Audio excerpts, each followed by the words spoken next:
So, here's a distraction. Which is what this is. Trump is teasing Oh, God. releasing the very interesting UFO files. Could you release the Epstein files in totality first? Of course not. We already know you don't like aliens. We don't give a shit how many of them you found. That's what ICE is for. Get the fuck on with it. Release the Epstein files, then a bunch of shit that'll get us demonetized. Yeah. Trump has hinted multiple times over the past few months at his administration releasing new information on UFOs. Newspaper headlines. You know what? I almost don't want to read it because this is the most distractionary shit. Wait, you can say the N-word imaginable. on Rumble now? Well, As someone who is legally a minister of Pan-African theology, I give Kick and Rumble the pass. bro, one thing when Yellow Flash I'm not tried to saying get, that to get the chat to go over there, I mean, but I'm just can't saying say you spicy can't say it words. in chat. You should have it open in every single, like one of each, preferably multiple. One of which is running on 1/4 speed, so we get extra views.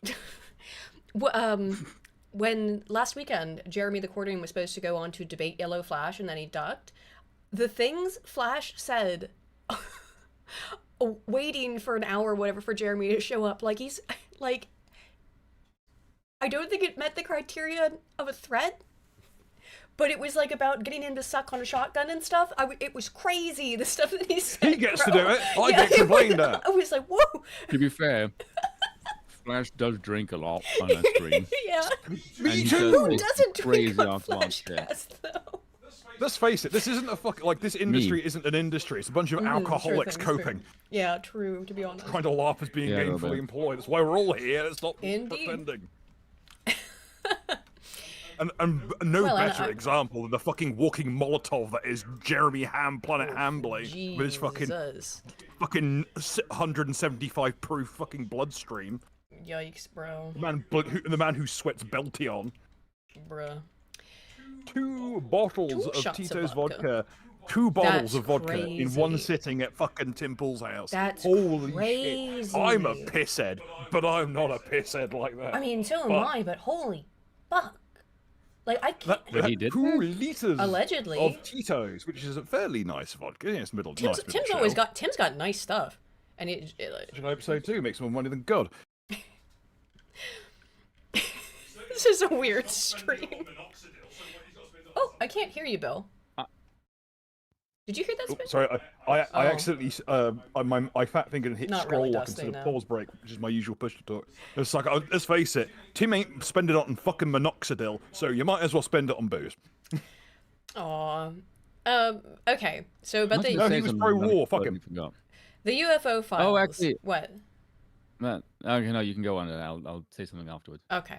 Last month, President Trump has hinted multiple times over the past few months that his admins releasing new info on UFOs. Last month, Trump relayed a similar message at a Turning Point USA event in Phoenix, telling supporters that the initial release of the documents will begin very, very soon. But no timetable was immediately given. Trump again addressed the issue when asking about it at a news conference held at the Artemis II crew, with the Artemis II crew at the White House.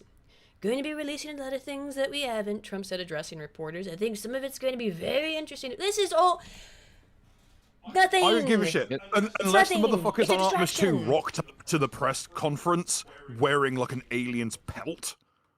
I don't give a shit. So I didn't even I thought even for a second, should I even read this?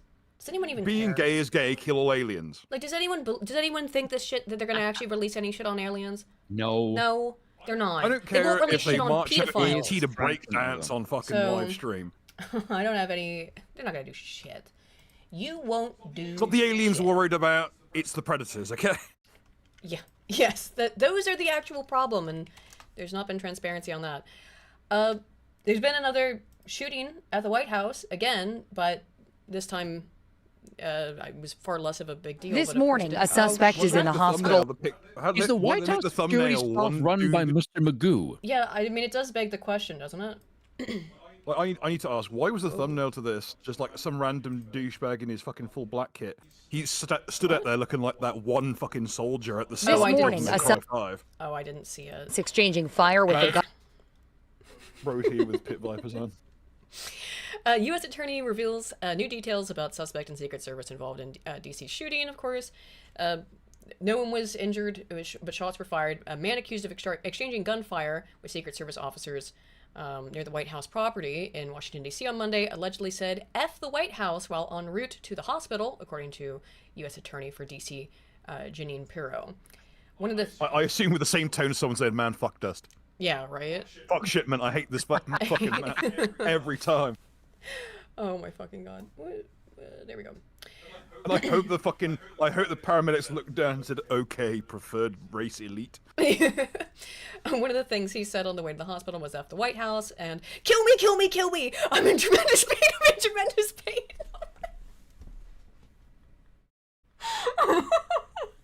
That's what Trump's starting to remind me of, is Boogie.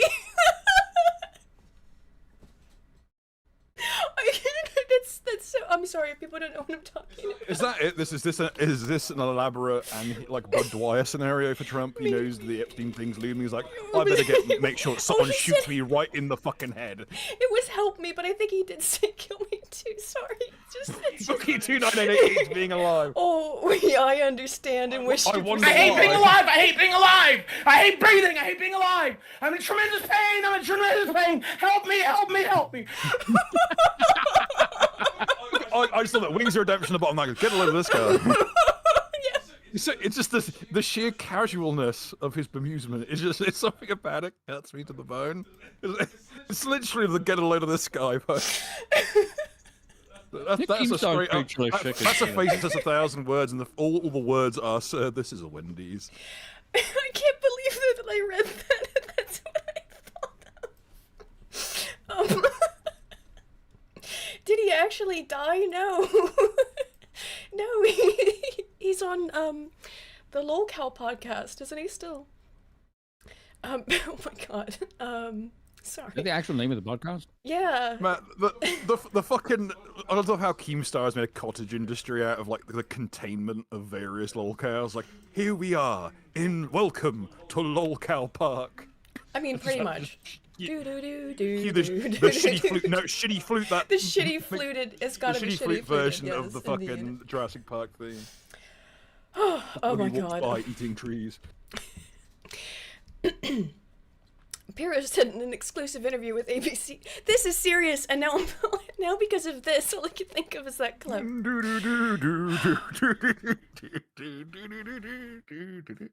Yes, I am. It was very clear he said F the White House. Yeah, I would. I mean, maybe did he though? I don't trust anybody in this administration anymore. To tell The truth suspect is about called Jack. Michael Marks. Well, I mean, comment. I mean, he assaulted a federal officer, 45-year-old suspect. Not in everyone that Texas. has that surname is cringe. True. I was friends with a kid who had that But it last does name help. in high school, or maybe it was a bit before that. 45-year-old. Yeah, there's, One a kid about- there's a kid looking fondly forward to his like political science days. Indeed. We have a rugby player with that name, and is very much the opposite of what you would consider Marks to look like if you look at. What, If you look Carl? at the, yeah, like Well, our guy's called Malcolm, and he looks the polar opposite. Well, Head kind of counterpoint. shaved, bit of a beard, not much though, and he has no neck. He just has a trap muscle that is just fucking boulders, and he's a built brick shithouse, and he's probably the best hooker in the world. Well done to him. You know, something weird I Yeah, noticed third about the year, name actually. Malcolm is that growing up like in Baltimore, I've never met a white guy named Malcolm. But I also didn't grow up with a Disney Channel, so I never saw Malcolm in the Middle, or I think that's what it was on, right? So, That was in Sky. was it on Sky? That was a good show. It's probably Yeah, it maybe wasn't in- Sky One. Maybe in the U.S. though it was on. Disney. I don't know. I never watched Malcolm in the Middle. So Oh my god, Sky One. Jesus, Bill, that's- More importantly, fuck the Mark stuff. Somewhat the current My head- in coach my of the head, Guernsey Raiders rugby team Oh, is yeah, called yeah. Smiler, which is hilarious because no fucker here ever does. Oh, I thought you were you had some interesting Guernsey news. I thought that was going to be no. So I brought that up because I used to think Malcolm was like a black name. It was like, you know, was a stereotypically black name. I Would've made Malcolm in only the Middle a learned bit in more my interesting, wouldn't 20s it? that it wasn't. And I Malcolm still in the think Middle that, would be though. a very rough show if it was a Be black very, show. be very different. Yes. Like I've would seen make it since, but everybody I didn't hate- watch it as a kid. I didn't watch it as a It'd be kid. a very I've unusual seen show it since. considering it features two parents. Was it on Fox? I don't know why I never saw it then. M2M MTM2M You know for what, 2 says, Bill, Michael, you know what's the my least favorite funny bit on that Mark's show? brother, indeed.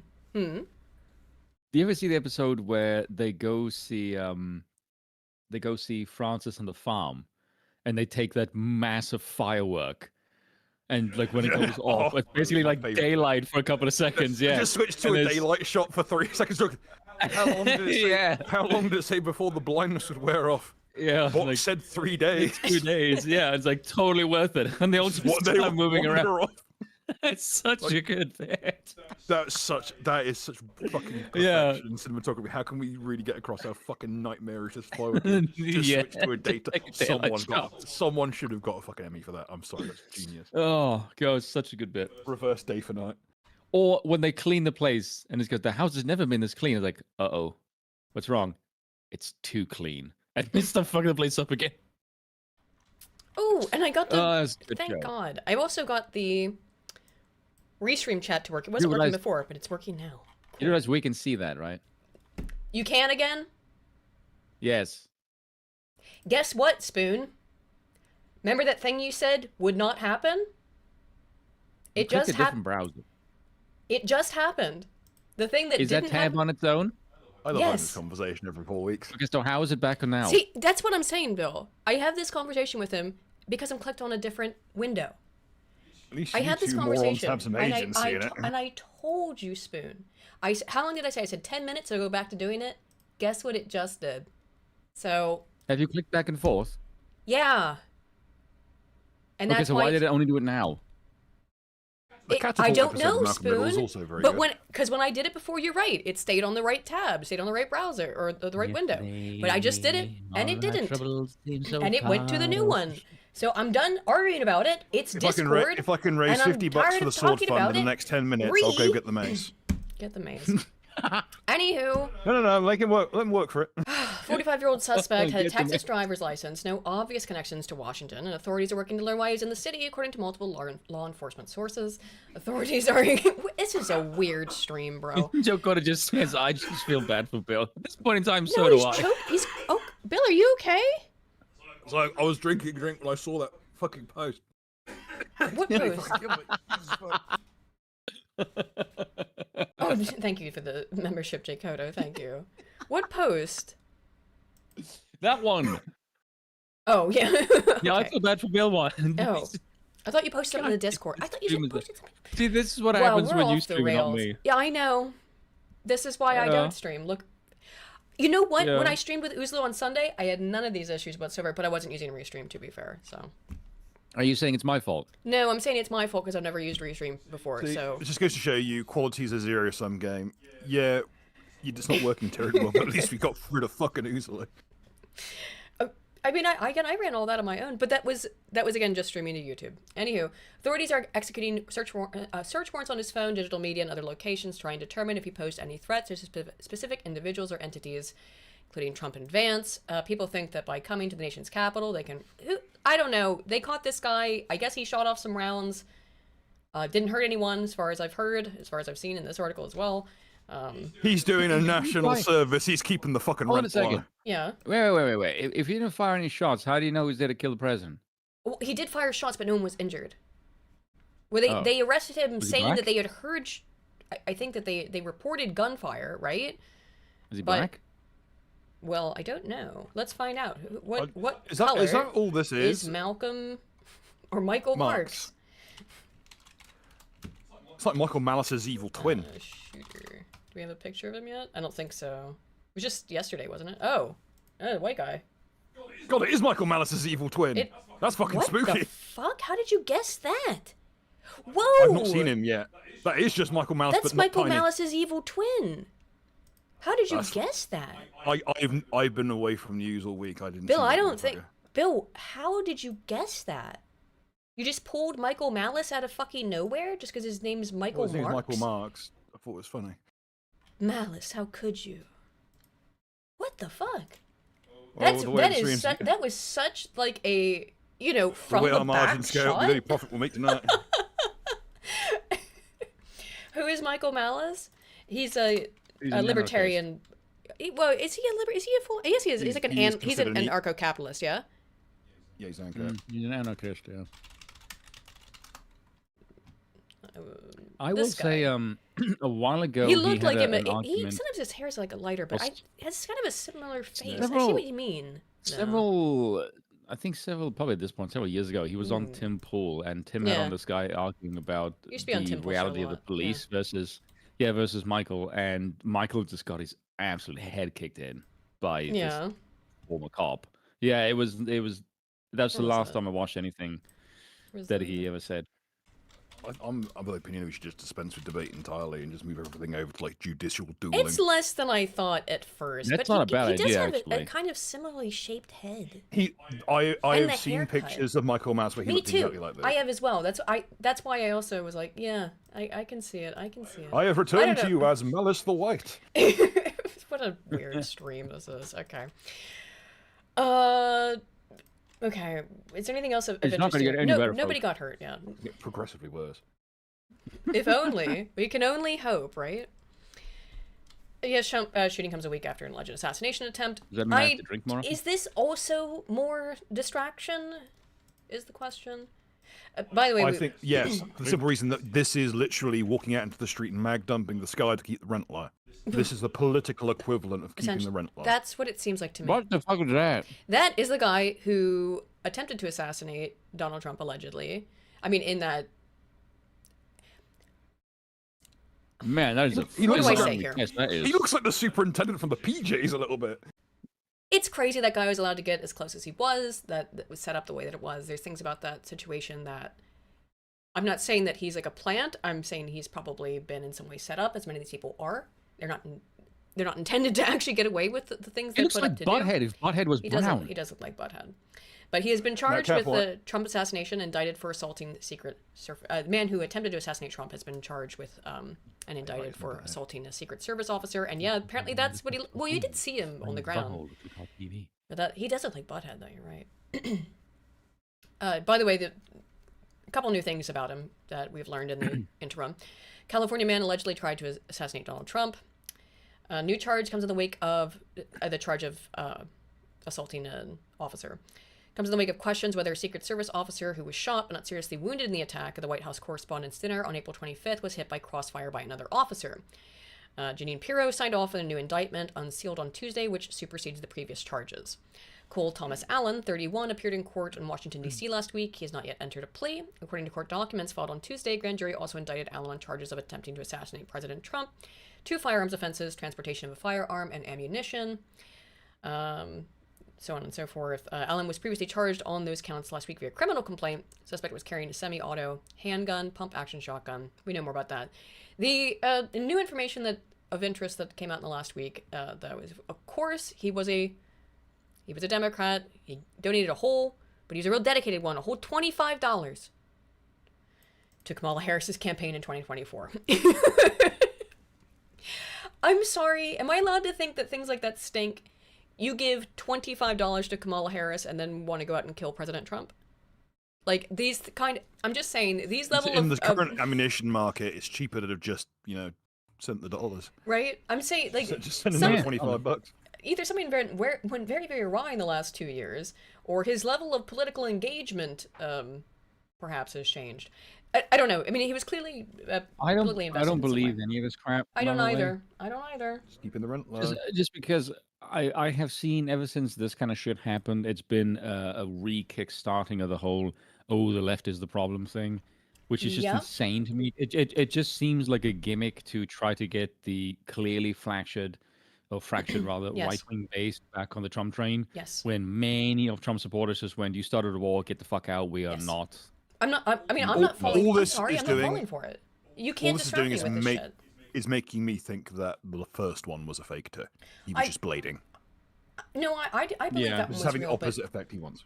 well, Yeah, it's maybe. I don't raised think he questions was about hit it by a more. bullet. I think maybe a bullet was just sent down range and he bladed. Maybe that because they've already proved, like Brandon Herrera already did a video proving why it's physically infeasible with the kit he had to make that. That's no true. one is the MOA of pretty much any weapon that isn't literally bolted to a table is going to be far too broad to risk trying to fucking Toho skim someone with a fucking 5.56. That Fuck is true. Jay Yeah. Cota for I 10. remember AA. Go ahead. AA did say that he did say that many people in the UK, like it's normie to consider that the first one was faked, which is quite insane, actually. That's. I mean, I what don't know Alex anyone Jones puts else the who level. thinks that, but. I mean, then at this the- point in the- time, then I'm again, not, I I'm not don't above. I'm not know- above considering it. Put it that way. How many people have I spoken to about it? The majority of people that have spoken on the subject over here have all but basically just, oh yeah, it's probably faked. Yeah. That's the consensus I've heard over here. Yes, I did hear AA's video about that. About what? It's more addiction than it is the outrage cycle. I know think the use of the term "you guys see" that video on addiction conquest. It's like, probably the best. Yeah, we do watch that, JPT. I am still trying to get the chat to load. Sorry. Podcast Anyway. full of alcoholics. Hey, it looks like it's working now. Okay. Broken Crown the subtitle fact- podcast for that. pissheads. Well, Bill, considering that I have like what 12 bottles of whiskey, and I only drink out of it maybe twice a week, and I don't get drunk. Which I person consider could he myself- afford to? The stuff you drink. Well, to be fair, some of those bottles, I think one of them is like almost 18 months old. One of my Angel's Envy bottle is, yeah, probably about 18 I'm a months, 2 man of years the old. people. I drink my gin from the bottle. Well, to be fair, I will buy because usually how it worked is before you would spend like 200 and something euro and then you would get delivery for free. And so I would spend like 200 quid on maybe 3 or 4 bottles for like 6 months. So that's how I would spend that. I wouldn't binge on a shitload of like very high end whiskey. It's like, no, I buy something nice, maybe 3 times a year. I'll maybe buy a bottle or 3 every 4 months, and that would last me for a while. So I don't have a massive drinking problem. People think it is, and it's funnier that way. But I'm not going to tell Is it people, hey, look, I funny? don't drink Is it funny? nearly as much as you think. Yes. Conversely, I'm wondering if it would be cheaper if I just bought 96% cooking spirit from the cake decoration shop and just, poured it directly Aiden, do you into know my how many eyes. people? Do you know how many people in my comment section think I'm some kind of alcoholic? All of them. It's quite a lot. Yeah, and I'm Jake, not. I drink. Hey, don't turn your back on your biggest fucking demographic now, young man. indeed. Jake Hoda for Those are your people now. Jake Hoda for 10 says, I can't tell if this is fake or if it's just constant exposure to propaganda making people crazy. Sword fund, thank you, sir. I'll be sure to add that as well. God bless. Right, let me write That's that a good down. point, actually. And the previous one, yes. Make sure. Also, I got the Restream chat working, so now all the chats should be displayed on screen. And again, I'm sorry for all of this weird shit, guys. This being so annoying. As you should. Well, no, I mean, I chose to want to well, we did collectively decide to restream and to stream on across all platforms because we almost lost the channel potentially, which, Yeah. or at least the monetization on it.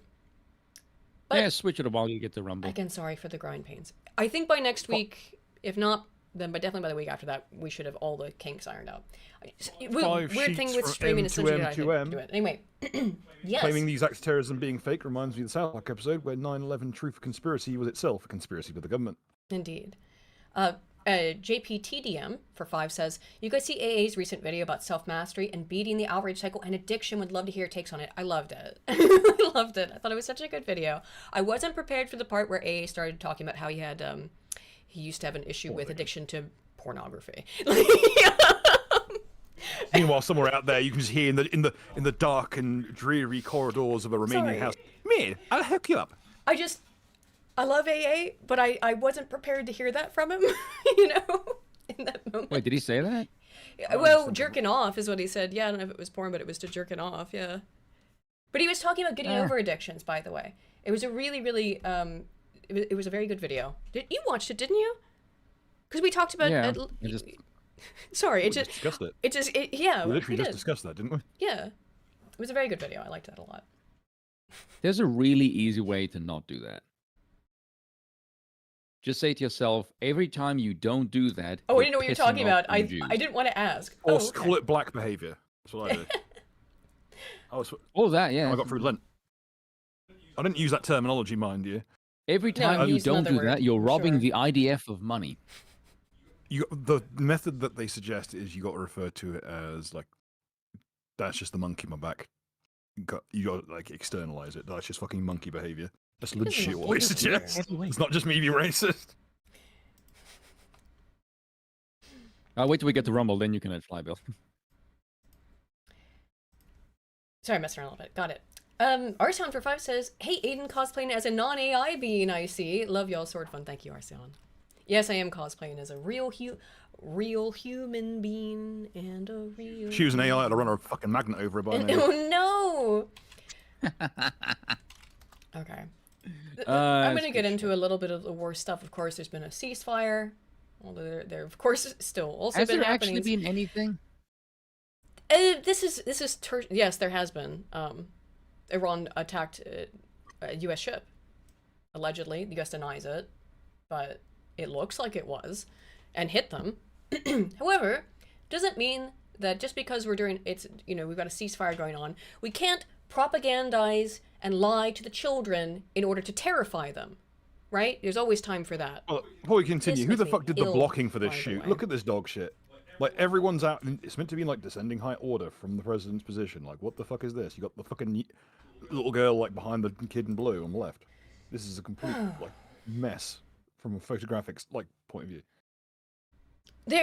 Wait, do a lean analysis. They're all leaning away from him for the most part. Look at how many of that blue them kid? are leaning away from Trump. That's not good. He's getting mogged.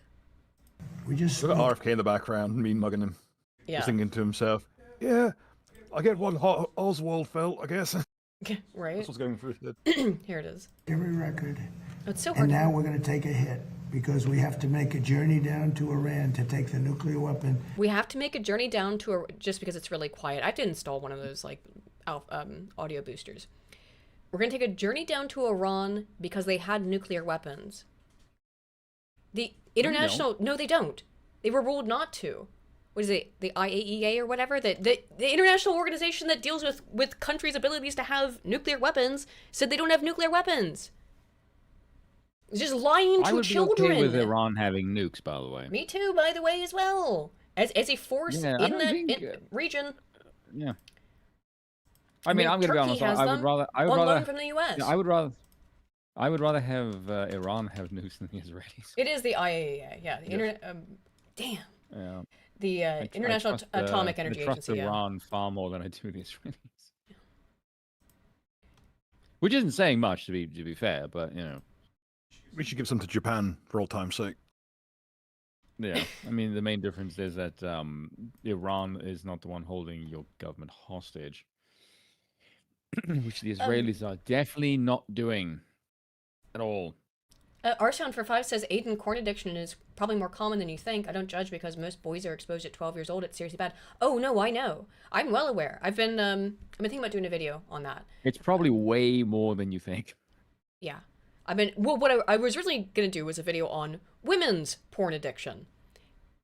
Because that is an unspoken about topic until quite recently. What you need to have for a thumbnail is someone just flicking a bean across the table. I mean, that would be the, I guess the funny thing, right? Well, yeah, I mean, you may as well make fun of it. It's not exactly a... It's one of those topics where, like, this is very serious, but there is always like a... Though? There is always Does a bit of you that just think it's funny. Does that translate through the medium? Do you know what I mean? Like, would What, the people bean flicking? would people know? Would they get it? You have to understand that, like, you gotta make YouTube thumbnails for like the lowest common denominator, right? Well, yeah, because it's funny. I don't know. I would have found it funny. Okay. Oh, also, M2M. As it's being related, I have to disavow.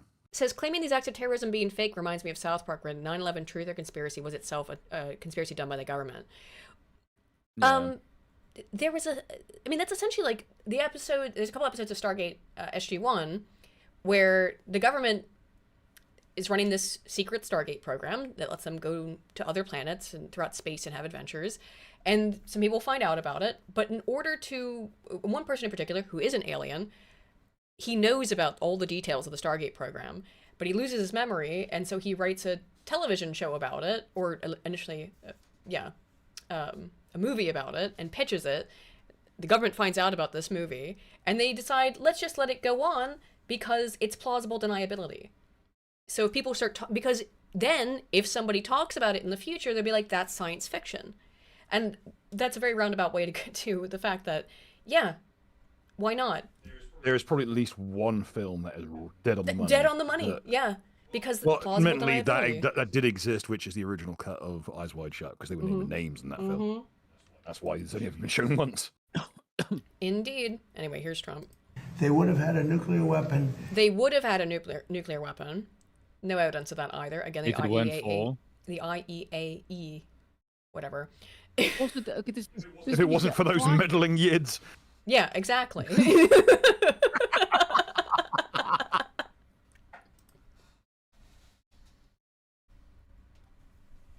Oh god, that was just a round of applause. their That is dog. How spectacular. appropriate. That's spectacular. That He is- would have had a nuclear Oh. weapon too.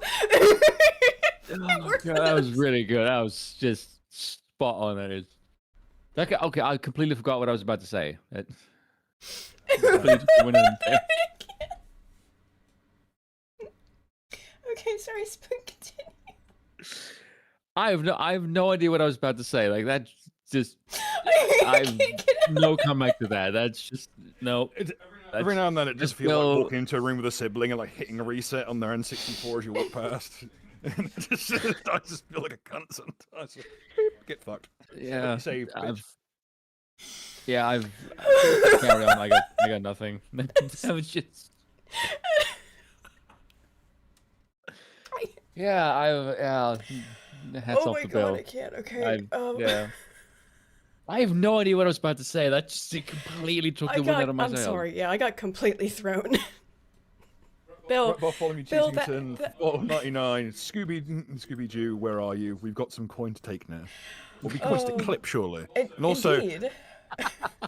Scooby-Doo, where are you? I have a screenplay to that effect, but it's a very different tone We've from what got you're some points to suggesting. clip now. Well, you said to take now, but to clip as well. of Oh, now I course. remember what I was going to say. The idea that Iran would nuclear American homeland, like, why? What were they I don't getting? Start with California, please.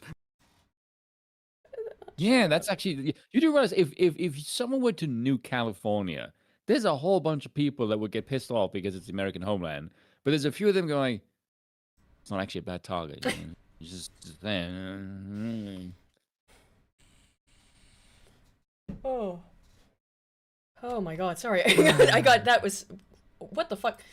What happened? Did it just skip? Oh, sorry. I was laughing my ass. I off know. before I the actually stream, I hurt 'cause myself I a was little bullying bit. Aiden. And it's fine. I hurt my. We've been.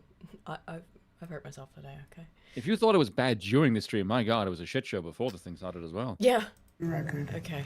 And now we're going to take a hit because we have to make a journey down to Iran to take the nuclear weapon. They would have had a nuclear weapon within 2 weeks. Remember, we sent. Also, Oh my his god, tone is you're pitching the Netanyahu He's line to doing- kids. Jeez. They've. Iran has been 2 weeks away from a nuclear weapon for the last 47 years. Look, Can I just what say- the kids' reactions are, they're having none of it. Even the like, kids really, know this is a really, line of what- horse shit. Really, really, bitch. Like, Okay, this- I have to look ask. at the kid on the right in blue. So let's face it, is this motherfucker serious? Even Also, the children the know he's tall- lane. Oh, The well, tall just, you know. guy in That's an the tall aggressive guy in the side back eye. left there. Huh? What the hell is his hair? Who's? Oh, Oh. Chemo Chris Hemsworth in the background. Okay. Dude, what? Does he have like? He has like it's shaved on one Someone side. wants to tell you it was Black Panther that needed that sunshine. Did he? Oh. That's Like not. Phil Nelson from That's fucking mean, Pantera. though, Bill. That was actually mean. I what's that? What was that guy's name? The You guy who played expected me- Black Panther. Clearly don't care that much. Then. Oh, I do.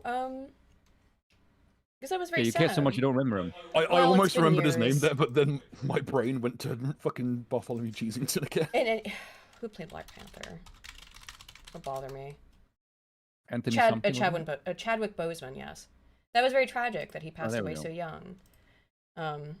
Anyway, So tragic you don't remember. But... he died like 4 or 5 years ago. Yeah, I did forget, and I wasn't a have big. to sit through this shit show. Look, I when I tried to think of his name, the name I thought of was T'Challa because I'm a fan of the comics, not really of the films. I mean, I like the films, okay.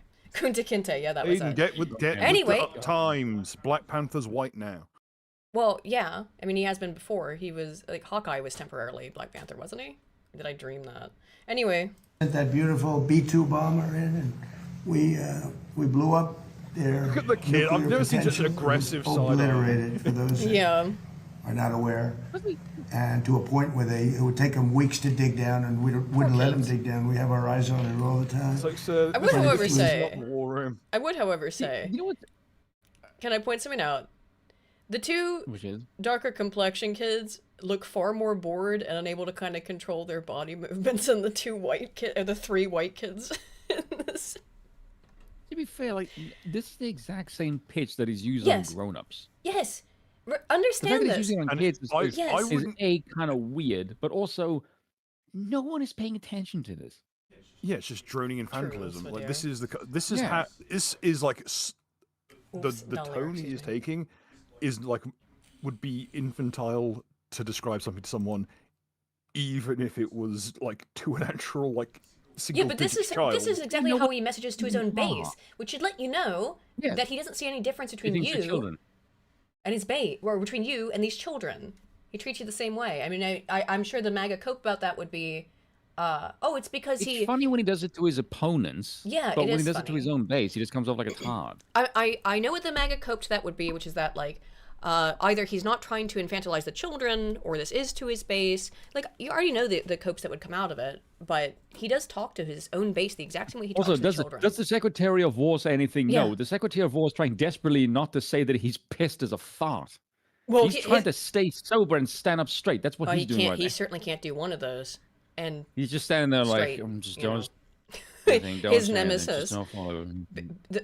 Straight is his nemesis. His nemesis is a bottle of gin. And that too. Both Line things. two. And by straight, I don't mean actually being gay. I don't think Hegseth is gay. But by Where straight, did I mean the, metaphor the whole rumor of him being a raging alcoholic come from? Because he 'Cause I just is. see me. Because he's like a complete. Well, he's like a frat bro, right? He has talked before and about, or people have talked about him also just being like a crazy drunk. It's very funny in the I would invite everyone in this glass it house does. to delicately tiptoe around the coffee table lest we get into mischief here. Please ignore the pallet of bricks.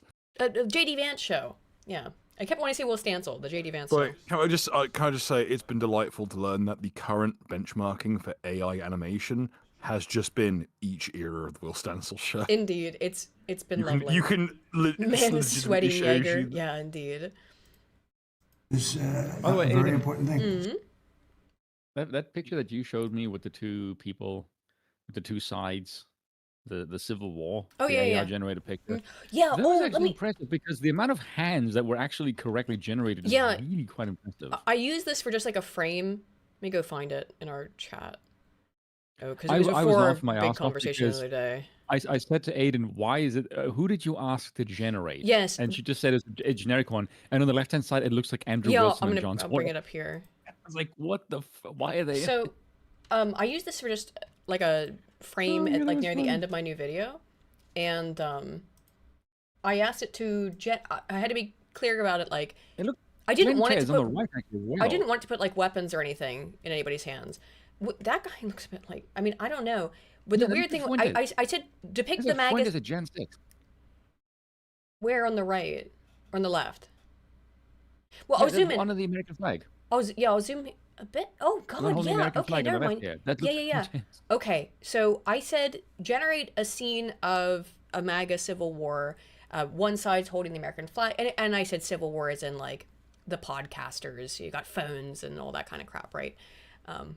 One, I don't think it would have generated it if I said like, no, show them killing each other. But I just said Yeah, on one no. side is people who are loyal to Trump and with the Trump logo, the Trump symbol that I gave it, and then the other side is just the American flag. And this guy that they put on the American side happens to look a hell of a lot like Andrew Wilson.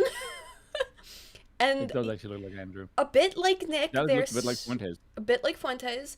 And then on this side, that guy looks a hell of a lot like oh fuck, Spoon. What's his name? Aiden, this is not helping me. On the right hand side, you mentioned it though before. And now I can't think of his name either. Fuentes? No, was it not, wasn't Fuentes. John Doyle. No, John Doyle's on the left. Is he on, where's John Doyle? Which one did you say was John Doyle in this one? The one behind. No, the one behind the red hat.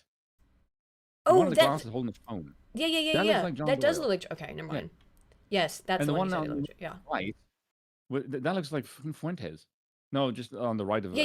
Andrew. It was very. It was That's very strange. Fuentes holding Sorry. the flag. Sorry. Maybe the. Jeez. This is a weird thing. It was just interesting that this is how the AI chose to depict people when I gave it very little instruction. Anyway, so you'll see this for about all of 5 seconds in my new video. It's I not really actually don't bad like to use generating AI art AI, if I can it's avoid it. I need it. It's nice for generating like things for studies to make them more clearly I visually will say what able to what understand. AI is somewhat competent at is because I use ChatGPT for my background, ChatGPT. and it's really good at generating a scene, but what Yeah. it's not particularly good at is fixing things in the scene Oh, you can't- whilst looking at the entire scene. No, you have to just regenerate example, it can't do that shit at uh, all. Yeah, because what I did is someone said the statue is a bit messed up at the back, and I didn't really pay attention to it. And then I looked at the hands and went, "Oh yeah, it is." So I fixed the hands manually because I know how to do that.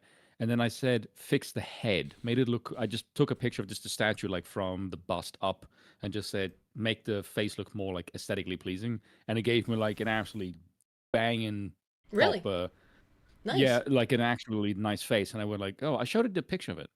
Oh yeah, you did. Sorry, Yeah, we're and I like went like, wow, okay, it can actually, because what I found is once I told it to say like it had the bar scene, but it had like 9 chairs, and I said just get rid of like 7 of them. I only want 2 chairs, and then did it it? changed the lighting and everything in the background. yeah. I hate when Yeah, it does that. did, but it changed other things. I went like, okay, I don't like that, and so I realized you have to You had be to very save specific, the image. autistically. No, just save the Yeah. image and then run a new prompt and tell it what you want it to remove. And that's like the best Yeah. way to do it. Anywho, Yeah, it's very autistic. So we would have it's just a had computer. an Iran with a nuclear weapon, and maybe we wouldn't all be here right now. I can tell you the Middle East. What a fucking heinous come thing to on. say. The kids- Children. The kids there are just thinking, "Oh, please, Iran, send your agent now." Look at the kid on the right. I know, please God. Yeah, I know. Look, there he is. Oh, please God, send me. Sounds like I'm like just hearing him yammering on about we might not be here right now. He's thinking to himself, "That might." I have been a wish fucking mercy. gee, I sure wish I know. I'm sure he I'm wishes he about was to be anywhere else. unpatriotic. This would have been gone. Israel would have been gone. Iran. I'm just saying. If only. No, but I mean, like, Iran, welcome to the moral high ground. Don't get too comfortable. You will not be here for very long, but here we are. look, again, I just I mean, just if to be clear, they do what they keep doing, I'm just saying the Israelis are not exactly going to be up there either. well, just to be clear about my position, though. No, I never want innocents to get hurt because I'm a gay woman, okay? However, I would sure like the government of Israel and the state of Israel to not exist in the extent that it currently does, because it is a terrorist I will give you my honest regime. opinion when we're no longer on YouTube. Yeah, I'm. Yeah, we're on the Rumble one. Well, you all know my position. Well, no, that is my Oh, my yeah. position. Is that like Total under the global current oblivion. state, that I believe that Israel is a terrorist regime, and they have committed so many war crimes that they've just been allowed to get away with the support of the United States. So, yeah, oops. Exclusively with the support of the United States. They I wouldn't be know. able to do jack shit without the United States backing them. No, the UK bears some responsibility there as well, but you know, initially. at Yeah, least. in the early sort of 1950s, but I wouldn't say Yeah. now. And they would have Dave trained their Mustaine in the sights background. No, that's not fucking poor Dave Mustaine.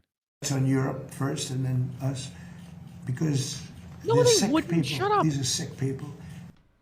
You're gonna be kidding me. Europe was the one that just said, no, we're not getting involved in this. Why oh my God, why am I getting pissed off It's with this? because This is just- it's disgusting. he's lying. Because he's Laugh- lying to laughing children. cavalier. He's Just fucking lying nailed to it. children, and not in the kind of way you lie to children, like Santa Claus is real, but just I like how instilling. everyone is looking away vicious except for lies. Hexef. Yeah, look at this. All of Like them RFK is know. looking down like, bitch, you're lying. All, you fucking all asshole." of them know that he's She doesn't lying. believe in jolly old Saint Nick. Shut All up. of them know that he's lying, and it's disgusting. It really is revolting to lie to lie to anybody. Because again, he lies to his base like this as well. But what the hell is wrong In with fairness, I don't think the kids are going to remember any of this you? shit. No, but they might to a certain kids are extent. not Grandpa, paying attention. Laughing Cavaliers Yeah, true, nailed it. it's boring Grandpa as hell. Bloodfeast, I'm just here for your birthday. Please stop talking about Iran. And we're not going to let lunatics have a Indeed. nuclear weapon. The power of a nuclear weapon is something I don't even want to talk about. It's not going to happen. And we have beaten them badly. Sat there thinking, I was told there was a Diet Coke button. Where's the fucking Diet Coke button? No, doesn't he drink? Does he drink Diet Cokes? Doesn't he drink full Cokes? No, it was Diet, if I recall. Just that he had that pithy thing about he's never seen a skinny person drink Diet Coke. Yes, right. So he drinks full Cokes. It was diets. I can definitely remember it's diets Was it? because it was the whole button. That is a thing. good I point. remember him have never saying seen that. it I remember from him a saying different that, but I thought that's why he drank regular Coke, because he was like No. pretending he wasn't fat, even though he is fat. He's been fatter at other points. But this nuke narrative, when it's a proven lie. They did not have nukes. They were not 2 weeks away from a nuke. They've not been 2 weeks away from a nuke for the last 47 years. They've been 2 weeks away from nuke for like the last 35 fucking years. Yeah, and it's just not. It's Iran not is true. weeks away from a nuclear weapon, says Jackass Netanyahu. The Well, you fucking end up. UN. Yes, and then you end up in the exact same position that you ended up with in the WMDs in Iraq. Hey, look at shit. Satan's bitch. It's Satan's bitch right here. I don't know why it was loading weird. Let's try it again. Mr. Graham. Mr. Graham himself, flaming homosexual in denial, Lindsey Graham, is out to tell you, the American taxpayer, about why you have to pay higher prices at the pump and you can't have an affordable cost of living because Iran was going to get a nuclear weapon in 2 weeks in perpetuity, I Oh, wait. guess. You know, The fact it is true, though, just Spoon. tells you they've learned absolutely I nothing know. from the last like month of a shit show. We need to start taking we need to start holding markets fucking accountable. Like we still haven't at this point. We had one bad prices. Whenever they go up, they always fucking stay there. Like Yeah. 10 years ago, I think we had an almond shortage because of one bad crop in Spain. Oh, yeah. And they have been I love astronomically almonds. expensive ever since. It used to be fucking cheap pulf cunt food. And now, same with when quinoa became a fucking something other than just millet for people from South America and became posh. Speaking of PovCon, which wasn't. Speaking of almonds and pistachios, sorry, I put pistachios. Did you get any of that out of it in that, in that apple strudel thing I made? I put pistachios in there. Did you get any of that, Bill? This is my German You food made I that? cooked earlier. Yeah, I made it earlier this week. It was Kässpätzle, Rotkohl, Jägerschnitzel, cheese croquetten, Made from my pretzels, very expensive and, Butler Special Reserve apple. cheese. and apple strudel. You get that thing in like that 2-kilo pack. It's a 1 kilo pack and it's expensive. And that's like a nice breakfast for me. No way, dude. Calm down there, movie Bob. Fuck me. I eat a lot. Well, I can tell. I Yeah. like one a meal was Hello, Ginger. just the schnitzel. Thank you. The apple strudels were good. I feel like the pistachios are wasted in them though. Anyway, I here's didn't even this know they were in nut. there. This thing is over. To the American people, I know gas prices are high. Hang on, can I turn this up at all? 1 sec, maybe I can do this. I know to the American people, gas prices are high, but they're gonna get even higher Yeah, as and we I don't manage give a to fuck up shit. this entire situation for another 2 months. 2 of these videos have been really low in a row. It's turned up maximum on my side. And I I think know that's we're low. You should see the suffering people in them. Sorry, let me try to listen to what. Why do I really care? But let's listen to what this dickhead has to say. right now. But you pay now or you pay later against thugs like Iran. They You tried pay now or you pay later against thugs like Iran. to get a nuclear weapon, and if you don't believe that, you You attacked them, you Yes. fucking dog. Yes, they tried to get a nuclear Do you weapon. realize- Do you understand, Mr. Graham, that if you hit people, it's perfectly logical that they're gonna try and kick your ass back. That's how that works. No one takes Yeah. a punch and just goes, "How dare you!" Like it's if they have a crap load of missiles and drones, which they have, and I'm pretty sure your people knew that because Yeah, they your have the best own intel on security them. service says, Yeah. don't do that because Yes. you'll win. And then when you do that, you're like, hey, look, the Israelis oversell, and then you Do it attack them anyway. and then you go, yeah, this is actually Don't you just hasn't love- turned out all that well. Don't you just love having Israelis literally accelerationist government use like the world superpower as a fucking hand puppet? Feels great. Yeah. So here, they tried to get a nuclear weapon. If you don't believe that, and he's gonna say you shouldn't be allowed to drive. You know when Razor said, curious as to where that when goes, by I the think way. it was what's his name in Pennsylvania got elected, the big Shrek-looking oof guy whose name currently escapes me. Shrek-looking oof guy is perhaps the greatest description of a man in history. I don't know who he's talking about though. Who is That big Shrek-looking motherfucker. Fetterman. who's the Shrek-looking oof guy? Fetterman. Oh, Fetterman. Fetterman. Yeah, yeah. When he said Okay, when Fetterman was elected that that Pennsylvania needs to have their representatives to set up like dukes and counts. Considering this motherfucker has been there for God knows how many years, I think Carolinas, I think he's in South Carolina, I think they need to have dukes and counts choose their representatives as well, because this motherfucker is not good news for the United States. Indeed. shouldn't be allowed to drive in your Fetterman hometown. sounds like a cheese Donald- now that you say it like that. Dude, where I worry is that if you don't believe it, you shouldn't be allowed to drive. These people are like the worst types of authoritarians. So I wonder at what point do people get shut down for speech? Maybe it'd be so antithetical to everything that the right wing claims to believe in. But at what point does selling this war get so bad that it becomes a, Well, I believe the term used to be revolution. You guys were quite keen on it at one point. Yeah, but true. now you At one kind of point we become were. ridiculous bitches. But do you end up with another Patriot Act? They've been floating more the idea of a new Patriot Act since this started. So at what point do you get not just you shouldn't be allowed to drive, but no, you can't drive because you've lost your driver's license? Because I'm not saying it's going to happen. Now, Bill, you know someone the like Lindsey Americans Graham do not like it when you point out to them that they have guns and free speech and basically passive as fuck, and they will never do anything to get rid of their own fucking government. It's a big What I'm ass. saying, you can be The more government proactive is in your lives. overwhelmingly more powerful Shots than fired. Oh wait, no, you guys will never fucking do that. Yes, because as much as Americans may like to bloviate in a way that is self, beneficial to ego It's building, gorilla chest pumping. they know, we all know, on a fundamental level, that we can't overthrow the government because they've got tanks and fighter jets. Yeah, just last week, I know we did. The official numbers, that is from the Pentagon itself, on a civil war of the U.S. government versus its people, has the government only having a 5% success rate. However, it means a lot of people will die, and everyone would Which prefer were a not to weakened die. country enough, they would be victimized by surrounding territories that would be intact from not being involved with it.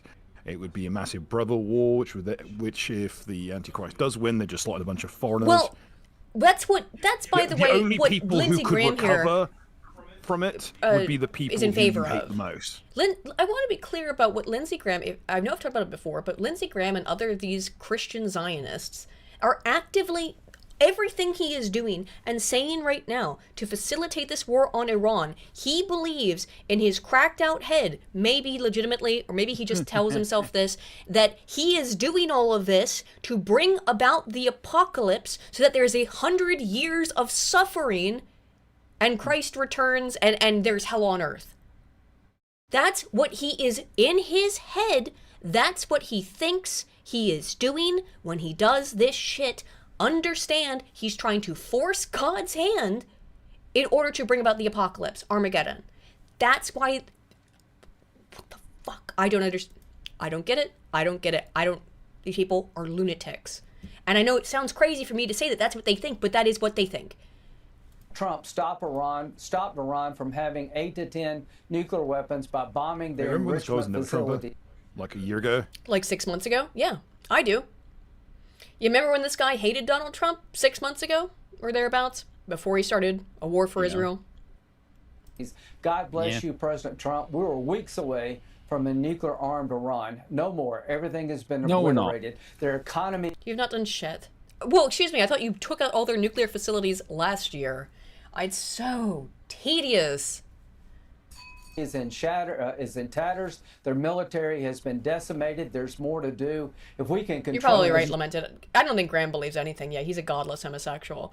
But he knows that the people he's talking to here on Fox News believe it. Straits, Can we put a checkmate. moratorium on having the video footage of godless benders on the show? Why does South Carolina keep electing him? Because he talks to these people. They're overwhelmingly evangelicals. They're evangelicals, and he's speaking to them right now when he talks like this. He is talking to evangelicals. Why does Kentucky have a Democrat Considerably- governor? That is an interesting question that I can answer. A lot of southern states, the parties did flip in a certain extent as it came to specifically things like, approval towards and attitudes towards blacks, right? So, and also in addition to that, it's attitudes towards labor unions. When a lot of those states, West Virginia, Kentucky, Tennessee, but West Virginia and Kentucky being next door to each other, they all are, but West Virginia and Kentucky have a lot in common in this way. Labor unions were actually a boon to those people. They eventually became predatory, as labor unions almost inevitably become, if not inevitably become, as all things are entropic. But a lot of those states have a sort of dedication to Democrats for reasons that are outside of like DEI and modern Democrat shit, Also, cities are always a cause of that as well. Against Iran, blockade plus, arm the people. And to our allies throughout the world who depend on the Strait of Hormuz more than we do, get off your ass and help us. What the? What? Wow. Did the allies who depend on us get up off your ass? And why would anyone help you when the strait your was war. open prior to Yeah. your stupid ass getting Yes. involved, dumbass? The strait was open for business until you started your this shit. war. Why would they help you?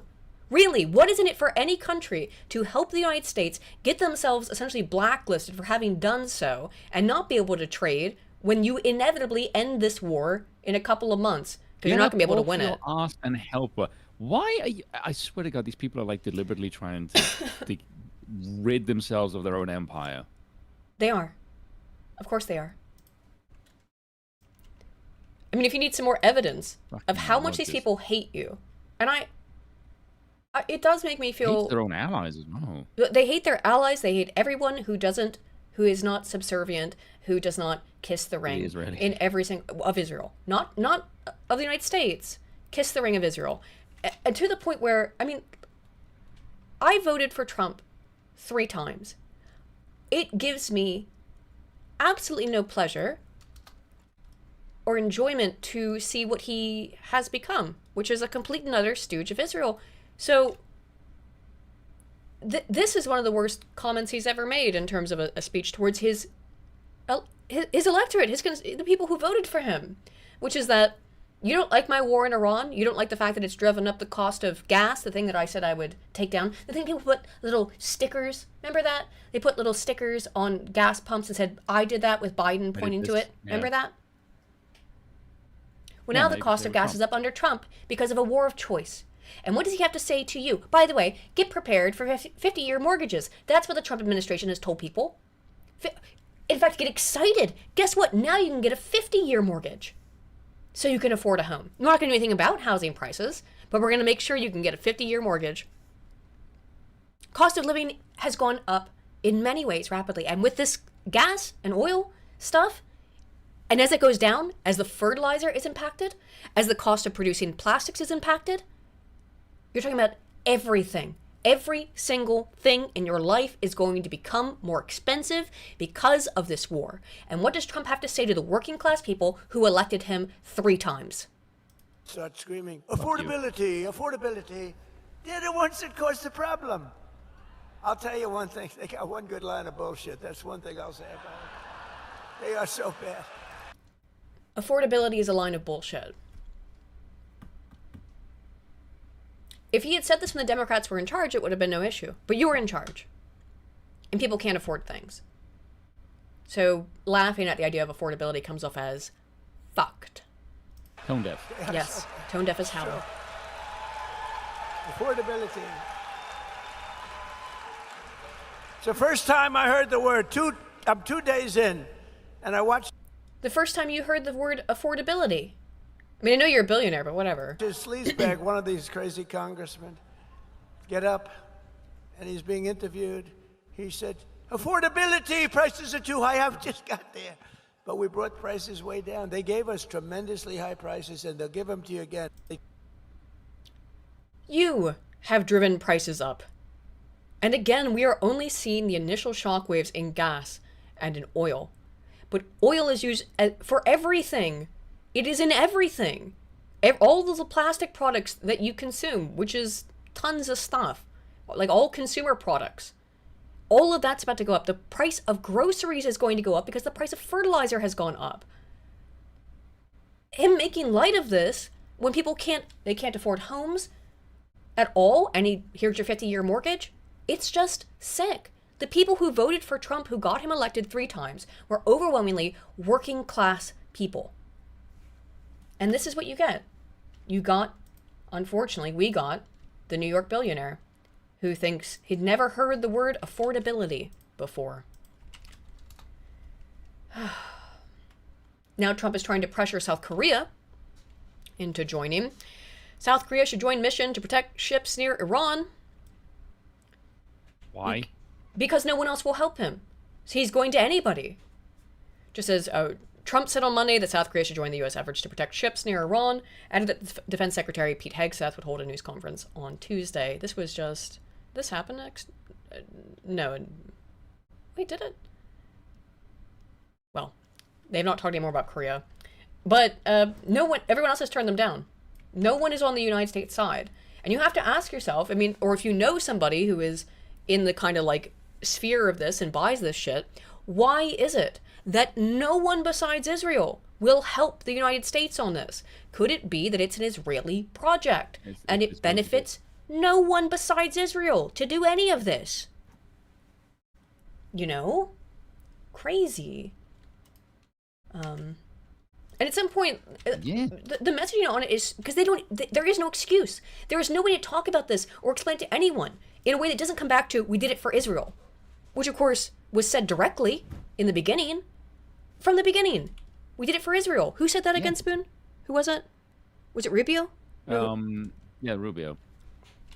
So at this point, well, not exclusively they did it for Israel, but rather the Israelis forced. The Israeli forced the hand. Yeah. So at this point, the narrative and the messaging on this, because that is the real reason, has become utterly... it's been schizophrenic for months at this point. But Jesse Waters, who I've liked in the past, is about to rant off here what I can only describe as schizophrenia of trying to explain how the strait is closed, but that's good, and we're blockading it, but it's all... Everything is 4-dimensional chess, and we're totally winning, guys. Blocking the strait while we maintain the blockade. Blocking the strait while we maintain the blockade. Just try to explain what does that even mean? Yeah. That's going to really bring their negotiating team to its knees. It also unlocks all of this. Why? I don't know. watched one of the podcasts. I'm not quite sure if the numbers are right, but they said something like 92% of traffic is still going through. The blockade isn't blocking shit. Yeah, it's not. Pen up so cargo where this is going, I'm like, okay. Yeah, I don't know. I'm not sure where you're getting these numbers from, but energy out of there. Yeah. And we did it without boots on the ground. And the way that you keep talking and is a clear giveaway that and you're talking shite. I thought there were American troops en route still. They said it was like 2,500 Marines. I can't. Have they not gotten there yet? Maybe not. There's a bunch of deployments there, but I don't think it's going to amount to anything. I think it's more like a posturing kind of thing. I guess so, but they are amassing troops. I don't know now. What do we mean by boots on the ground? They've sent like 2,500 Marines there. So there actually are boots on the ground. If not already, then they're on the way. I thought they were there by now, but I don't know. We did it without any Asian or European allies, so you're welcome. Mm-hmm. Why would we be welcome for your own fuck up? It's your war of choice. It's Trump's war of choice. Dumbass. It's Bibi's war of choice. Jesse, what are we welcome for? The rest of the world having to pay more for everything? For a war that they don't have anything to do with and don't want anything to do with because it has nothing to do with anyone else or anything else than Israel's expansionistic plans for the Greater Israel Project?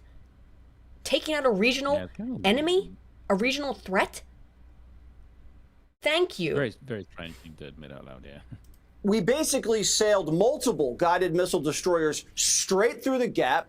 We demined this little safe passage along the coast of Oman. And this is not like a one-to-one escort situation. We've created an entire defensive umbrella around the Gulf with anti-missile defense systems, helicopters, fighter jets, drones with about 15,000 service members, and we've already got 2 U.S. flagged vessels out of there safely. This is a defensive operation. We don't fire until fired upon. They fired first.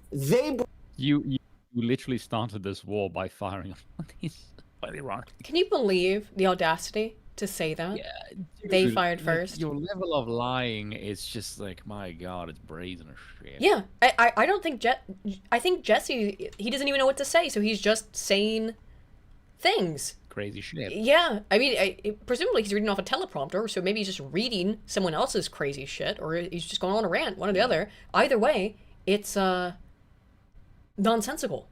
Broke the ceasefire, and it didn't go very well for them.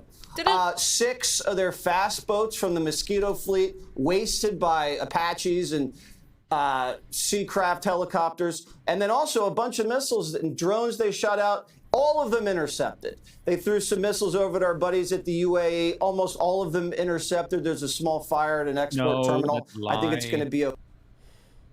The UAE has left OPEC, as far as I'm aware. Yeah. Yes. Yeah. By the way, remember that crazy comment that I sent you that you went like so schizo? Yeah, I wanted to bring it up later. Yeah, I've got it in my show notes of when to bring it up. Yeah. Yeah. You know what's bad when even Aiden is looking at my comment section. Spoon. Well, you sent it to me, and I was like, this guy, he's just wrong. He's just. I mean, no, he's factually wrong about like everything that he's saying with so much confidence, and it comes to it was boomer directly from Fox News type shit, which makes no sense. You know, I've spent the last... I've noticed a lot of my comment section is like that lately. Not a lot of them, but there is a portion that is almost all of them saying the exact same shit. And if you watch my channel, it's not because I toe the fucking line. It's because I detest the line. Yeah. And just some of the shit that I've seen people... Like, I've seen people that clearly that I'm annoyed by that also has overlap with my audience, that they're going like, why are these people like saying like the most crazy Fox boomer shit? I don't know.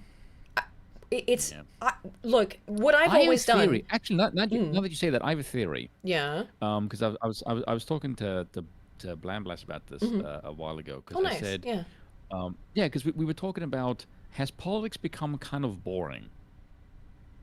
Because the main thing that took over. We're gonna get out of politics here in a minute, sort of, because I'm going a bunch of like media stuff tonight, actually. Yeah, and sort of, okay, why is that the case? And my theory is, like I said, there's 2 reasons. I would say that during the Biden years is that Trump was always this element of waiting in the wings.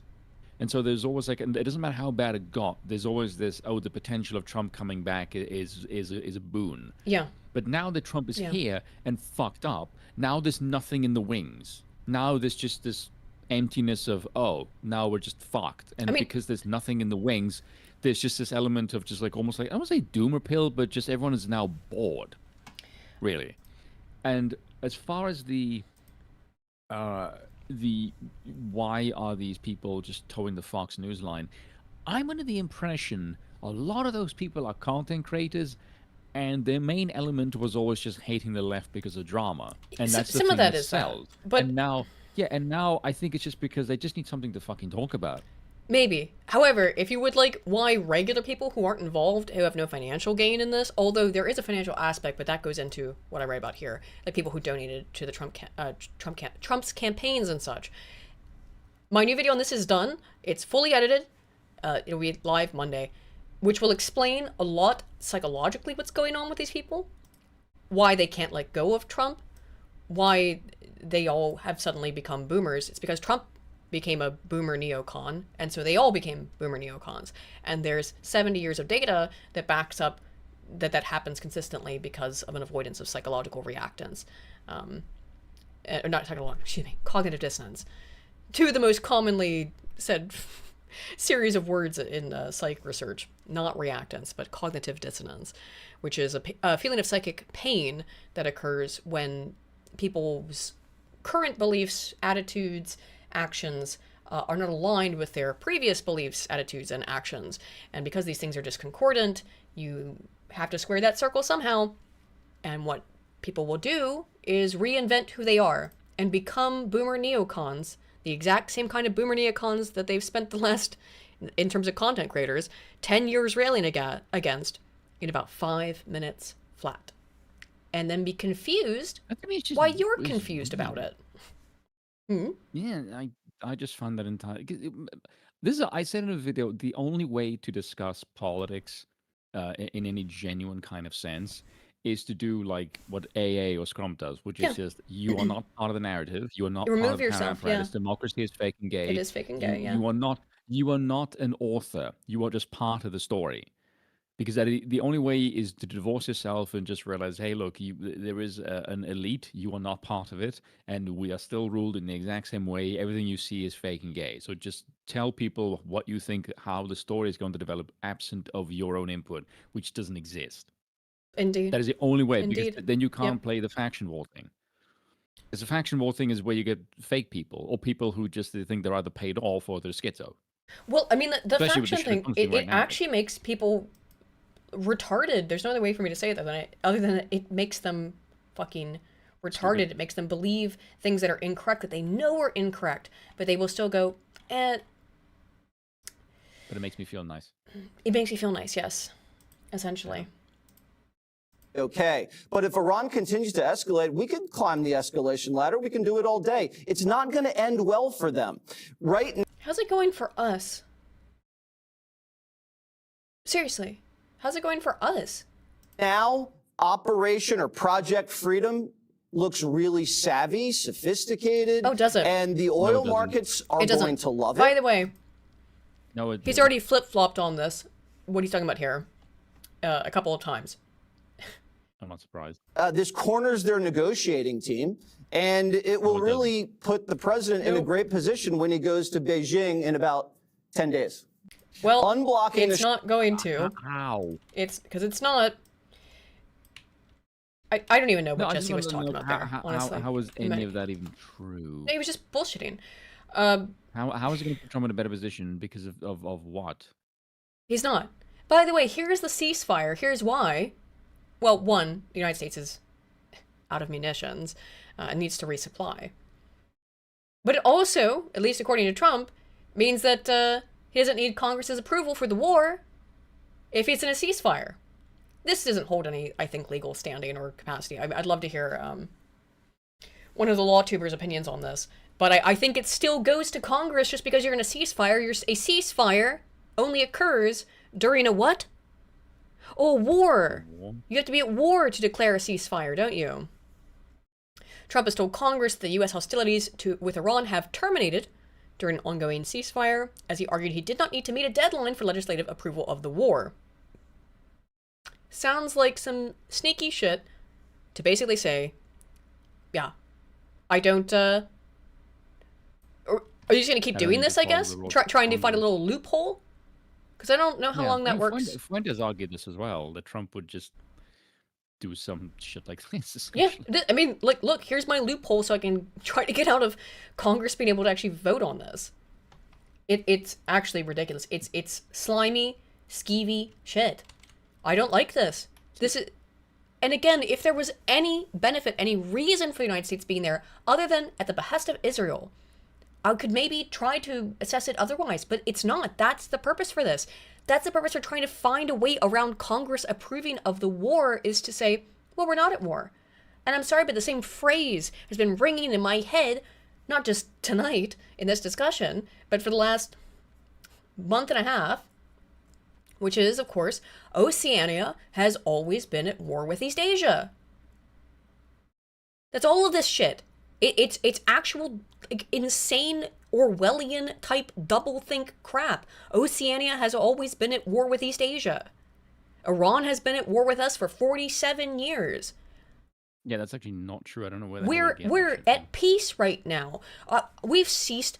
Our hostilities have been terminated, so now we're at peace, which means you can't vote to tell me that I can't be at war. By the way, this Look at AIPAC Tracker, and you can see that Democrats are just as bought, not quite as bought, but they are also very heavily bought by AIPAC and the Israel lobby. So they're not going to do shit either. If you guys, if you guys think you're gonna have some normal, sane, non-Zionist Democrat coming after Trump, like you got another. Yeah, I got to reset your expectations on that one. Yeah. So Iran was saying was in talks to essentially include their ability to make nuclear energy, to have nuclear energy facilities. They were willing to maybe give that up in terms of trying to come to a deal. I think a lot of this is Trump thinking he's a very good deal maker because of his history, but he's not acting rationally. So it doesn't work. But Iran has dropped some of its previous conditions and agreed to include its nuclear program in talks with the U.S., sources told Al Arabia. And what's the date on this? That for a second, by the way. I don't know either, actually, but this is the 27th of April. Senior Iranian official told Reuters on Saturday that Tehran's proposal would first focus on reopening shipping in the Strait of Hormuz and ending the U.S. naval blockade, leaving nuclear negotiations for later stage. They shouldn't give that stuff up. However, sources told Al Arabia that Iran has now agreed to discuss its nuclear program, proposing to limit uranium enrichment to 3.5% and gradually reduce its existing stockpile of enriched uranium. If true, it would mean that the Iranians are at least willing to come to a deal, because this shit sucks for them too. Their people are getting killed as well. No one is benefiting from this except for Israel and specifically Bibi Netanyahu. The citizens of Israel aren't benefiting from this. They're getting bombed. No. You know, but it benefits those in charge. Those people in Israel are not benefiting from this. The question is then, I don't think I'm sure this would be framed as them being desperate. I think it's more like, hey, can we stop this nonsense yet? If this is what it will take, that we'll limit our enrichment to 3.5%. By the way, Iran has been working with the IAEA, has been compliant with them. That's why the IAEA knew that Iran didn't have nukes, because they've been compliant. They've been open to, investigations by an international body. They weren't hiding shit, as it turned out. So then, Trump and et al. Who tried to walk that through and say, like, yes, because they had a nuclear weapon in 2 weeks. Well, they didn't. You knew they didn't. The CIA told you they didn't. The IAEA told you they didn't. So I guess it was like, can we just go back to business and have you stop bombing and killing us? Sure, we'll whatever. But the United States and Donald Trump, and let's be clear, what that really means, Bibi Netanyahu are not interested in peace talks. So if anyone tells you that Iran needs to, hello, Bill, that Iran just needs to, they're the ones that are being unreasonable. They should be, coming to the table. No, Iran has tried to. And what does Trump do in response? He calls the proposal unacceptable.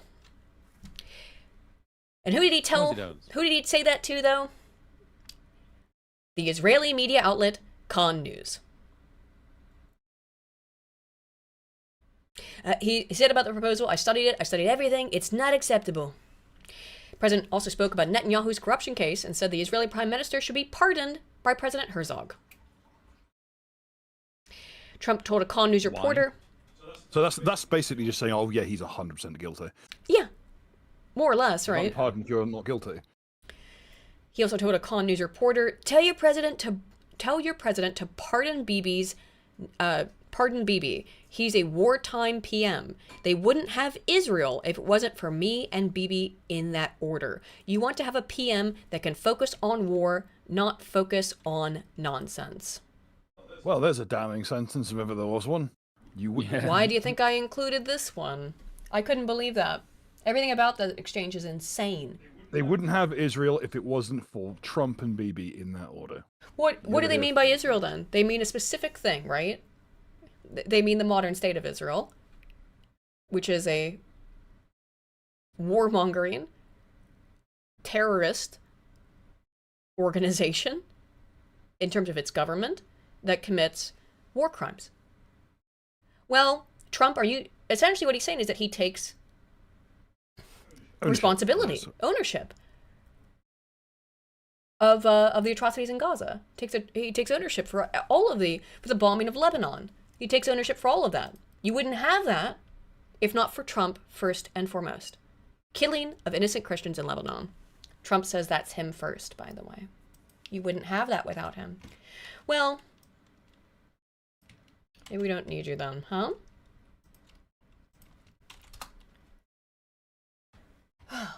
Deadpool Kid for 5 says, after 40 years, within 2 weeks and 7 seconds, Iran will have a nuclear weapon. I'm sure of it. It's, any second now.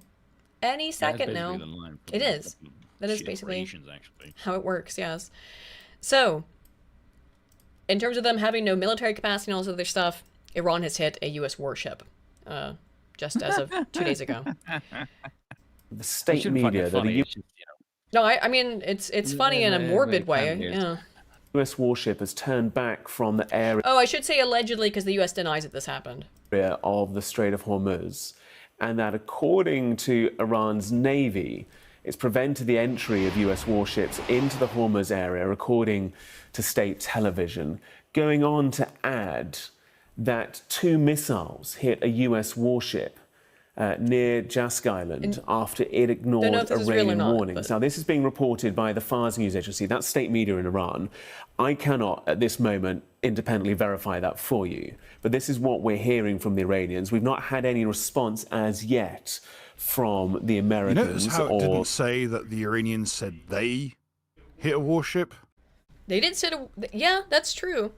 That a warship had been hit. That's a good catch, actually. That is, I missed that. Yeah, good catch, Bill. I don't know.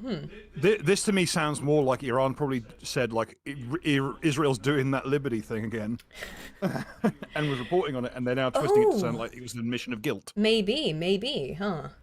Perhaps. Like if anyone speaks the relevant languages of the region for news broadcast, you could please update us whether they claim ownership of that attack, or if they are literally saying, like, this is a false flag.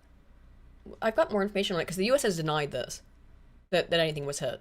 Or the White House or Donald Trump on Truth Social.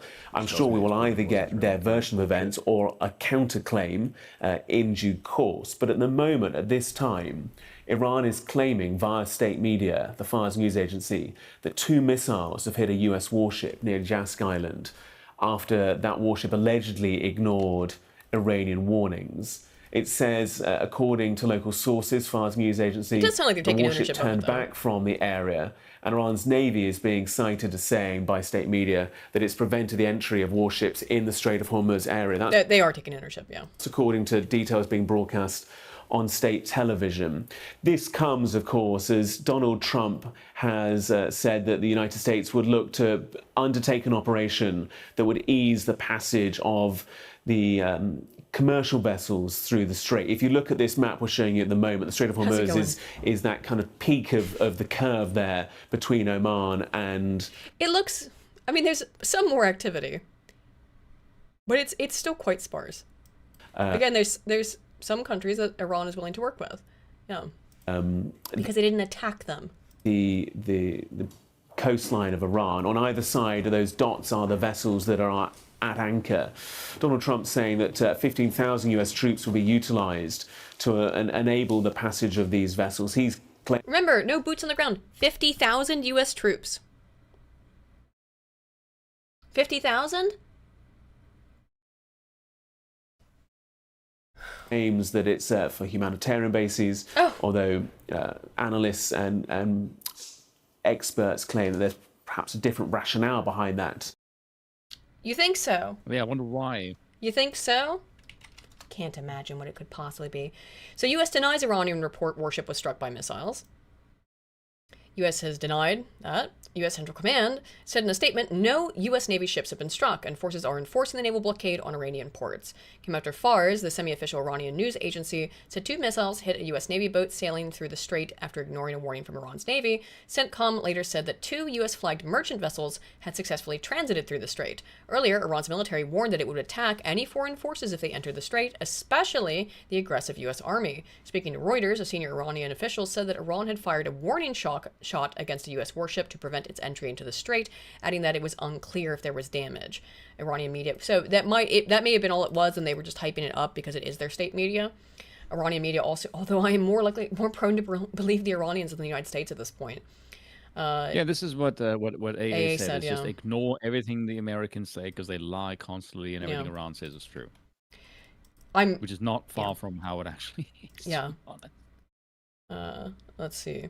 Iranian media also reported it had prevented American and Israeli enemy destroyers from entering the strait on Monday. Trump had earlier announced that the U.S. on Monday would begin trying to free merchant ships stranded by Iran's closure of a key shipping channel since the start of the war. Yeah, in that map we just looked at, a bunch of those ones on the other side of the strait, they've been stuck there for like a month and a half, 2 months. Some 1,500 U.S. service personnel. Did he say 50? I thought he said 50. I'd never heard that number before. 15,000, is it? Yes, 15. 15,000, not 50. I was going to say the 50 was new to me. Guided missile destroyers and more than 100 aircraft would be involved, CENTCOM said, adding that the U.S. blockade of Iranian... Remember, there was no boots on the ground, right? There's no one's going to be there. Jesse Waters just claimed that again, and that it wasn't going to be required. Just lying. I know they've already sent 15 or 3,500, definitely 15, but 3,500 troops, I think, was the last one I heard.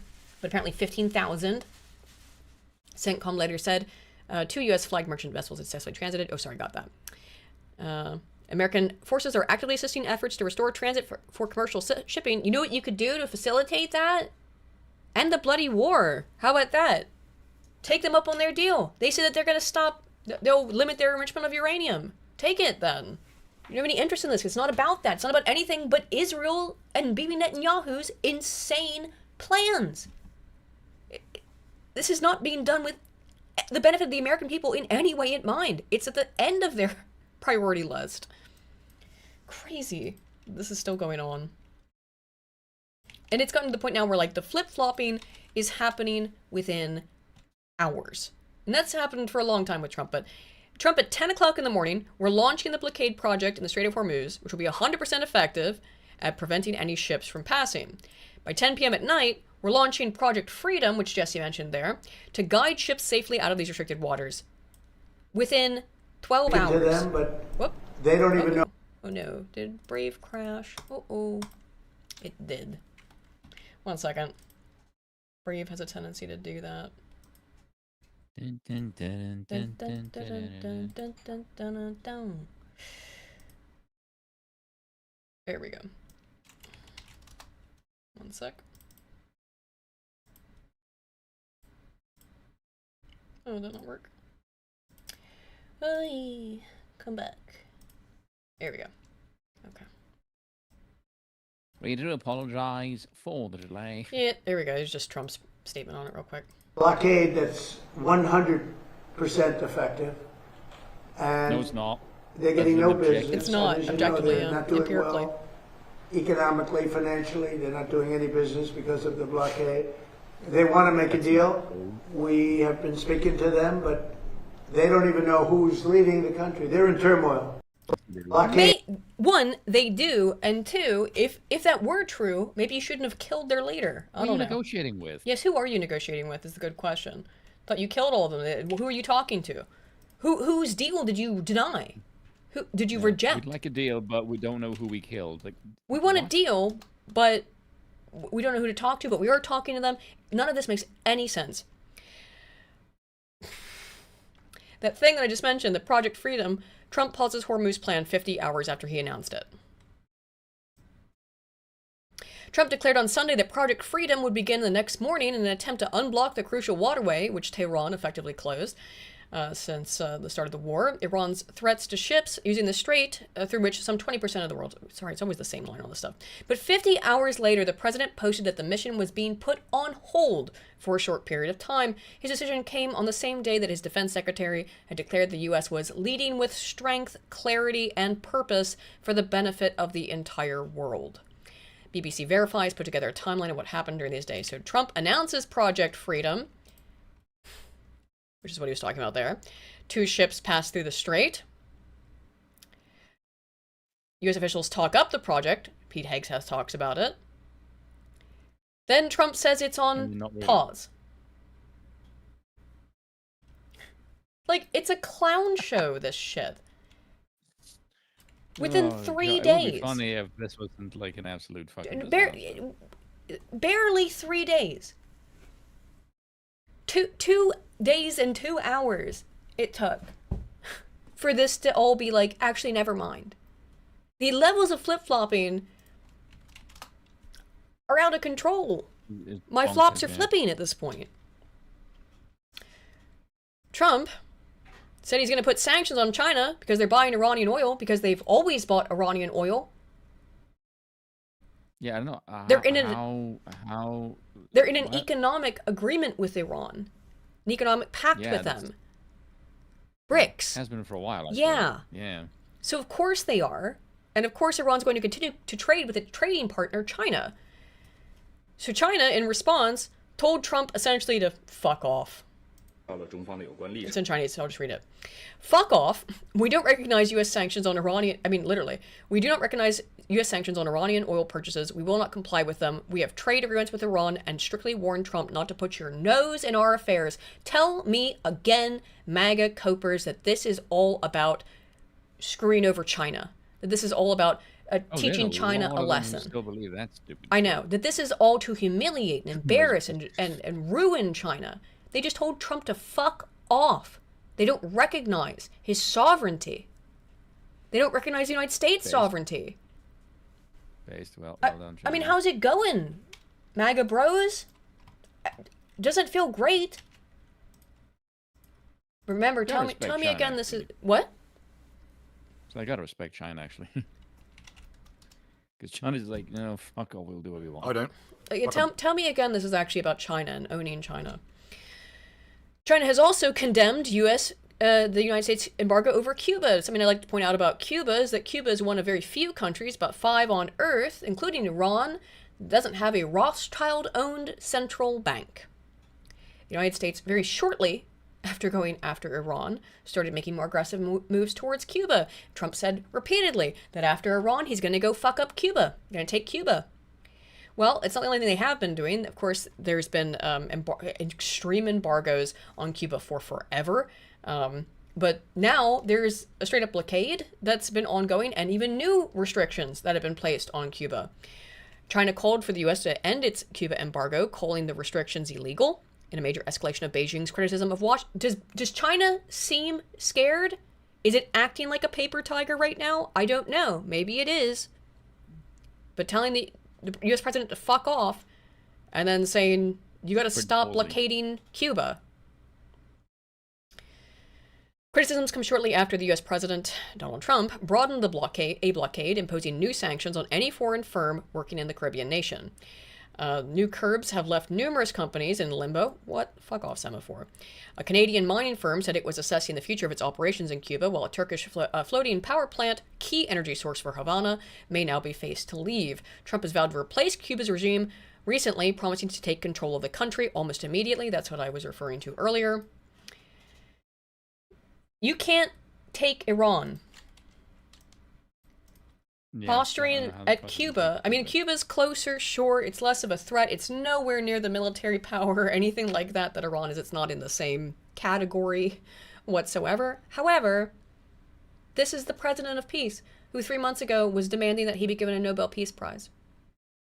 Oh, all those We're going to people come for you next, Cuba. All those boomers that thought we'll go down to Florida to retire. Yeah. Oh, have fun with that one.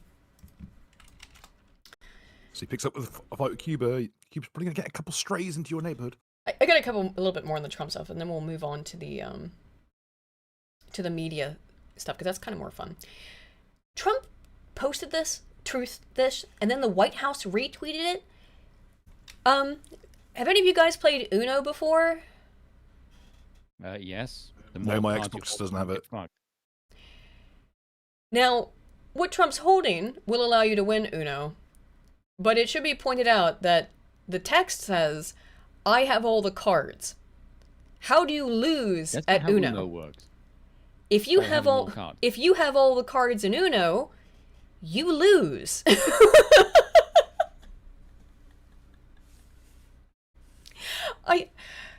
The text does not match the image. That's not what if you have all the cards in Uno, you lose. This is just the kind of dumb fucking shit. It's funny sometimes to laugh at, just like the absurdity of all of it.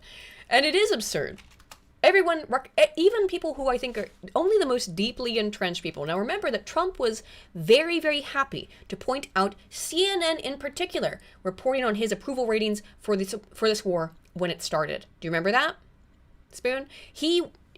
MAGA, and I don't know if Trump did actually, but the whole MAGA coalition, yes, I think Trump did as well. No, he had to have. just singing praises. Oh, even CNN is talking about how popular I am and how great this is. So, if we believed CNN 2 months ago, right? Should we believe them now? And of course, the poll of polls is made up of individual polls, and one of them that just came out over the weekend was the ABC News Washington Post Ipsos poll, and you can see it right here. I mean, this just tells the story, right? The lowest net approval ratings ever. Lowest net approval ratings ever. His lowest prior was he was under 24 points in August of 2018, which is like 2 years into his. Basically, do you think Trump will look at the polls now that it's bad? No, I don't think he's been looking at them ever. No, and also he's isolated himself. He is in a bubble. He doesn't hear, and he said things like this, like he doesn't listen to bad news. He only listens to positive news about himself. So he's not even hearing this. He's got all of his information curated. For the President of the United States, that is approval minus disapproval. The lowest previous record, according to the ABC News Washington Post poll, was Trump was 24 points underwater. That was all the way back in term number 1. My beard at that particular point did not have any gray in it like it does today. But guess what? As my beard has turned to gray, Trump's numbers have fallen to a new record low, according to the Washington Post ABC News poll. He is now 25 points underwater on the net approval rating. That is the lowest ever that he has ever been at. And so it's not much of a surprise to me that the CNN poll of polls is reflecting that with the record high disapproval rating. Yep. It's going great, though, guys. It's going great. Sorry, it was difficult for me to copy that for some reason. This one, oh, right, yes. So, in particular, what's really unpopular is his stupid fucking ballroom that this most recent assassination attempt was clearly in an orchestrated capacity, because all of the MAGA talking heads came out and in unison said, this is why we need Trump's ballroom. This is why we need to build the ballroom. If we had a ballroom, this would have never happened. Well, here's the American approval ratings. A lot of them said that, yeah. Here's the American approval ratings of the new White House ballroom, and although I know it's CNN, I do appreciate them putting the people, the number of people, the percentage of people who want are in favor of Trump building this ballroom relative to the percentage of Americans who believe in telepathy and ghosts. I never thought I'd be discussing ballrooms with John Berman, but here we go. It's the ballroom heard around the world, and I recall a shot heard around the world. Bobby, for a CNN announcer, this Italian guy is fine. Thompson 51. That was popular. This is most certainly not popular. I mean, just take a look here. Okay, privately paid. This is a privately paid, and now, of course, we're talking about potential public funds going. So yeah, privately paid supports. Been consistently at 28%. To it for the security. Privately paid new White House ballroom. Look at this. In October of 2025, 56% opposed it, just 28% supported. Now, after all of the press that the president and Republicans have been trying to make in terms of making this ballroom. Like I said, they banked on the assassination attempt, the shooting at the Correspondents' Dinner, to say this is why we need a ballroom. Not 1 inch moved on the polls. Popular. You know how much it's moved in terms of popular opinion? It hasn't moved at all. It's just as unpopular now as it was in October. It is 56% opposed, just 28% support. And I will note, Mr. Berman, that I have my little nugget down here. Just 18% of independents support it. This ballroom is simply put unpopular. 28% doesn't seem very high. Put 28% in perspective. Yeah, I'm going to put 28% in. I know he's setting up his next slide, but that was one of the worst transitions I've ever heard. 28% doesn't sound like much. For some perspective to you, because to me, as I said at the beginning, I never thought I'd be talking about ballrooms, because ballrooms are just not my style. But Americans who support or believe in ghosts, that comes in at 39%. How about telepathy? That comes in at 29%. And the new White House ballroom comes in below both of those at 28%. Now, I'm going to tell you an interesting statistic. The last time that they conducted, that I had a very good poll that was conducted a couple weeks ago on the percentage of approval of the war with Iran. It was 32% of all Americans, right? That is a very similar number to the number of people who want and support building the new White House ballroom. It's the same people, but it is somewhere in that vicinity. It's a third of the country. It's not half. It's a third of people if not less. And I think it's declining every day as more people get sick of this and this nonsense and this bullshit of which they get nothing. Trump just gives himself shit and his friends shit. And you, the American person, the American taxpayer, the American voter, the American citizen, you get nothing. What even is affordability? I never heard that before. Until I heard some Democrats say it. Well, what is affordability? Is it being able to afford to pay your fucking staff, half of them? Because the Daily Wire has laid off half their staff. It's going great, isn't it? You know, small silver linings on things, right? The Daily Wire is, of course, you know, run by Ben Shapiro, who is a Zionist, who is very, very happy about all of Trump's recent actions. Wonder why. Their views on YouTube have cratered. They're, I mean, like, massively. No one wants to watch this shit. Like I said, it's somewhere between 28 and 32% of people. And then you have to ask how many of that in the United States. And then how many of them are motivated enough, who aren't just passive consumers who just go, Trump said thing, Trump good, yes. And actually go out and watch Daily Wire videos. Not a lot of people. And it's declining all the time. So they've had to make massive layoffs. Right-wing media company divulged the news, in an official statement shared on Monday, I can't read for a second, on May 1st, citing new investments in formats, locations, and production models as the reason for its evolved status in Nashville, which is a really weaselly, slimy way to say that they laid off half their staff. Why was the Daily Wire's Nashville office hit hardest? It's their main office, from my understanding. Over the past year, we've added production staff in D.C., the Northeast, and Florida. In terms of layoffs, the layoffs allowed the Daily Wire to focus its resources on an ambitious slate of new entertainment projects set to release this year. Oh, I'm sure they'll be fantastic, just like Animal Farm from Angel Studios, the supposedly conservative outlet there too.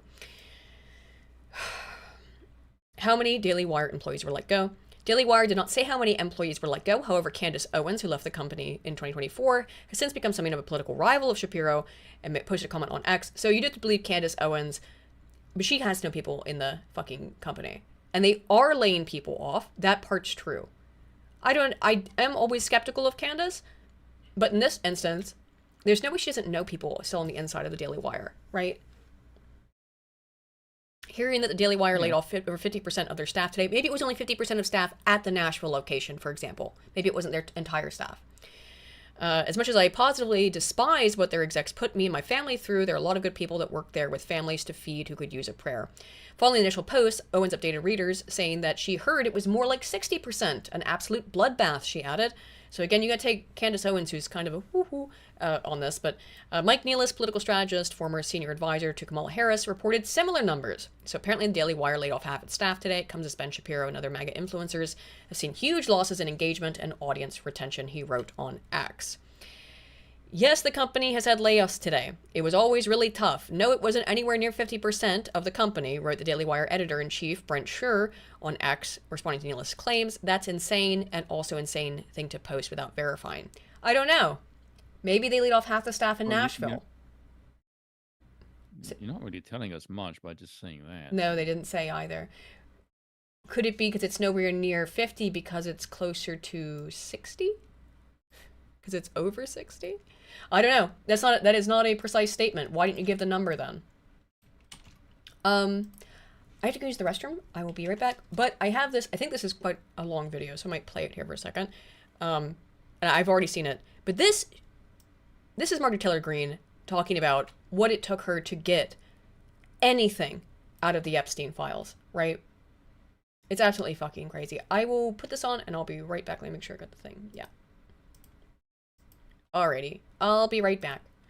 They started talking about releasing the Epstein files. I'm like, this is a no-brainer. President Trump will just roll them out on a big cart himself. Stacks and stacks and stacks of the Epstein files, because obviously Bill Clinton is all in there and Hillary Clinton. That's what I had been told all along, right? Well, it was the most shocking thing when I sat in a conference meeting and I learned that the president didn't want to release the Epstein files. I was like, what? Yeah, come to find out, he was very much against it. So we kept on trying and kept on talking about it. And then the president told Mike Johnson, no, do not bring that resolution to the floor for a vote. He told the Rules Committee, and Johnson told the Rules Committee, no, you will not mark up any bill in the Rules Committee that will allow the Epstein files to be released. And the resistance built and built and built. He told Pam Bondi, don't release the Epstein files. He told everybody, don't release the Epstein files. So we persisted because that's what we promised. That's what we campaigned on, transparency and accountability, especially to pedophiles. How is that complicated? I do feel bad, essentially, for Marjorie Taylor Greene. I think maybe she's not the brightest, but I think she's honest. She comes, at least with this kind of stuff, she comes off as it. I mean, they're politicians, none of them are honest. But she comes off like it, like she actually cares about this stuff to a certain extent. Everybody else, she seems like a fucking genius. Well, true. And she has lost. She has lost, you know, professionally by sticking to her guns on this kind of stuff. Yeah, I believe her that she really did want this. She wanted transparency on this. And for that, she got shafted, kicked out of the movement. So it got to be such a gigantic amount of resistance coming from the president and the speaker and everyone, the DOJ. I said, fine, I'll do the unthinkable. I'll go over there and I'll sign my name on a discharge petition that all the Democrats are signing their name on. Talk about crossing the aisle. Me, a general in the MAGA army, crossing over to sign my name with a bunch of Democrats. Yeah, and we need more of that. We need more bipartisan actual work. I know the Democrats suck and they're retarded, but so the Republicans are retarded too. They're also, there's evil on every side. It is a feature of democracy, not a bug of it. It is inevitable that this happens. You get evil people and retards and pieces of shit and just opportunistic assholes everywhere. And that's how you really feel, Aiden. I'm democracy's biggest fan, Spoon. Yeah, I did. Because women were raped when they were 16 and 14 years old. And he was a convicted pedophile, and we knew there were many with him. So I signed my name on the discharge petition. Oh, did I get my name on the naughty list then? Let me tell you. That became a real issue at the White House. Well, I'll never forget it. I was in my office in the Rayburn building, and I got a phone call from the president.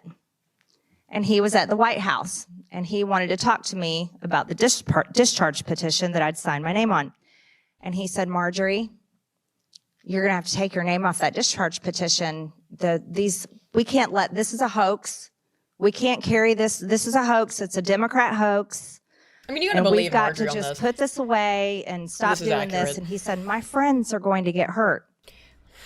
Look, if true, I mean, and she said that stuff for a while now, that that's what he had said to her.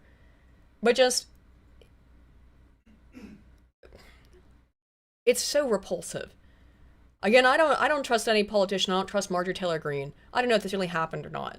But it is essentially what went down. Heavily redacted, made a big media show to be like, look, we're releasing the Epstein files, but they didn't really. There's millions and millions more files they haven't released. And what they did release was heavily redacted, and sloppily so. But that's... There are a couple of cases where they left names in by mistake. Yes. By mistake? I don't know. Also, it's going great for the MAGA movement, and I don't know, is it all boomers and just low information, low IQ people? Because Vivek Ramaswamy won the Republican nomination for Ohio governor. Beating out Casey Push. Wait, wasn't he always going to? I thought Casey might have stood a snowball's chance in hell. But Vivek is a complete and utter grifter, and everything, his whole political career is about enriching himself. We got several Indian stories about that tonight, by the way. Speaking of absolutely dogshit politicians, don't worry, it is. Well, Ohio, I hope you know how to speak Hindi. True. It is not just the Republicans, of course. Mayor Mamdani, Zohran Mamdani, has been mayor of New York for 100 days, and New York is bankrupt. Mamdani warns New York City faces faces budget crisis. Can I just point out, of historic as much as magnitude. I would like to shit on him, Yeah. I'm pretty sure He inherited that a lot it of was this. going to be, just, Yes. it's like having everything on fire, and then However- just like, oh, look, the last bit has just been burning. I'm like, yeah, but it's been burning well before he got there. I agree. However, you have I agree with that completely. We don't have to go further into this because that's the case. He inherited a lot of this, to be fair. Currently, Comptroller Mark Levine, different one, not Mark Levine, has a deficit at 2.2 billion with a projected 10.4 billion gap in 2027, staggering 12.6 billion budget shortfall over 2 years, half of Mamdani's term. So it has gotten worse under him, but I would he is a mayor, and I do imagine he's inherited a lot of this. Wasn't caused by a bad economy. It's the result of budgeting decisions from the previous administration that we must now deal with. Yes. To address the deficit, Mamdani said that the city had already gone to great lengths to save on costs, but here's what they're really going to do. You have elected a socialist. New York City. Oh, did I have the next thing? Is it not in this? He's going to raise your taxes. You're going to have to pay for all this. That's what it is. Pass through. It is in this article. Pass through entity is an optional task. I can't read tonight. It's because I got thrown for a loop at the beginning. Optional tax that began on January 1st was designed to help New York City residents bypass a federal $10,000 cap on state and local tax deductions. However, PTE also covers partnerships, S corporations, limited liability companies, not just individuals. It's a system that Mamdani says overwhelmingly benefits millionaires and multimillionaires. We're asking the state for a modest reduction from 100 to 75%. You're going to drive more businesses out of New York with this. But by the way, it's not just the millionaires and the billionaires that are going to pay for this. New York City residents are going to pay for this. They're going to pay for the city's massive budget deficit. How much of it's Mamdani? Probably minimal, who's actually caused this. But it looks terrible on him because he's the one who now is going to tax you. And he's going to tax heavily because he's a socialist and he thinks everything can be solved with taxes. Right. He's that kind of socialist. He just thinks tax him more. Chronic under-budgeting by previous administrations is what he blames it on. Under-budgeting, yeah. Structural fiscal balancing at the state level. Office of the Mayor went on to state that budget gaps were consistently and intentionally understated. I am not surprised by that during the Adams administration, pointing to the fact that Albany received more revenue than it had given to New York City. For example, New York City reported to have sent $68.8 billion to the state and received only $47.6 in return. Well, but here's the part that's interesting. Pressure on residents. Cities navigating broader economic strain. In March of 2026, the inflation rate in New York is higher than the U.S. overall at 4% compared to 3.3%. Neither are great. 1 in 4 New Yorkers are living in poverty. New York City's inflation story is echoed throughout the country at the moment. Households are getting stretched thin. Is New York City cooked? So these people are going to get taxed on top of the fact that it's New York. It's already expensive as hell to live there. They're going to get taxed to fuck to pay for this deficit. Is New York City cooked? Asks finance.yahoo.com. Mamdani believes the path forward is clear. We're not cooked. You're just going to have to pay a bunch more money. And then at the end, there's a fucking ad to generate passive income so you can pay for all the shit you're going to get taxed in, right? Good God. Mamdani also tried to, being named Mamdani, tried to swindle the king out of his jewels. That's not a euphemism, isn't it? No, he wants Charles. He apparently asked Charles to return the Kohinoor. Why the hell would he do that? Because it belongs to the people of India, sir. Right? It doesn't. No, it totally does. They got it from India. The majority so it belongs of to them. Indian people seem to be in London now, so it's only fitting that it remain with them. True. Exactly. If I were to speak to the king separately from the purpose of the event, I would probably encourage him to return the Kohinoor diamond. Mamdani, who has Indian roots, you don't say, said at a press conference hours before he was set to meet King Charles at a ceremony honoring victims of the 9/11 attacks. Did he actually ask? Can I have the big, this is it, by the way, the big ass diamond in the center there. Sir, please redeem diamonds, sir. Please be returning to the needful. Why? Why should he do that? No reason. It's just fucking pathetic. Worst thing to ever happen to India was Indian people. Speaking of bad business decisions, Spirit Airlines is dead. This was actually what inspired... Well, speaking of Indians... Yes. I don't know, my experience riding Spirit, it's a lot of black people, which I've heard from others as well. It depends on where you are. I think I think they're based, or they were based out of, is it Georgia? They were never based. Atlanta. I think they were maybe based out of Atlanta. Well, as I understand it, it's basically just Ryanair for, So, the Yanks. When I'm in the U.S., I very frequently fly Spirit because you don't get anything included. You probably end up paying more if you buy anything. If you bring a big bag, if you bring any luggage or anything like that, every single thing they nickel and dime you on Spirit. But if you just need to get from point A to point B, Spirit was always pretty good. God, yeah, that definitely sounds like fucking Ryanair. Yes, yeah, it is very similar. Yeah, it's pretty much just Ryanair. If you need to get from point A to point B, Spirit's great. But if you want to get, like, there's no snacks, you don't get the snack, you don't get anything like that. You got to pay for anything. Is Delta's response to this been included? Yeah. In the docket. No, I don't know if I have Delta's response. Did they offer to buy Delta's it? response was to immediately stop offering free snacks and drinks on board. It's like, well, I did see that. Show's over, boys. Yeah. Are over. Well, yeah. That was the thing that set them apart, right? Is it like Spirit doesn't give you free drinks and snacks? Can we return? Okay, I know that the era of fixed price, like air travel, was kind of cancerous, but it was kind of nice to have the corporations kind of fight over the consumer for a change. Yeah. I mean, Southwest Airlines doesn't give you free shit. That used to be like why people flew Southwest. It's because they gave you a bunch of free shit. I didn't know that Southwest doesn't give you drinks and snacks. I thought that was why people flew Southwest, is because it was better. Spirit, I can just tell you this, when Spirit was operating, and this might be because, again, I think they were based out of Georgia, out of Atlanta, at least when I went down there. Oh god, what's the Atlanta airport called? I can't remember, but that airport is enormous. It's one of the biggest ones in the States. It's huge, the one in Atlanta, and I think that's where Spirit's based out of. I could be totally wrong on all of this. But that might be why it's easier to get, or cheaper to get Spirit flights on the East Coast, which is where I'm from. But it would be like, I go to buy a plane ticket, and it'd be Spirit Airlines, $60 would be the cost or something like that. And then it's like the next one be twice that cost. So I would always fly Spirit. But thanks, Elizabeth Warren, says The Hill. Why does it say that? Let me make this it. Okay. Spirit Airlines is officially dead. Low-cost airline has ceased all operations, canceled all flights, ended all customer service. It's bad news for the airline's customers and its 17,000 people. I assume liberal and progressive Democrats must be thrilled, and I wouldn't necessarily assume that if they weren't actually thrilled about it, which is the weird part. They do seem very happy about this. After all, this outcome is 100% due to their own actions. We can lay this at the death at the feet of Elizabeth Warren and Joe Biden. They're responsible for it. They arranged it. They should be celebrating. They do appear to be.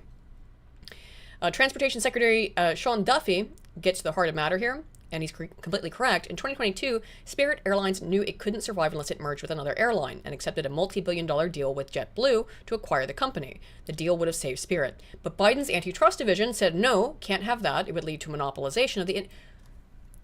One airline merging with another when there's, 15, 20 major airlines in the United States? I don't even understand why do this. We could have just saved the company. And again, 17,000 people are going to be laid off now because of this. People flew Southwest because bags were free. That's what I thought. I thought all of it was still free. Oh well. I've never flown Southwest because it's always been so expensive. Southwest is always super expensive, so I've never flown with them. It's always like sometimes 3 times as much as Spirit. So I never flew with them. And I thought, oh, it's 3 times more expensive because it must be including checked bags and snacks and all kinds of stuff that I wasn't interested in. But I didn't know. That's why I never flew Southwest. At the time, Progressive Senator Warren celebrated the ruling, saying, I've warned for months that a JetBlue Spirit Airlines merger would have led to fewer flights and higher fare. Don't know how that makes sense. We're right to stand up for consumers and fight against runaway airline consolidation. This is a Biden win for flyers. Well, now the airline's dead.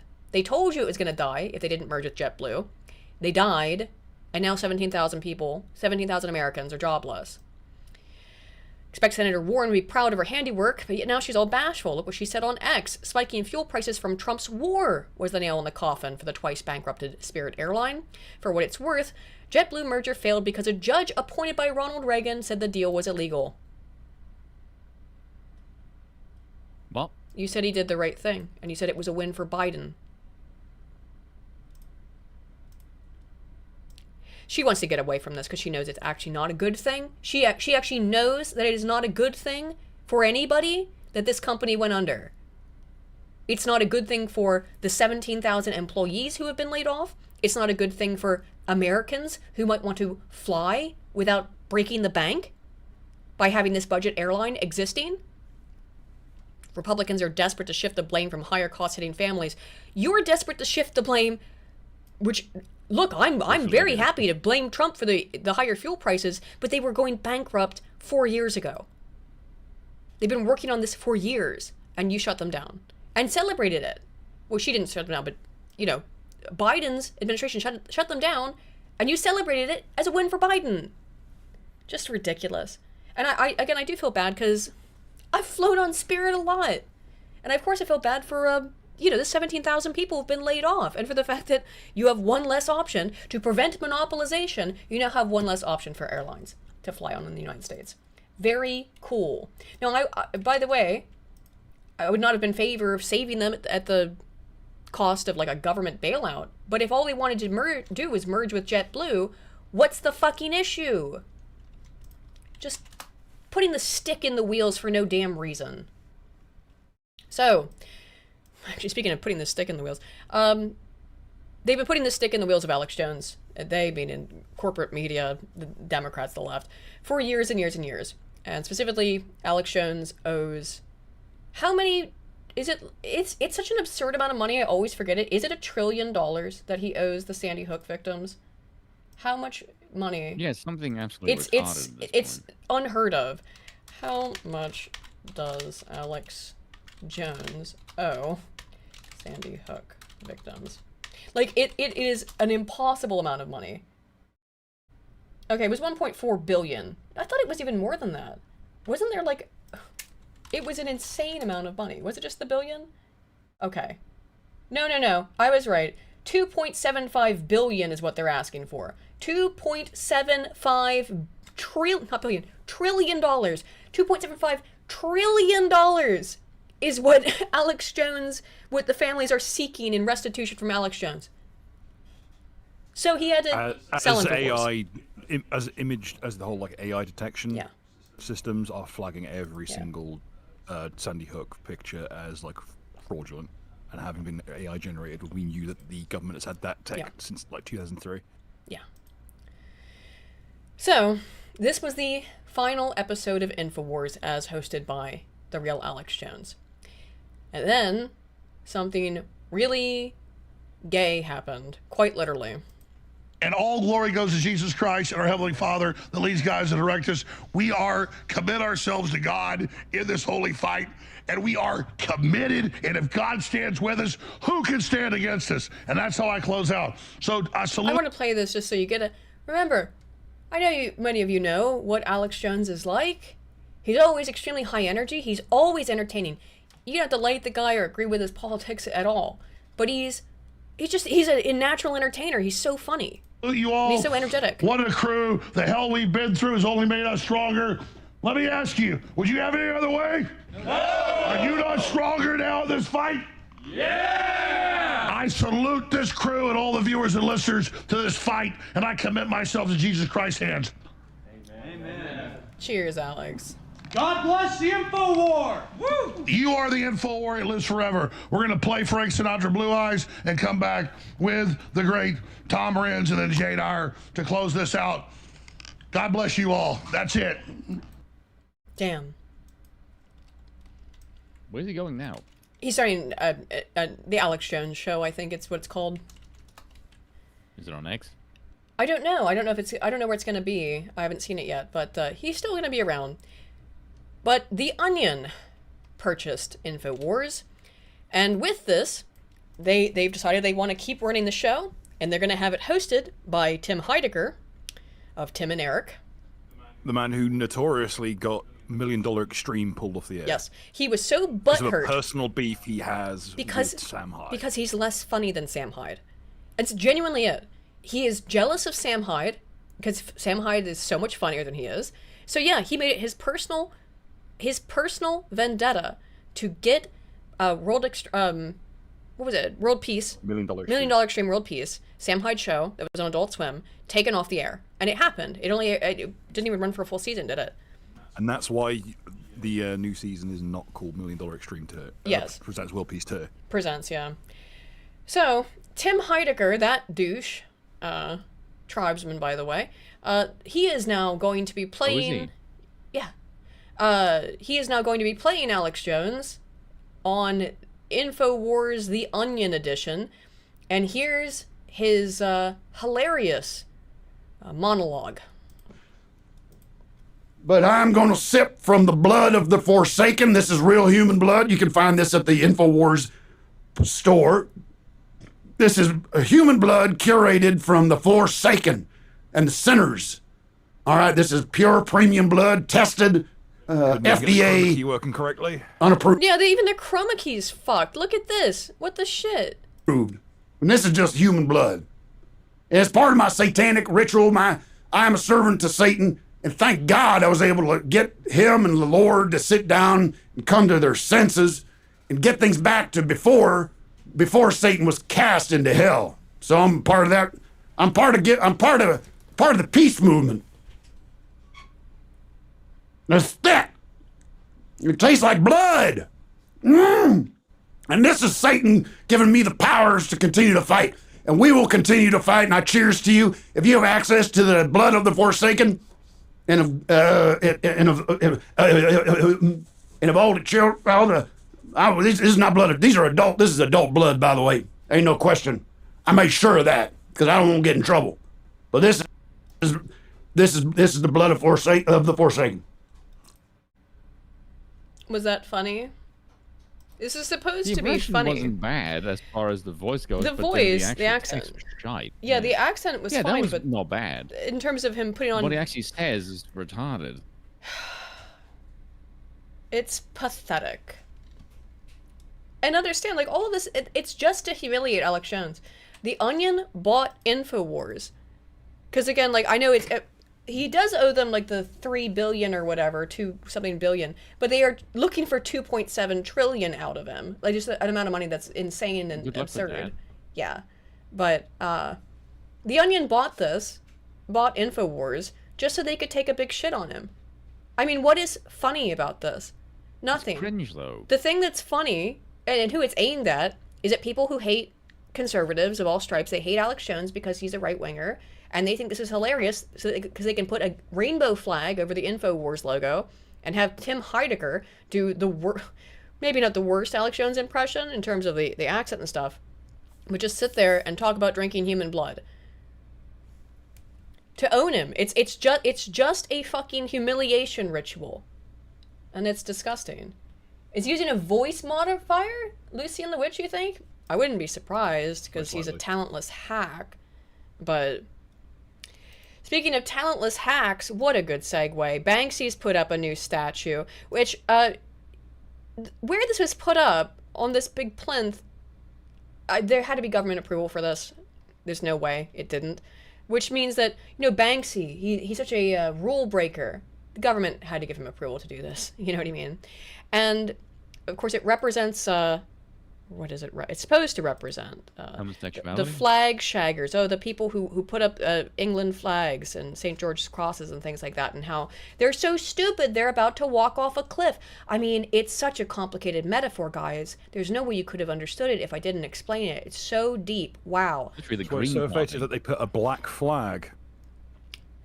Very the black true. Bloc banner. Very true as well. And it is a corporate stooge in a suit who's walking off. That's true. It's so deep, guys. Wow. So why is the background so painterly? I don't know. It's just the sky. No, it's like the building on the left. They've got a bunch of it's got a bunch of scaffolding around it. I know it does, but just something about it looks just soft focus. Because it's got mesh. It's mesh. This picture is so beautiful because on the right hand side you have old, beautiful Victorian England, and then just walking into modernity, which is just scaffolding and blindfolded shit show. Oh, you've brought new meaning to this art. As everyone below looks up, as if it isn't fucking retarded. It's fucking retarded. I've always been a big proponent of execution of the author. Banksy hasn't been cool or edgy in like 30 years. Pretty much my whole Yes, I life. did just bring new life to that photo. Another thing that is not Great cool or edgy, or even though I don't know if it's trying to be, but is Non-white? absolutely not cool and trying to make a political statement that is retarded, is the whole Animal Farm controversy. So Angel Studios, which has sold itself just and try to make it a capitalist thing. yes. So Angel Studios sold itself to its shareholders, to its customers, as being a faith-based company that prioritizes Christian values. And I have to say, I have watched The Chosen, and it's amazing.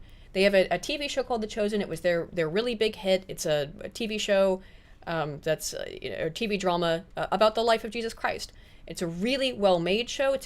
They have put clearly a ton of effort and time into being historically accurate in many ways, and and other than that, it's not preachy. I wouldn't call it. It is an entertaining television show. I think that even if you're not a Christian, you could still enjoy that program, just as like a historical drama, right? Or set in history, right? You could call it a historical fantasy or historical fiction. I mean, it's historical fiction to an extent because it is fictionalized. Aspects of it are, but it is the gospel of the Lord that they're translating there, and I think it's a good show. That got a lot of people to be very fond of Angel Studios. They also made The Sound of Freedom, which was a extremely popular film. Got a lot of praise despite the fact that, again, film made by Christian conservatives, presumably.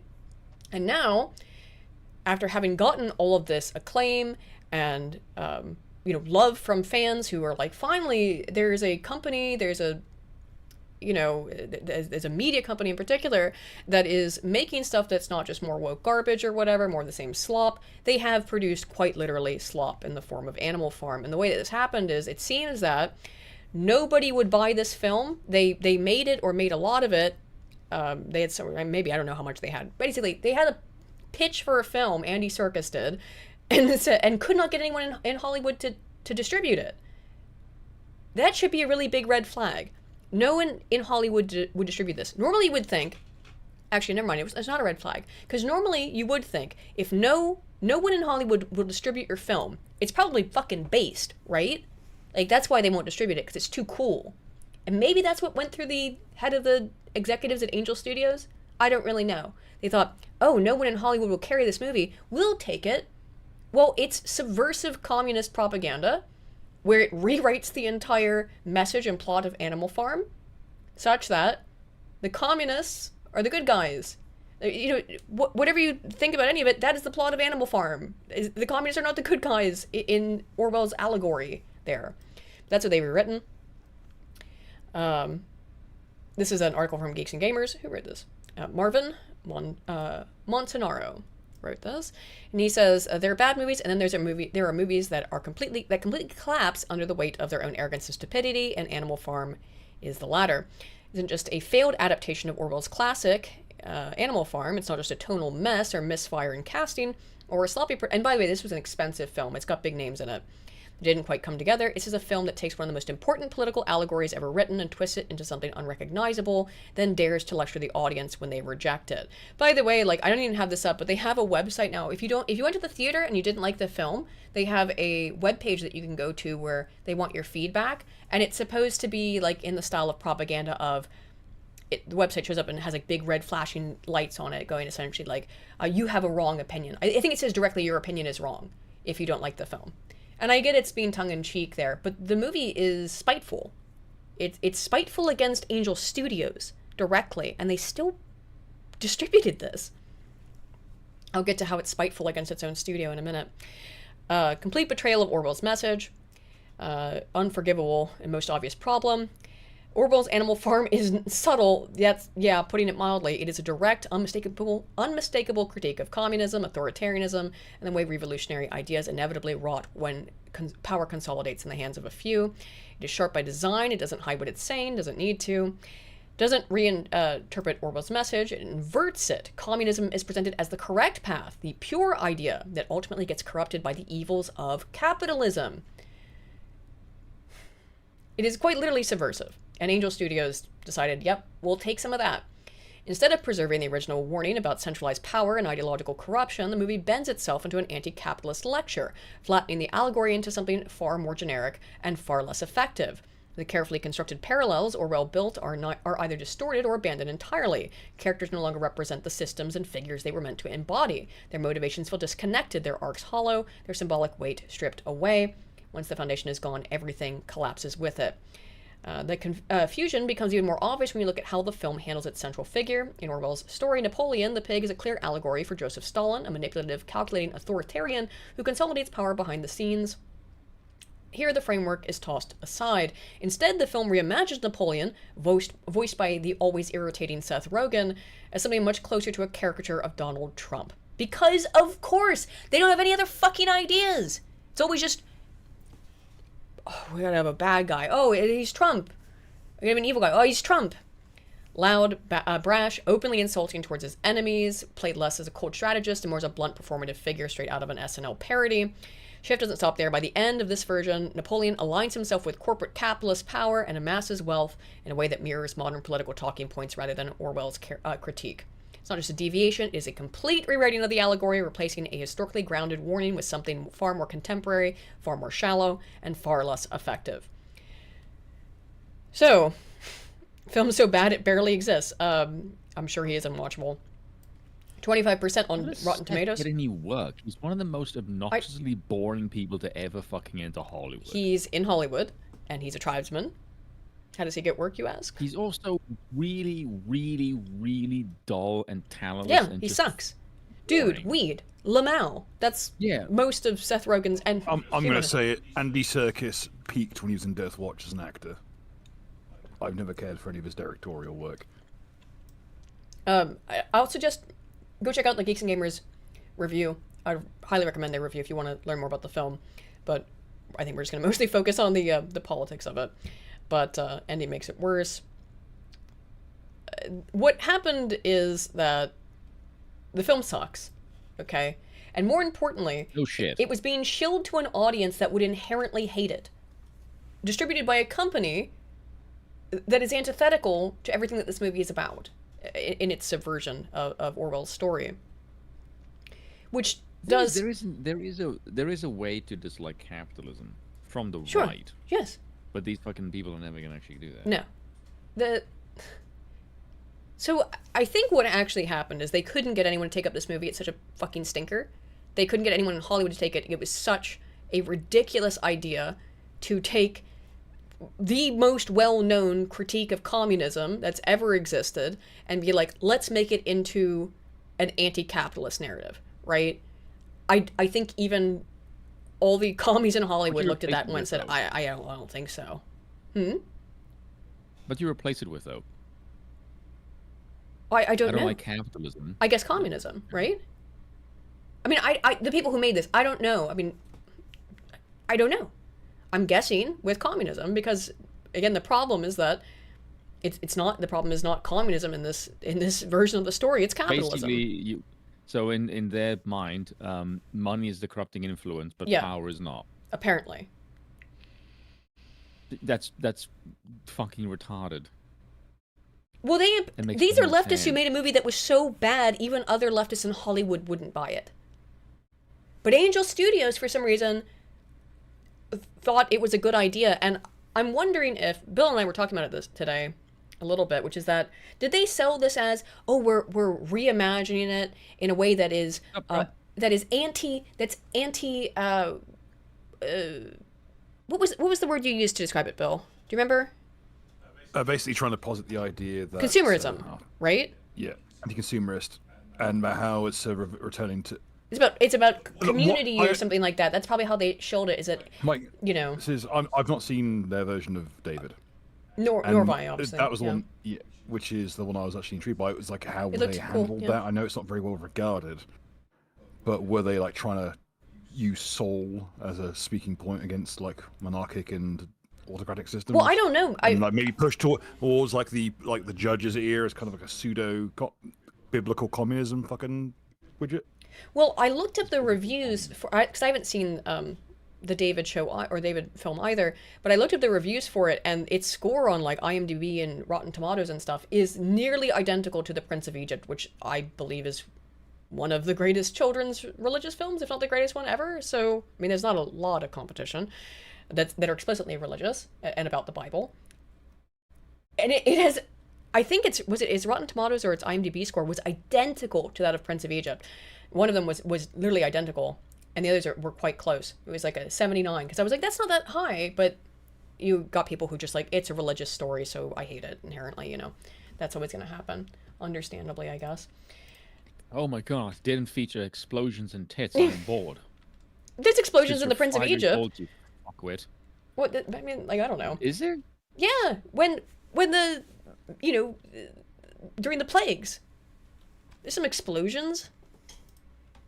I think. Is there? I think if you go watch the... Well, there's a fire raining down. Fire raining down yeah. Oh, yeah. Sorry, I'm just plagues. I just think of like the... Yeah, in the musical number, in Let My People sick. Go, there's explosions in that musical. Yeah. I've seen that movie a lot. I love Prince of Egypt. Yeah. I remember someone saying that the scene where Moses opens the water, that took like 3 months to make. Oh, I'm sure it did. It's an incredible scene, yeah. Yeah. This was like in 90... Hand animate the individual giant fish. Yeah, 97, I think this was done. Something like that. I remember I was sick. I had the flu, and it had come out on VHS. I'd not seen it. My dad went up to the pharmacy to get me some medicine, and he found it there, and he bought it for me, and I watched it over and over again while I was sick. I probably watched it like a dozen times, you know? So, I loved it. It was from the second I first saw it. I love that film. So I don't really know what happened here. I don't know. Clearly no one else would buy it. Did they just think, oh, no one else will buy it, so it must be subversive in a good way, a way that we would like, and then they sold it to them as, oh no, it's anti-consumerism or something. It's about relationships and friendships and not about, you know, capitalism in that sense, in terms of consumerism. Also, they've had the last time they worked with a big leaguer, it was Mel Gibson, which went remarkably well for them. Of course it went well for them. That's a match made in heaven, right? Get it? However...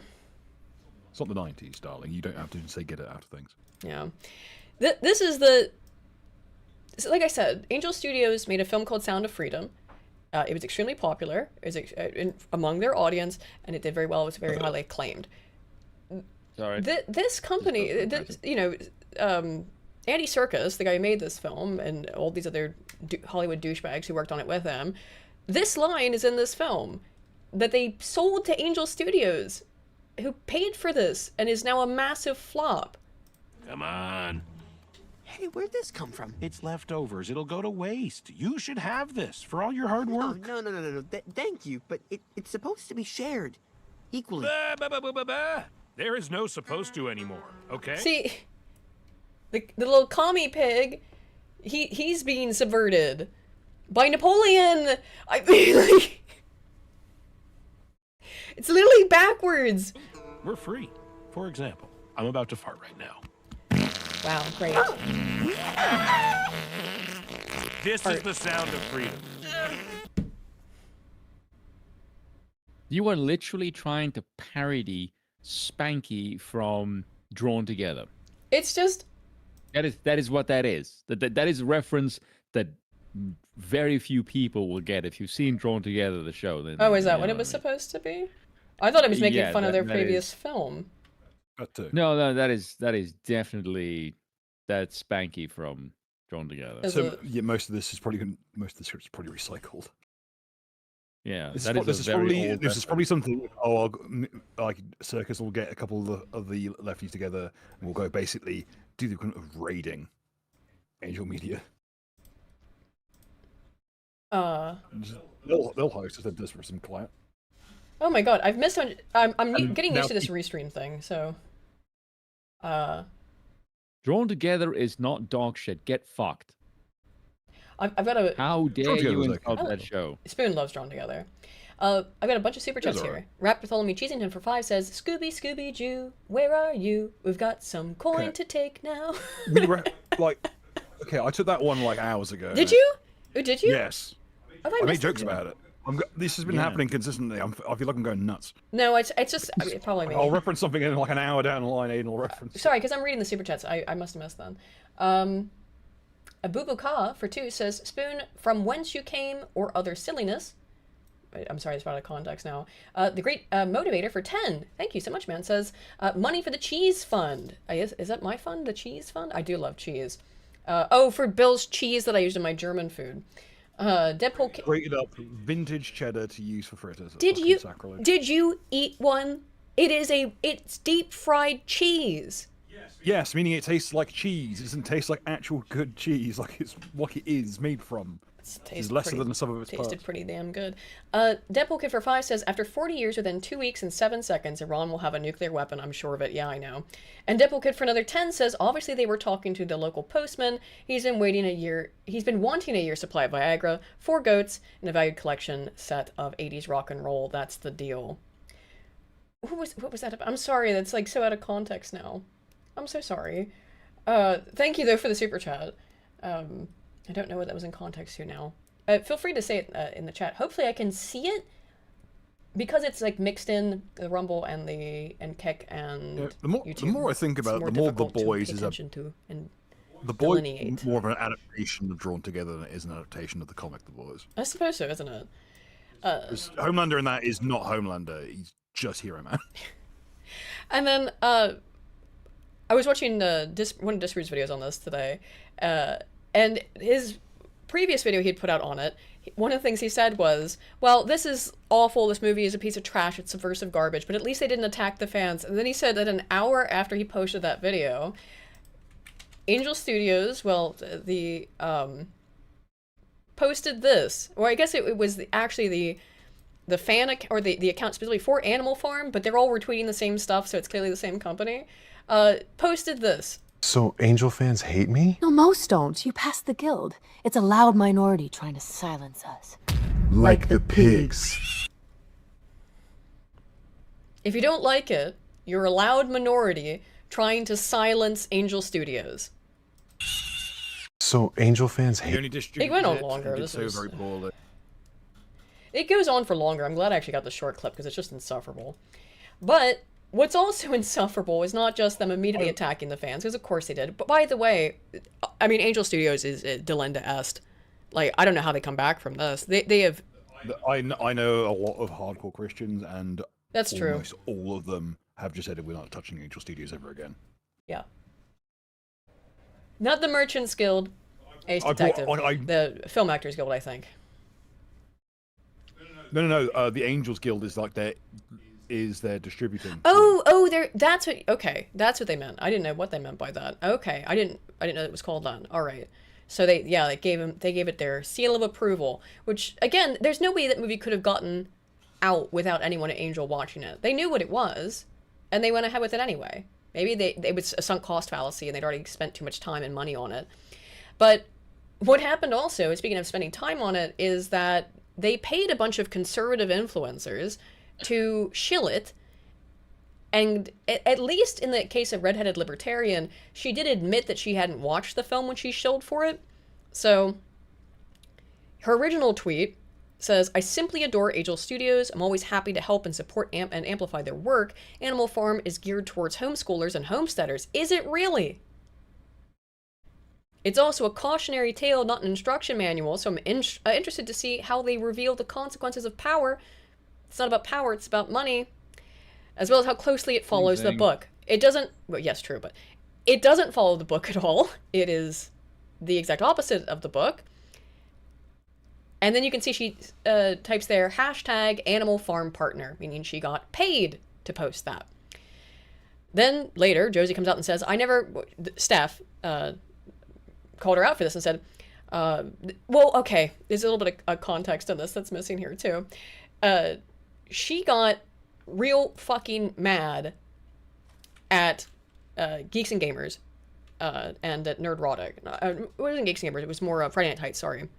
She got really big mad at them for basically, well, she was like, oh, they're talking shit about me. I demand to go on with Gary. I demand to go on the show because you're lying on my name and all that kind of stuff. And specifically, who did say something was Disper, and he brought up that she was paid, that she had admitted in this, tweet thread that she had not seen the film, and that she had then deleted the post, which she did.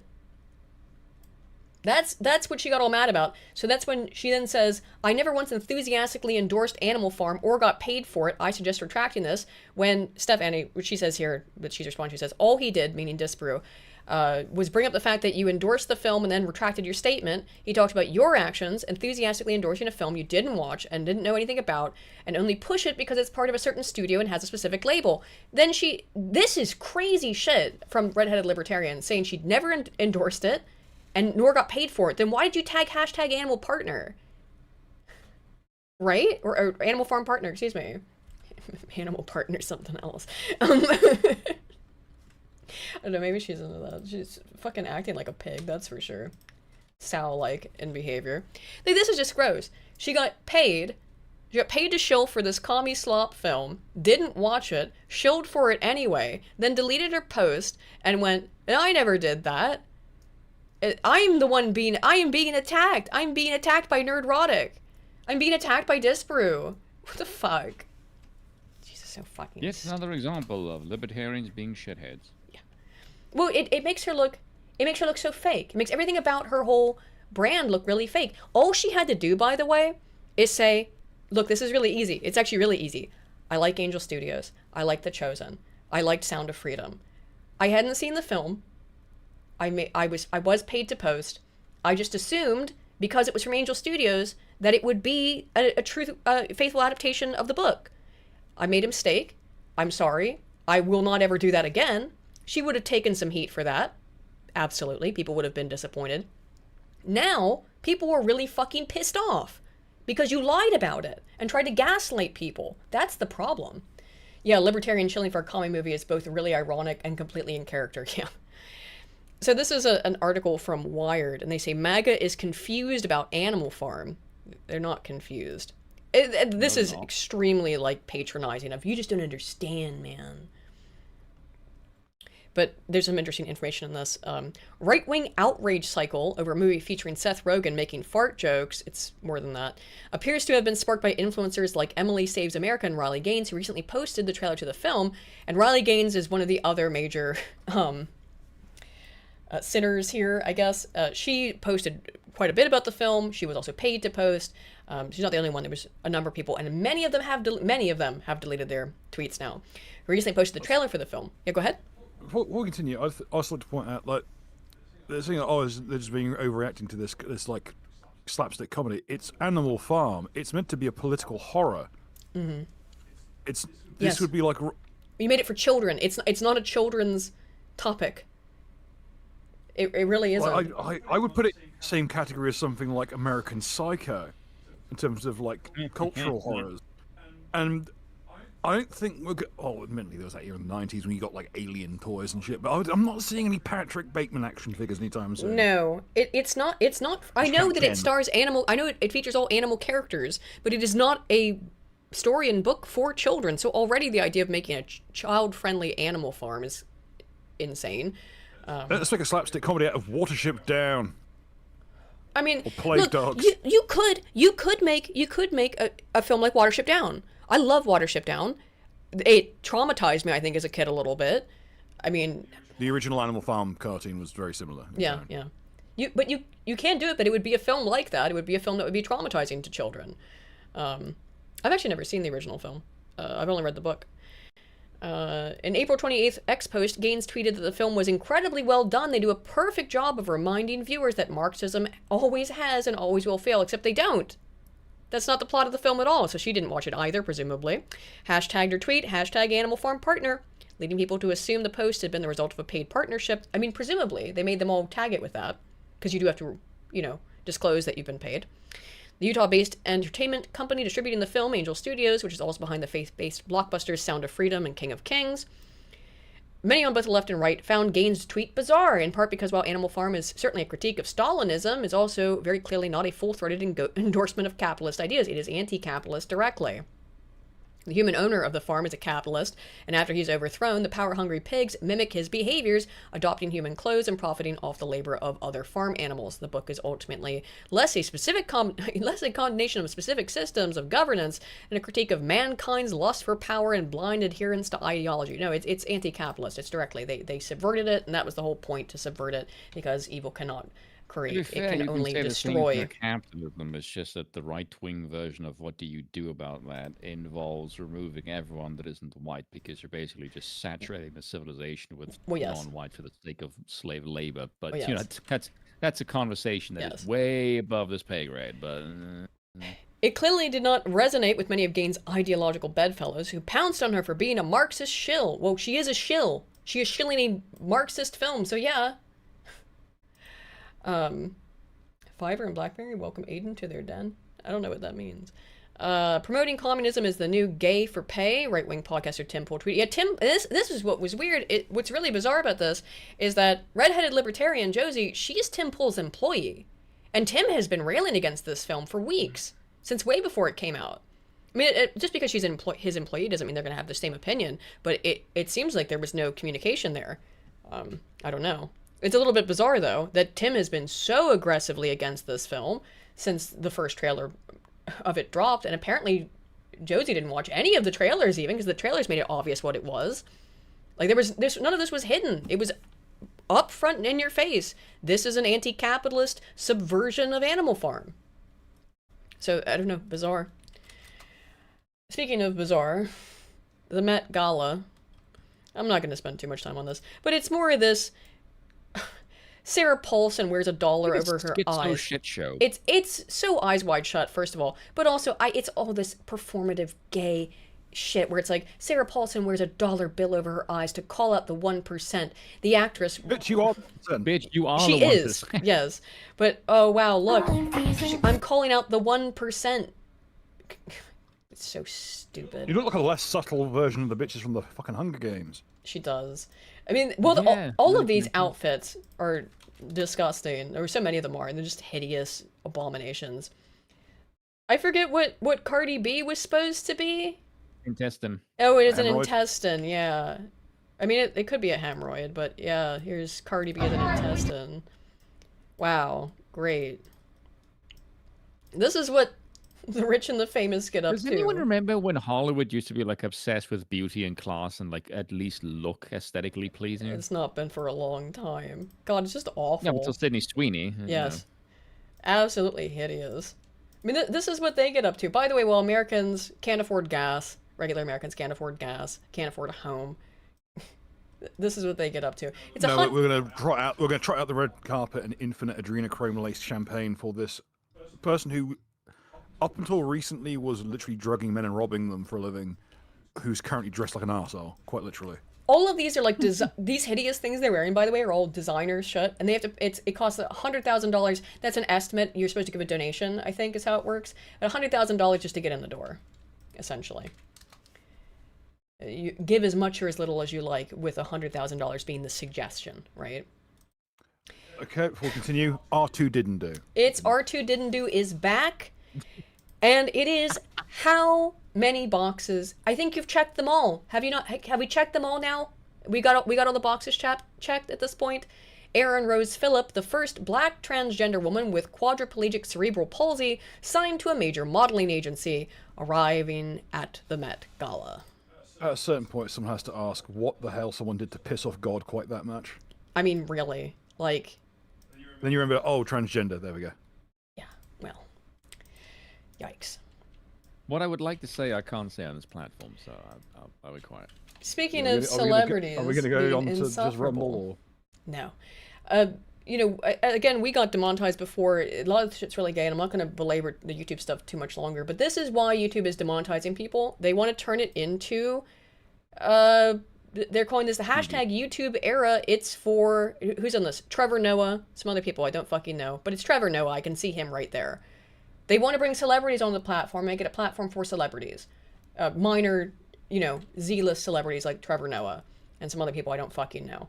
That's what it's that's the model they're moving towards.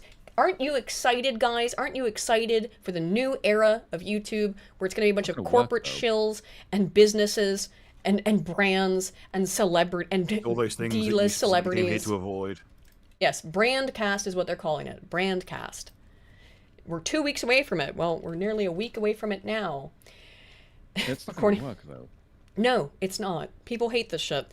Terry Crews is one of the people they brought on board to host a YouTube series exploring the Cadillac F1 team and racing culture. This is what you're gonna get. This is what YouTube wants to shift to, is to being Netflix for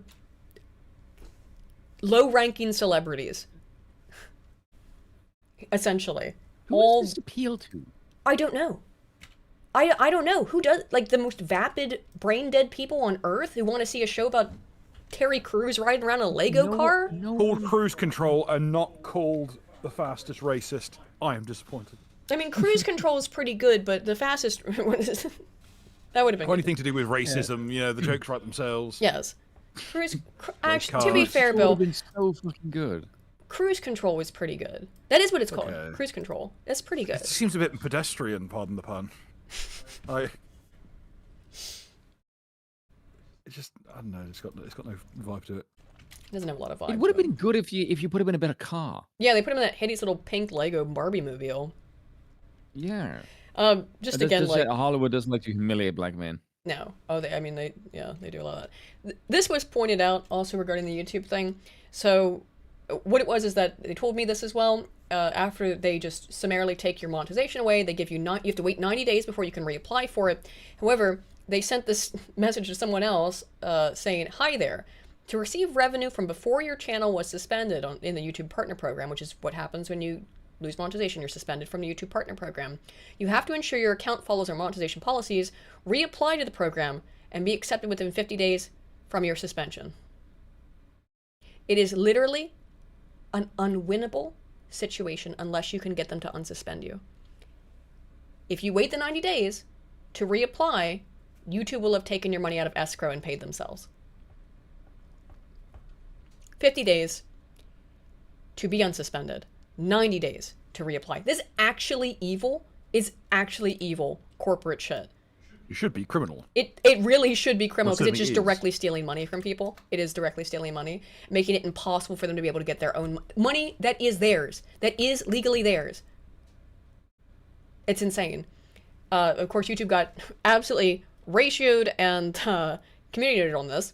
So they just decided to tweet on May 1st, "To the creator who feels like giving up, don't, we see you." Readers added context. This post drew heavy backlash from creators over AI demonetizations for inauthentic content, unresponsive support, and terminations despite original work. Not going great for them, but I'll tell you why. It's pretty obvious why they were doing all this stuff. It's because, as I said again, not only are they able to pocket the money that they're keeping in escrow when you are not able to get your channel back within 50 days, because you have to wait 90 days to reapply.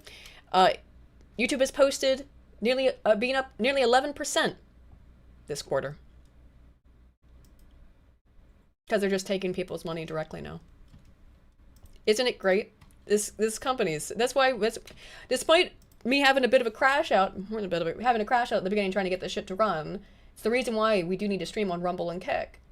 Because YouTube is just not, I mean, the only reason YouTube's still around is because everyone said, "Oh, we'll be moving to Rumble, or we'll be moving to this, that, and the other," and they didn't. I mean, because they're comfortable and it's good pay stream where you are. Yeah. The Band-Aid should have been ripped off years ago. AI equals all Indians. We're gonna get to that because yes, it is indeed. Right now. Speaking of Indians, AI equals all Indians. Bombshell sexual harassment suit against Laura Hajdini. And when I read that name, I thought she was an Indian.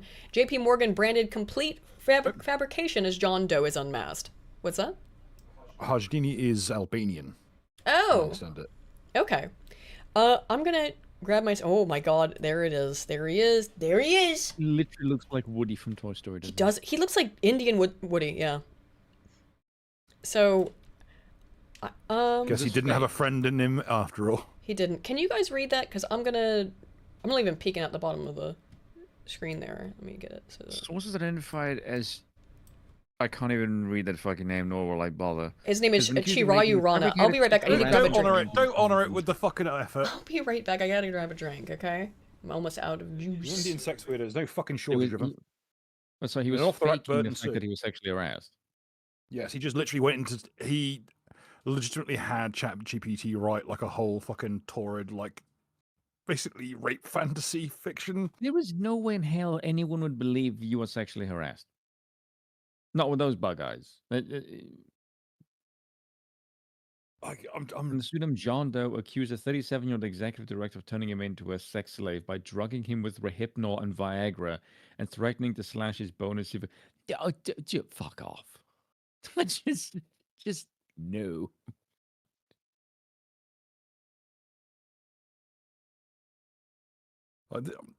Yeah, I'm sure there are a lot of women are lining up around the block to molest HIV Lovecraft over here.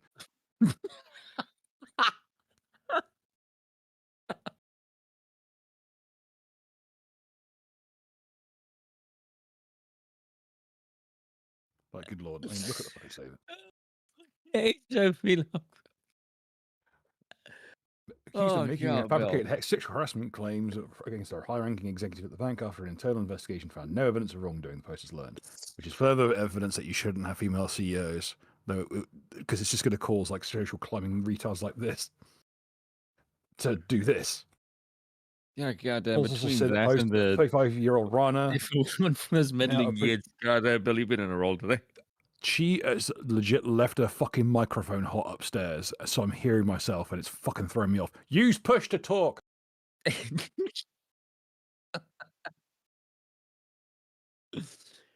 Oh god, now I can hear you as well. This sounds weird. Okay. Is she on speakers or earphones? She's in headphones. The computer doesn't have. Yeah, I don't know how he was able to hear it through the headphones. I guess somehow my microphone must have picked it up. Oh well. Okay, I'm back. Okay. Now, principal investment firm Regal Sagemount is the man who brought bombshell lawsuit against Lorna Hagini earlier this week. Rana's suit filed on Monday under the pseudonym John Doe accused 37-year-old executive director of turning him into a sex slave by drugging him with Rohypnol, Viagra, and threatening to slash his bones if he did not comply. Now, when this, now I can hear myself.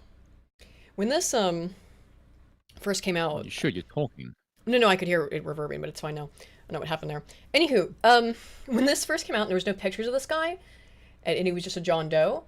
I was like, I mean, I could see that potentially happening. Maybe it sounds insane, but no, the sex slave thing is bullshit. I could see it as being a possibility, but then it is a rich corporate executive. To be fair. Also, did you call him H1B Lovecraft? No, I called him HIV Lovecraft. I was looking for an Indian joke. That would have been it. I was in the other room. I was in the kitchen. H1B Lovecraft. H1B Lovecraft. I could feel the joke burn. You were so close. And me being in the kitchen grabbing my drink, I couldn't really hear you, so I thought you said H1B Lovecraft, and I was like, "That's good. That's good." There he is, H1B Lovecraft. He kind of looks like if Rishi Sunak and David Cameron did the fusion dance. Oh God, yes. Like I said, I thought a bit of a Piers Morgan. Oh God, he does have a weird Piers Morgan vibe. He's like the paedophile Triforce. When I first read this story, I thought it's probably not true, but there's some possibility it is true. And then I saw his face. No, I don't believe him.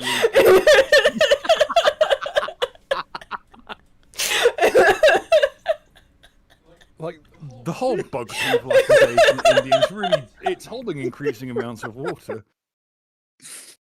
Oh, God. I don't believe it. Daily Mail broke the story on Wednesday evening, citing lurid details from a now retracted account Word document that I've been withdrawn for corrections. Is this the one that actually has it? Because I think it did have it in it. Yeah. Between this and the H1B Lovecraft, God, that's fucking good shit. That's some good stuff. Did they remove this? I guess they. Was there anything more to it? Oh, it's like a premium article now. They've made it premium. Because he had some... One of the things is that he claimed that she said his wife was fish-headed. There's all kinds of really weird shit. Let me see if I can find an article that has like the fish-headed stuff. Because it was like, what the fuck is that? JP Morgan. I just got like a generic article so we could talk about it. What it boils down to is I think he was passive for some job. I think he's just an Indian scammer. He's basically trying to strong-arm the company into getting him a high-paying position, and then when he didn't get well, apparently he's done this before. 10 months before this, by the way. Well, I'll tell you this much: if you're working at Sagemount, the time to get rid of him was before you hired him. Fish-head wife, yeah, your little Asian fish-head wife, which is also was a dead giveaway. Because he's Indian, and why would you? Only Indians like would use the word. Oh my god, what the fuck? I googled it. He is Albanian. I guess. Is it in this article? Okay, it's in this. This article's got this stuff in it. Some more of the weird stuff. Referred to for mental assessment. Yeah, during one of the. He's Indian. He doesn't have a fucking any mental faculties to check. Here we go. Okay. So in the lawsuit, Rana allegedly stated that the abuse began in spring of 2024 after the two started working together. Brown boy Indian. Yeah, in one of the instances, Hajini dropped her pen on the floor next to Doe's desk while bending to pick up the object. She rubbed the victim's leg and squeezed his cap before remarking, "Did you play basketball in college? I love basketball players. They get me so wet." That's gonna be clipped. During one of the encounters, the lawsuit, Hajini showed up in the victim's apartment. That's why we have the fucking Ethan Ralph voice. Yeah. During one of the encounters, the lawsuit, Hajini showed up at the victim's apartment and made sexual advancements. She removed her shirt, began fondling her breasts, and racially insulted Doe's wife, saying, I bet your little Asian fish-headed wife doesn't have these cannons." God, it's so And when I read that, any possibility in my brain that there was some validity to this went out the window. No woman, even a weirdo sex freak, says cannons. I bet this man was sat in front of ChatGPT, and I use the man extremely fucking loosely. Was sat in front of a ChatGPT. Yes, rehearsing this, and was having it right fucking like perversions at him, and he's like, "Yeah, this one's a keeper. That one's a keeper." You want to just hit fucking regenerate on that one? I guess not. He was happy with it. Extraordinary Jackson for two says H. Pajit Lovecraft, if you will. Indeed, that's a good one too. There's a lot of fertile ground here. Hajini hit back in a statement issued to the Post via lawyers. Lorna categorically denied these allegations. She'd never engaged in any inappropriate conduct with this individual. I don't think so. He filed an internal complaint in May of 2025 alleging race and gender-based harassment and abuse of power before trying to negotiate a payoff that ran to the millions to leave the company. The suit also named JP Morgan Chase as defendant, accusing the bank of retaliation. Let me go on Twitter, actually. I'm not even careful about this. There's no way in hell that woman would ever hit on that guy. I know. Never in a million years. So, there's JP Morgan Chase's, of course, and her have all completely denied this. The Post has also learned that Rana did not report to Hajini. They were simply colleagues on the leveraged finance team, so she wasn't even his subordinate. So even that part of the claim, if it had happened, there was no abuse of power. They're at the same fucking level. Like there's no power differential even. It barely even be fraternization. Another sign, by the way, this is fake. One colleague described Rana, a former basketball player, interesting that she was like, "Oh, you must play basketball," and Rutgers graduate as socially awkward, but someone who met the requirements to remain at work. Glowing review. In other words, it's complexion. Yes. DEI. Friends of Hajini, who's still working at JP Morgan, said she is viewed, I mean, she's not been fired. She shouldn't have been. She is viewed internally as a top performer. He has tarnished her with a complete fabrication. Yeah, like this, why? I shouldn't have to know anything about this woman, but this fucking lunatic Indian was like, hello, sir, please be doing, or hello, mom, please be doing a needful, mom, and give me money for discrimination, for sexual discrimination, slave play lawsuit, mom, please. What's this guy's name again? I'm gonna type it in. That sentence was like hearing a fucking stroke burst in my goddamn I mean, head. it's how it felt to say it, to be honest. I think I probably lost several brain cells, burst a few blood vessels or something. Let's see if they have some of the statements, because there was some other crazy fucking shit. Just some of these posts that have like a lot of the details of it. Let's see. Also, as a brief aside from the video that's playing in the background there, is it just me or does Pete Hegseth add like baby talcum powder to his hair to make him seem older and more authoritative? Well, okay. If I'm having a bad hair day, I'll put baby powder in my hair because it like makes it a little bit softer. It's an old trick. It makes your hair look nicer for like. Well, certainly not if it's meant to make your hair look nice. It doesn't work for Hegseth, who looks like he had his hair styled with a fucking Etch-a-Sketch. It makes like your hair like fluffier essentially. So it looks nice in that sense. If you want to add some volume to it, and you know you can do that. Looks like he's got a hair system made of that magic sand stuff they used to sell. Yeah. Some details. A completely naked Hajini woke up a family friend of Rana who was trying to sleep while visiting him. Hajini sat on the couch he was sleeping on, lit a cigarette, and began begging that he join them in the bedroom. After refusing several times, Hajini said, "You know I own Redacted. You better come join." The witness, she's talking about the guy. The Indian, the guy with the fish-headed wife. So you better come join. Witness heard Rana pleading, "No, no, no, sir, you have to leave. I'm not going to do this. Please stop." The witness saw Hajini get handsy with. This isn't one of the good ones.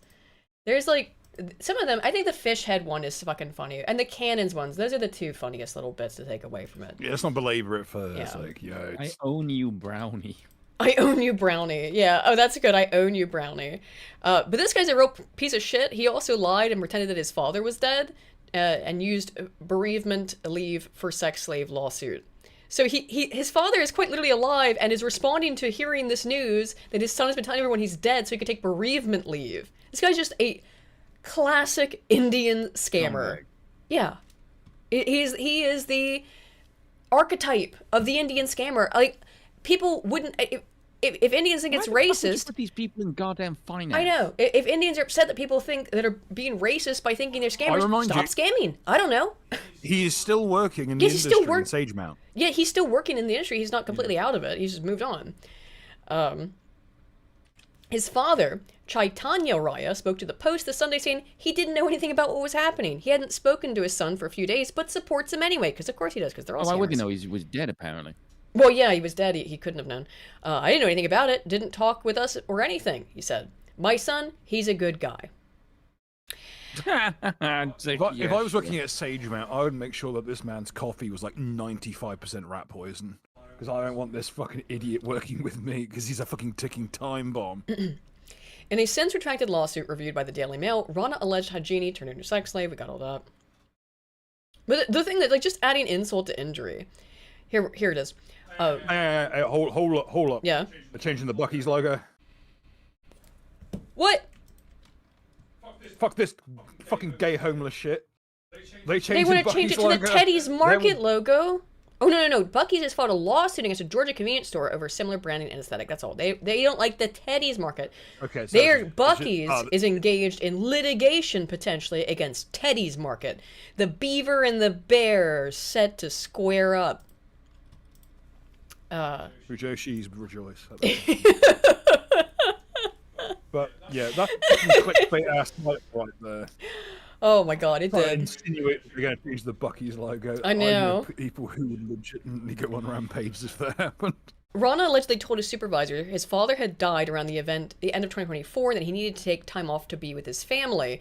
However, the elder Rana is still alive, per his interview with the Post on Sunday. Former JP Morgan staffer reportedly used 5 days of bereavement in addition to various forms of paid leave. He's just a pathological scammer. Speaking of pathological scamming, a second Jeremy documentary has hit. A second. 24 hours. Another one besides June the Kings? Yep. Content Cop. Different. The little guy, Cameron put out one. Yes. Oh shit! What a day, guys! Today, June the King has released his 3-hour and 40-minute long Jeremy Hambley: The Quartering documentary. I have watched about 2 hours of it. It is thorough. Can I just ask something randomly about the whole Quartering thing? Yeah. Am I the only one who doesn't give any kind of a shit about it? Wait, I mean, I care in part because I was around during all of that time. I've had Jeremy on one of my channels before. We've talked plenty of times, privately or not privately, publicly at least. I've met him in real life. So is Bill, by the way. Yes. The only reason I give a single fuck is because he annoyed me mildly when we met, so I've held it against him ever since. He didn't even speak to me. He just was smoking away from us at mine, and I took that personally. Yeah, it was kind of because didn't he come over and smoke with us when we were hanging out? We were talking to Sargon. No, he was at the opposite, and everyone was out smoking, and he did stay away from us, right? Because we were out there with Dank and Sargon would not engage with us at all. It's been years. I don't remember the specifics of it. I mean, I never had a problem with him. I didn't know all this, and it's also why do I care also? More than all of that, I hate hypocrites. I fucking hate hypocrites. I particularly hate people who talk about how they're holier than thou. And you must hate a lot of people. Oh, I sure do. Yeah, I fucking hate hypocrites. I particularly hate people who, like I said, I'm holier than thou. I'm so Christian. I'm so faithful, and then do not live it in any way. I just reflexively like all the time. I'm a Christian. I just reflexively looked at the camera like it's The Office. I'm a Christian, but I'll tell you this: one thing that all Christians are supposed to be aware of is that one, we're all sinners. None of us are holier than thou. How do you? First of all, what do you like? That alone is a big red flag to me. When a Christian starts telling me about how holy they are, how perfectly they follow God's law. No, you don't. You're a sinner. I know you are, because we're all sinners. What you're supposed to do is reflect upon your sins, feel bad about it, ask God for forgiveness, not preach other people. That's why I don't. A couple times I've gotten a little bit mostly in the case of what certain Zionists believe and how absurd it is. And I got a little preachy about that because what they believe is insane. But I have never gone out here and poo-pooed people for not being Christian. It's not my place. I don't believe it is. I don't think it is my place to go and proselytize to people in that way. I know that we're called to do it, but again, I'm a bad Christian in many ways. I'll admit that. I don't understand these people who go out there and act like they're perfect. It's really bizarre. It's really hypocritical. And to do it all for money. I mean, all of it, we're all doing this for money to a certain extent. And by the way, thank you all for the super chats tonight. If I've not read your super chat, if you sent them in on Rumble and Kick, I may not have seen it. I've never taken money from this show. I think you can tip on Rumble. I don't think Kick is not set up yet. Sure, it's a sword fund bill. Actually, is Kick set up? Doesn't count. That's a business expense. I don't think we can get Kicks yet, but you can if you'd rather send money through Rumble. Absolutely do that. I also think I did include the link in the description. Yes, Jack I'll and get Jan, it fixed Aiden up. did have a spur gap 2 streams ago demanding everyone convert. Okay. And I'm going to hammer this because I despise female preachers with a passion. Oh, I had a bit of a spur. Okay, typically speaking, I don't. My bad. And I will apologize then post facto. Me. Speaking of women moments, Sweet, I know you want to talk about this. Let's get into it here at the end, shall we? Because I was wondering, after the media stuff. Okay, the women are at it again, lads. Lizzie Marbach says, and this tweet went viral, that's why I'm bringing it up. I know this is unpopular, but it will always be unattractive for a grown man to play video games. Some women might be understanding or pretend like they don't care that you spend hours playing, but they do. It's extremely unattractive to women and will never not be. Some men will never understand, might be understanding or pretend that they don't care that you spend hours shopping, that you spend hours browsing social media, that you spend hours watching. I saw a murderous retort to this earlier today, and it was like, "What? Like, shut the fuck up, bitch." Most women. Here goes. Video games are for children. Blah blah blah. Literally, food is most women's main hobby. Yeah. Well, I thought you meant cooking. I was like, no, it's not. Eating, yeah. Eating sure is one. Is she a ham planet? Can we see? She doesn't look like a ham planet. She actually looks like she's pretty thin. I mean, you would expect someone to... Wait, abortion abolitionist? Christian wife... Okay, it's this grift. It's this grift. She's younger than me? I don't know. It's also, this is... See, now it becomes impossible. Born in 92. Now it's the Melanie Mac grift. Yes, it becomes... Now you have to look. Because it used to be that the only person who would post some shit like this is some blue-haired feminist, like back... I'm talking about 10 years ago. Some blue hair, retarded feminist. Now, it's a natural colored hair... Christian abortion abolitionist. Like, all I have to say to people is like, motherfucker, I've got a house full of swords and maces and fucking chainmail armor. I've got a shelf full of Kamen Rider merchandise. I have moved on to new and storied forms of hoe scaring. I don't give a fuck what games you think I should or should not play. Like, it's quite weird that you say that, Aiden, because Melanie actually said something useful on this particular tweet. Really? Hmm. Did she retweet it or? No. My wife plays more than... No, it's right there. There it is. Where was it? Scroll down a little bit. Scroll down. There it is. I'm surprised I'm not blocked. It's only unattractive if they sacrifice responsibilities for gaming or are neglecting you. I love that my husband plays video games because it's more time together. Don't need to know about all that. However, yeah. But look at the response. I love that. I agree that if it's a bonding thing, if he's taking care of his responsibilities, then it's different. So you don't actually give a shit whether it's not attractive. It's just it's taking attention away from you. It's not unattractive. Lizzie Marbach yeah. was made sweeping fucking terms Yeah. to drum up hate engagement. Probably. And get paid. Probably. In which case we're... If you go back to that response of hers to Melanie, everyone is jumping on just saying like, why didn't you just say that? Then why'd you say it? Yeah, for money. Okay. Yeah, that's the problem with Twitter now. By the way, let's go look at the engagement on top of that. Like, I will 80 versus 137 likes. Yeah, then just say that, you dumbass. Yeah, look at all the engagement. Yeah, that's engagement is the point. Oops, no, that's not what I meant to do. I meant to look at this. Wait, times this. Wasn't there like a? Where do you get the thingy again where you can like see more information about this tweet? Metric. Isn't there a metrics thingy? Or can I only see that from my own posts? Probably, never mind. Anywho, you can just see the generic metrics here. But she says, I'm not saying this to attack men, by the way, just speaking objectively here. Statement is inherently subjective. Well, the fucking, yeah, she had to get community noted to say it's subjective inherently. The difference between objective and subjective. And if you can, you know how I know it's subjective? Because down here, you told Melanie Mac, another woman, I love that. Yeah. I love that for you, girl. It just goes to show you, it's all just about attention. It's not about attraction. Just fuck off, you stupid asshole. Yeah, scare the hoes, indeed, slime her, but the hoes need to be scared more, to be honest. Or beaten. Gentlemen, it is with great sadness to inform you that women.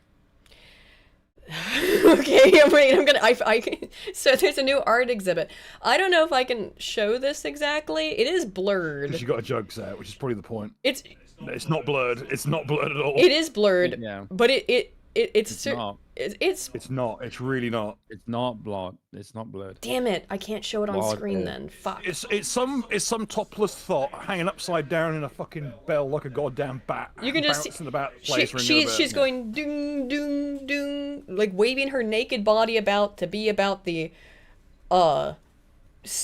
by the way, if you're wondering what it's about... Is this just an elaborate knockers joke? No, let me ask you guys, what is she protesting? Why is she hanging naked? Yes, Foyd Bell. Why is she hanging... Gotta have more Foyd Bell. Why is she hanging naked with her tits out, upside down? What is she protesting? What is the bell ringing for? What is a part of the bell that hits the bell? What is it called? I don't remember. What is it? What is it? You call a knocker. A knocker? Is that just what it's called? Oh, knockers. Okay. But can I... Guys, in the chat. Miles pushed a woman. What... Does anyone have any idea what she is protesting? What is her art about here? Grey Jack has a patriarchy or something. Spoon, Bill, you say patriarchy. Spoon, come up with anything. That was, she's some retarded leftoid woman. What's she upset about?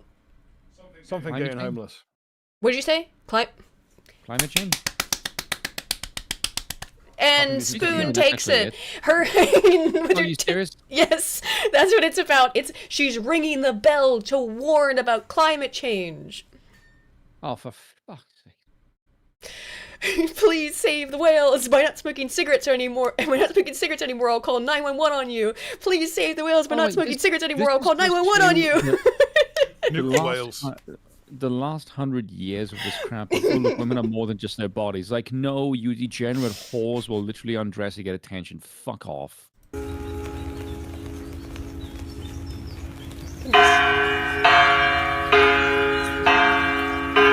I've got it set up so you can't see it.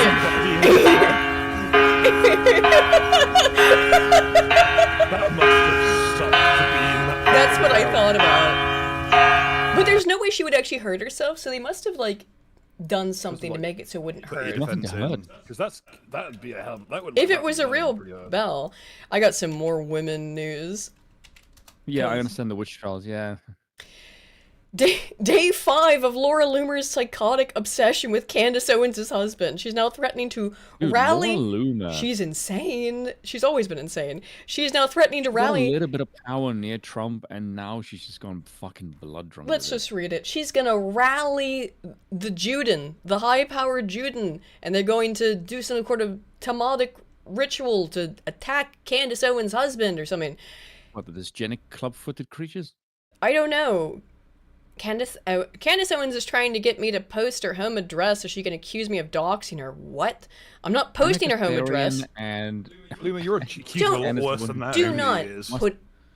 Are you about to put some evil on Anna's name? Don't do that. Why? Because Anna's based. Women. Okay. She's based for now. Yes, also for now. Remove all of her negative counters for being a woman. Anna's alright. No. Alright. Why should I give her Understandable. any slack? Where the fuck was the slack when she was in the fucking wheelhouses of power? Because I think we need to. I think we need to start building coalitions with sensible leftists. I think we need to start building gibbets. Yeah, but that's how we do that. I somewhat cautiously agree, but I don't. Look, I don't want anything to do with the think that's quite loonies. the framework. I also don't want. I don't want No, anything to do with the complete No, and utter cultists on either side. You know. No, Thank no, you. no. I will say this with like the leftist blue head feminist kind of thing, and I said this to you in a tweet that I shared with you.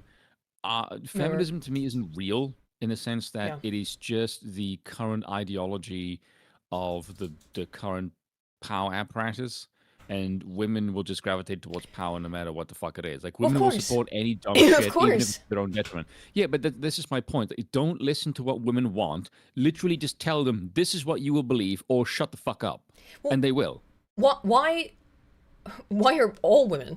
Never ask women their opinion. They're empty-headed. Their job is to take orders, not give them. Well, ask yourself this question. Why is it that it always becomes that whether a woman is conservative or liberal or leftist or whatever, ultimately, when it comes down to what she wants is for more government control over everything, in some capacity or another.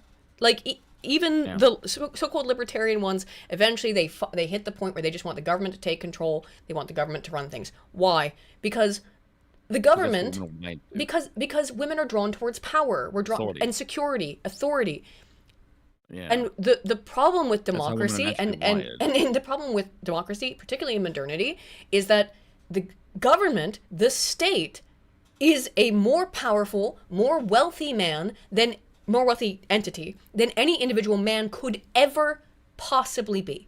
Even your Elon Musks, your Donald Trumps of the world, ultimately, the state, as a permanent fixture, is more powerful, more wealthy, and reliable. And more reliable in that sense. And because women are drawn to reliability, wealth, and power, they will always be subservient to the state. As a natural function of our biology, what you should do, ladies, is take a bunch of Tylenol. No, we don't want more hardcore players. Ladies, here's how you fix this. The professional team dropping off as it is. You gotta start. You gotta start Tylenol maxing right now. Become autistic. And it won't bother you so much. My suggestion. Candace is trying to get me to post her home address so she can accuse me of doxing her. I'm not posting her home address. This is the most catty shit ever, by the way. Which would prove the vehicle from the DUI is registered to her home, which is inside the trust. I'm not posting her home address, so now Candace is having her Young Turks friends like Anna Kasparian lie about me and accuse me of Dude, this is psycho hose beast shit, bro. I don't think anyone needs to recruit Anna to make you look bad. I feel No, like no, Laura, you do that perfectly fine on your Laura, own. several sexual abuse accusations under her belt, Luma. Stop being Joe Rogan. Oh yeah, she's fairly infamous in the right wing, like conference circuits for just showing up and just fucking playground sniping the youngest men that are there. That is the allegation, is that she shows up at these events and just So basically she says, like, if you want to continue having a career in the right wing, you know how to put out. Yeah. And she has done this to multiple men. If Anna doesn't retract, I'm going to sue her for defamation. Oh wow, a Jew threatening. Yeah, I was about to sue say. Wow, crazy. The Carfax report from the Ram 1500 TRX shows it was purchased in Sealy, Texas. As I reported, I wanted to say in a Sealy because I was thinking about the mattress. As I reported, but that's where the Hennessy Performance is located. And that's who outfitted George Farmer. I don't even know, but what the fuck is going on here? Just this, like, fucking schizo shit. Talking about her DUI, baby. Sorry, I'm making a bunch of references no one's gonna get tonight. What was the other one I did that was... Oh, stop smoking cigarettes. Or please see at the wheels by not smoking cigarettes. Do it on a different platform without worrying about this kind of shit. No, but it's fine. No, I'm just making references to, like, obscure shit. Please save the wheels by not smoking cigarettes or also call 911 on you is a video from the guy who voices the Scout in TF2, who is also a YouTuber and used to make content. Nathan Betterline. It's a funny video. Anyway. You're a liar, Anna Kasparian. So is Candace Owens. Now both of you are glorifying and defending her drunk driving by a former... Who cares? She's fucking crashing out. It's what's happening. You get high-powered... Doesn't Luma also have a bunch of DUIs? Well, this is it. I'm sure I could get any high-powered Jewish lawyer in America to represent me against you. It would be their pleasure. Yeah, we know. We got it, Laura. We know that the tribe all sticks by their own. You guys have very high in-group homophily. Realize if you think your opposition is massively anti-Zionist, saying shit like that is not going to change their mind. She's a crazy... Dude, Laura Loomer is legitimately insane. She doesn't think before she posts at all. I mean, woman. Are you expecting forethought from someone whose plastic surgery makes her look like a fucking garbage pail kid? Dude, I don't even know what the context of this video was, but all I know is that this is from... Why is she dressed like a sniper? Oh. Someone said she's dressed like Sonya Blade from Mortal Kombat. She is dressed like a sniper. A little bit. What did she mean by this? Polyester. Why does she have crazy eyes? I don't even... Again... Has she just been in, like, shotgun mask? I don't know. I don't know the context of this. But I know it's real. It's Erica very Kirk difficult is to have crashing sympathy out for too. you when you look like this. It's difficult to have sympathy for her for a lot of reasons at this point. Why is it that every female... Remember years ago when Anna was the crazy one? She looks the most sane, which is fucking horrifying. Well, you know what? Every Chinese saying... I'm not gonna get it right, so I'm just gonna give it in like the most stereotypical and probably racist way ever. Always circle. Everything circle. It all comes back around. I was watching Anna Kasparian when I was like... That's not really that bad. I was watching Anna Kasparian and the Young Turks many, many years ago. Probably 15 years ago, whatever. 17 years ago, whenever they started. They were funny. Back then, when like internet news shows were new and things like that, I watched the Young Turks. They were funny. They were entertaining. At that point in time, as a lulbert, I agreed with them. Yeah. At that point in time, as a lulbert, a lot of things they were saying. However, as a lulbert with a heart, unlike some, you know, I mean, like, I. Were you about to say unlike some people, meaning me? I actually meant.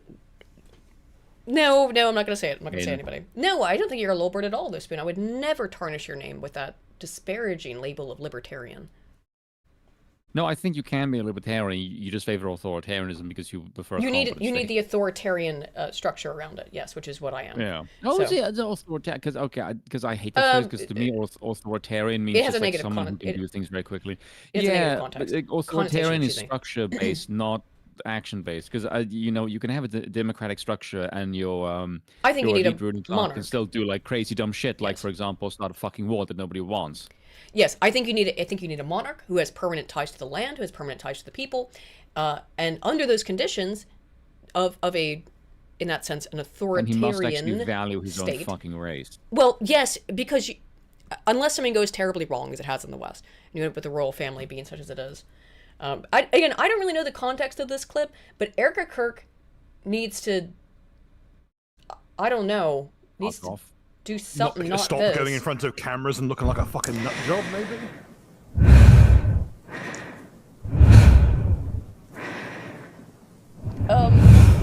Maybe blink once in a while? I know there's no blinking, there's no blinking, there's no blinking! Blink! Eyes Oh are my moving God! slightly independent of Dude, each other. Did that you notice is- that they that- were like drifting closer? That was 30 seconds, no blinking. Did she not blink once in 30 seconds? Oh my god. That's some hardened coke stare right there. What the fuck? Oh, Once. it's bloodshot. Look in the corner. Look in the corner on the left. Her eyes were not that blue before. Is she on cocaine? I mean, like, what is going on? All these people are on blow, by the way. That's what shocked me. Was to learn that apparently everybody in DC, and even like a bunch of YouTubers, like they're all on blow. What the fuck? Why? What? No, thank you, by the way. If I was going to do drugs, coke would not be my drug. No, choice. thank you. That is a rich, sounds dumb like a man's nightmare. choice. Yeah, it's a.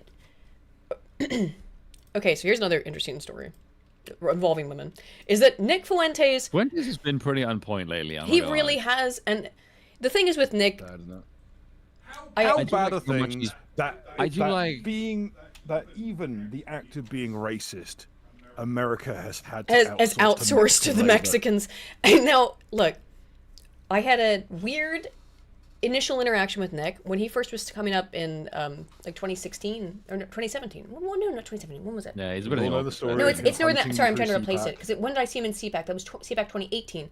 So in like 2018, before that, when he was coming up, I was watching some of his stuff. I didn't meet him. I think I said hi eventually, but yeah, after the fact. Sorry, I have to re-remember these things. It's like 10 years ago. My brain's. I use all of my brain power to remember very useful information like research and data, and not personal memories. So I have to like remember. But Hard Bastard and I were at CPAC, and yet Fuentes was like weird. Like he like followed us around. At least I didn't see all of it. Hard Bastard told me some of it because he was looking out for it, which was always weird to me. Over the years, I've come to quite like Nick. There was a time where I really didn't like him. I like him now. And I reserve the right to always change my opinion on people. I also think he's still a I he also raised a Fed. However, I reserve my right I to don't think change he my is, opinion on actually. people. At this point, I've also He's doubted not in Nick, Clink, so- he's a Fed. At one point, I was absolutely sure he was a Fed. I don't know anymore. Anyway, what did happen is this fat Jewish woman showed up at his porch to try and become a victim, because of course she did. And what Nick did, I think, is based. This woman showed up there to try and fuck with him. She's on his property, trying to take Hey, pictures, folks. trying to fuck with him. Hey folks, remember when we covered this initially and we were ripping the piss out of him for this exact thing? That is true. Oh my god, what are you doing? I'm sorry. You deserve it, bitch. You're trespassing. You know what would have been amazing? You know what would have made this so much better? That's pretty funny. You know what would have made it so much better? And I feel like he almost did it if he'd picked up the newspaper as he was on his way back inside. Just like, grabbed it and walked by. That would have been fucking amazing. Hang on, we need to sort this. What the fuck's up with his wall? Why does it look like the fucking Green Hill Zone? It does look like the Green Hill Zone. How heavily autistic do you have to be to manifest Green Hill Zone into your property? Did you catch that? I was victimized, right? I've been violated. I've been victimized. Yes, another show. It is another Showa, indeed. Oy vey. So here's Nick's response. Now she's talking about she wants to bring me to civil court, and she's saying, you know, people are going to put up money to... You played again. And you know what? You're right. We also... Nudge Unit. Oh, good name. Nudge Unit in the chat asked to play it again. I agree. let's have another go. Oh my god, what are you doing? Hang on. Fucking player 2 colors Chris Chan. First of Turning all, up on Nick Fuentes. let's look at the form here. That looks like Chris Chan straight up. It does look like Chris Chan. Straight out the gate, armed with a pepper spray. Oh my god, what are you doing? I think What do you think he's doing? Defending his fucking property, you weirdo bint? Get the fuck out of here. As I recall, the entire basis of their case is because he took the phone. Yeah, I guess. But that was a completely proportional use of force. He just pushed her back onto the ground off his property. She was harassing him. I don't think he did anything wrong. He's been in trouble for this exact same kind of thing before, though, so. By the way, she's a Jew. What a There we great... go. I'm pausing the video. Thanks for unpausing the video, son.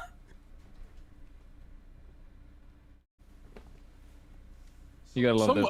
I'm convinced that Nick Fuentes is the result of Will Shatner having an affair with like a Mexican maid, somewhere along the lines, and this has spawned it. What a fucking place to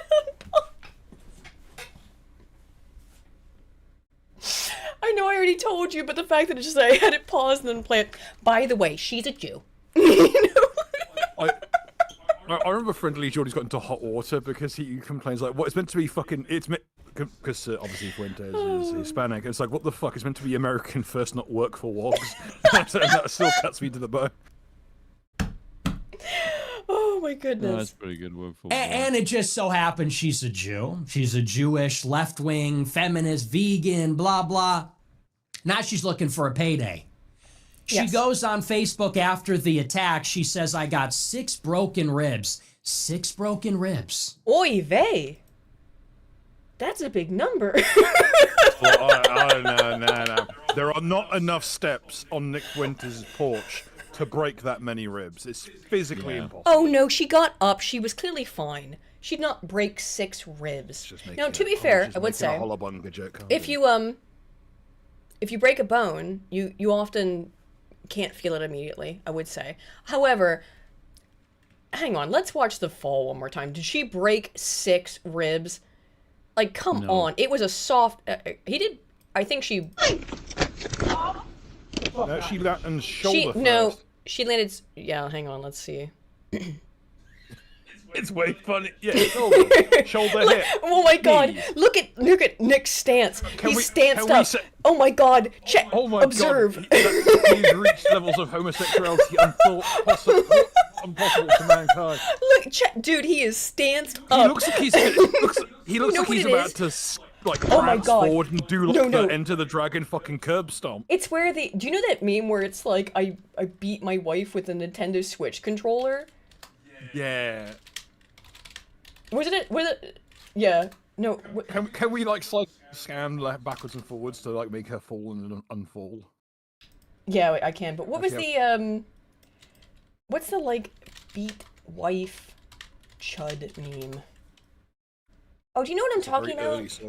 Yeah, where he's just like he's in that exact stance, like standing over his wife that he's just beaten. It's in this exact stance.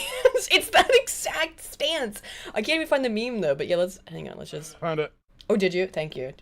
Alright, instantly you're shit at this. I am shit at this. Where is? Did you post? Hang on, fine. It's in the fucking comments of the Reddit section. Oh, okay. So, anyway, I'm gonna keep observing this. Dude, break 6. Okay, she did.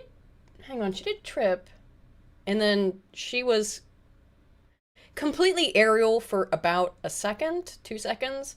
That's a pretty hard pull, but to break 6 is a bit much. But she was only if about. You said 1. Whoa! Actually, hang on. Oh no, that's just her tumbling. I don't think she broke 6 ribs. I need to see the medical report. I think honestly, I think he acted with the appropriate level of force for, what a woman trespassing on his property. I don't know. Anyway, did you find the meme, Bill? Yes, but it's just Sorry, it was very weirdly. Oh, don't worry about it. Done. I'm just gonna go over here and keep playing. There we go. Oh, no, okay. This one. Yes. Image link. My wife and I got in an argument, so I hit her over the head with my Switch. Hundreds of hours of Zelda lost. It's that. Actually, it's like that one's like kind of pushed out, but it really reminded me of the stance that Nick was giving. Quite the miraculous recovery. Because if you watched in the video, she falls to the ground and then gets up on her knees and she's like, "Did you get that? Did you get that on the video? Did you get that? Yes. Did you get that?" She says. Then stands up unassisted. The body cam footage from about 20, 30 minutes later, they go, "Are you doing okay? Do you need the ambulance to check you out?" She goes, "No, I'm fine. I'm fine." They didn't even believe that she got pepper sprayed because it had no effect. Then she comes up with this. Does that mean it's happened to her before? She's built up a resistance to it? Wouldn't be surprised. Story a week later, this fucking ambulance chaser. Also be that whatever Fuentes was sold was a placebo. Maybe. "I got 6 broken ribs and I got pepper sprayed," and now she wants to take me to small claims. If you're in an altercation like this, they're usually required to give you like the physical to make sure that you don't have like a brain bleed or something. Yeah. Court. So if this she is had 6 broke snap ribs, that would have probably punctured her lung and killed her. Yeah, 6 broken rib. That's serious shit. This woman is making shit up. Oy fucking vey. Marla Rose, she's in the same neighborhood as me. Marla Rose thinks it's okay for people to show up to somebody's house. She thinks that's a way to hold somebody accountable. Very gay. I hope Nick beats it. So I'm only bringing this up as a segue, which is that I don't know if it's going to become a thing, but hantavirus is back. Apparently, a strain that spreads between humans has been found on a cruise ship of passengers that was, it was leaving from South Africa. The health ministry in South Africa said the Andes strain of the virus was identified in 2 people who had been evacuated from the ship to the country. No, they arrived in South Africa. That was it. Andes nuts. I'm really bringing this up, one, because the hantavirus stuff is something people Scare the shit out of me. It is, no. I don't actually think it's going to be a big deal. Just to bring it up. Because I wanted to move into... They did this whole song and dance right before COVID as well. The hantavirus. And right after COVID calmed down as well. And so that's why when I see hantavirus stuff, I start to get a little bit... Like however, flu. No one gives a fuck. The real reason I wanted to bring it up, Spoon, is because I wanted to talk about this.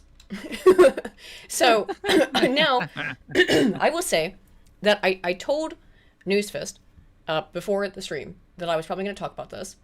And I want to talk about it for a reason that I think is actually intellectually stimulating, in a way. Because you and this guy, Rhetorically Defective, have been you've been kind of like enemies for a while. Yes. Do you want to explain? No, I literally just ignored him because he said some shit about me. He considers you his enemy. This show. Okay, well, that's just because he's a moron. Yeah. Well, case in point. Okay, what would you like to say about the statement that you should go back to Africa? Well, so here's the funny thing. I want to hear Spoon's undiluted response. I live there.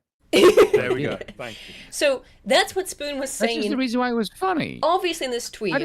Why do you think anyone want to tell him? Or like, that's the joke. Well, he didn't. That's all it was. Right? Spoon has literally gone back to Africa. But he's inspiration to African Americans everywhere. So this guy, this is Rhetorically Defective, the guy his avatar is the drooling mouth breather thing here. That's the avatar he uses. Spoon wasn't depicting him that way. I mean, that's the avatar he uses. Up until now, where he's changed his avatar to Vrillium.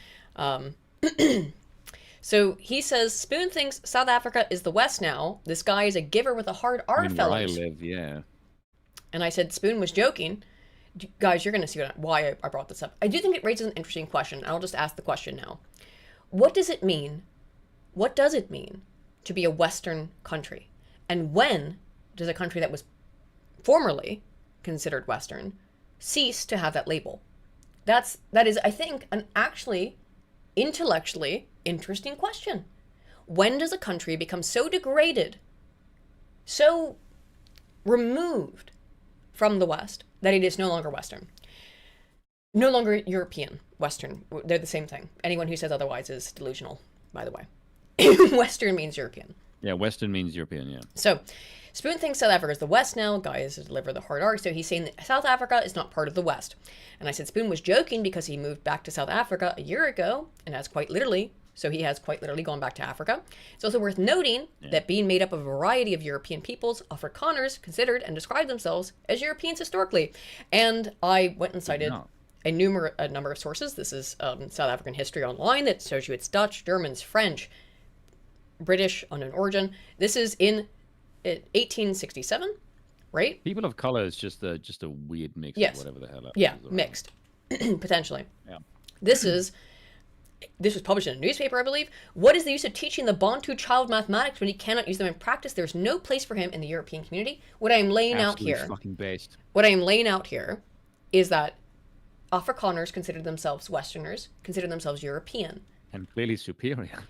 This is from a non-political historical book called The Afrikaners, a biography of people. And it says here, let me open this a new tab. Yeah, here it is. It says, with all the typical characteristics of a European nationality, except, of course, the critical factor of residence in a territory in which they form the majority of the population. That's it. In every way except in the fact that they are not the majority. They've attempted and have now apparently failed forever to create a nation state in South Africa with all the characteristics of European nationality. That is from a book on specifically the history of the Afrikaners. These are a variety of quotes from Verwoerd. Yes, I'm probably going to pronounce it wrong. But yeah, he was the architect of apartheid. Yes. And he says... Absolutely based man, by the way. I just brought some quotes up here from him on WikiQuote. I didn't spend a lot of time researching this. Why should I? It's so obvious. Must the Bantu and the European, the Westerner, in future development as intermixed communities. He says the European, the present government believes in supremacy of the Boskop, of the European in his sphere. In their establishment, the Europeans must be prepared. You can see he's using this word European to refer to the Afrikaners and distinguishing them from the coloreds, right? It's true. Yes, but I'm saying that I'm using colored because that is the correct term in the South African context. You bring Western culture where you go. This is obviously from a book about Verwoerd, that he did not write this about him. Like so many Europeans in the 19th and 20th century, Verwoerd simply believed in the inherent superiority of Western culture, like many others. In his younger days, his idea was concentrated in the Afrikaner, but in his later years, he came to believe that white people, Afrikaner and English-speaking, as a unity, had to lead development. Verwoerd's line of thought was that therefore not divorced from the Western tradition and also not from Afrikaner tradition, and it is common knowledge that these traditions are linked to. Of course it is, because I have cited here numerous sources, historical documents, everything to show that Afrikaners of European descent consider themselves different. They are European. They are Western. So yes. Yeah, no shit. Right. The same way that Africans or Americans consider themselves different to the Native Americans. Now, by the way, Spoon thinks South Africa is the West now. He didn't put a time frame on that, did he? Because South Africa, whatever it is today, it certainly was. Maybe you could. The now would have to be doing a lot of heavy lifting here. Right, so why does living in South Africa in 2026 mean he lives in the West? When we say the West, we mean the Western world. I mean, okay. Are you implying we meant South Africa the whole time, or is that a joke too?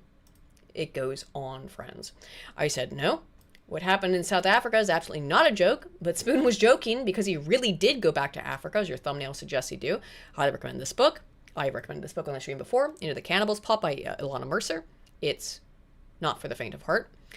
Details how South Africa got into its current state, warns of how other Western nations, either those in Europe or those formed by Europeans, such as the United States, for instance, may face similar problems as the non-European population grows. The U.S. is predicted to become a minority white nation by 2045 at current reproduction and replacement trends. Would you no longer consider the U.S. to be Western at that point? And that's the question I have to ask, because that is what his premise is. That because South Africa has potentially, although it all depends on definitions of where does it start and where does it stop, South Africa, is it Cape Colony? If it's just Cape Colony, probably at some point. If it's not majority white, it is not Western. And what I want to point out here, because I don't know how much I want to go into this and read all this out, but he said it was cringe and gay. I think it was quite soon here, actually, where he called it cringe and gay. Yeah. This is the part that matters. So I'm saying, all I'm saying throughout all this is that, like, you should care about these things. Because you are saying South Africa is not Western because they're not majority white. Even though their government, it was the whites who ruled South Africa into 1994. Until it wouldn't be a government or an entire country without the Afrikaners. I don't know what the fuck it wouldn't. And yes, the ANC would never have existed had it not been for the Afrikaners. So it makes no sense. Just because the country has been destroyed. There's really a video of one of them just saying, regardless of what the hell you think about the Afrikaners, they left us a functional country. Yes, yes. All I was trying to tell this guy is watch out. Because if you think that apparently a country can lose its Western status and no longer can be considered part of the West, and I would agree with that potentially. One, because there was another weird thing about this, which is that he didn't accept that, to an extent, that South Africa could ever have been Western because it's in Africa. That was it. That seemed to be kind of stupid. That seemed to be sort of the, because they're always the minority. But he's comparing South Africa. At some point, I was genuinely confused as to whether or not he knew South Africa was a country, and didn't just think it was. I was talking about. I'm saying that because it was genuinely confusing in this conversation, because he would frequently say just Africa instead of South Africa, so I wasn't exactly confused. I wasn't really sure. And then after I pointed it out to him, he did start using South Africa more consistently. Anyway, I only wanted to bring this up really because it was an interesting conversation that was sparked. If you'd like to read this, I think this guy, did he bring in, okay.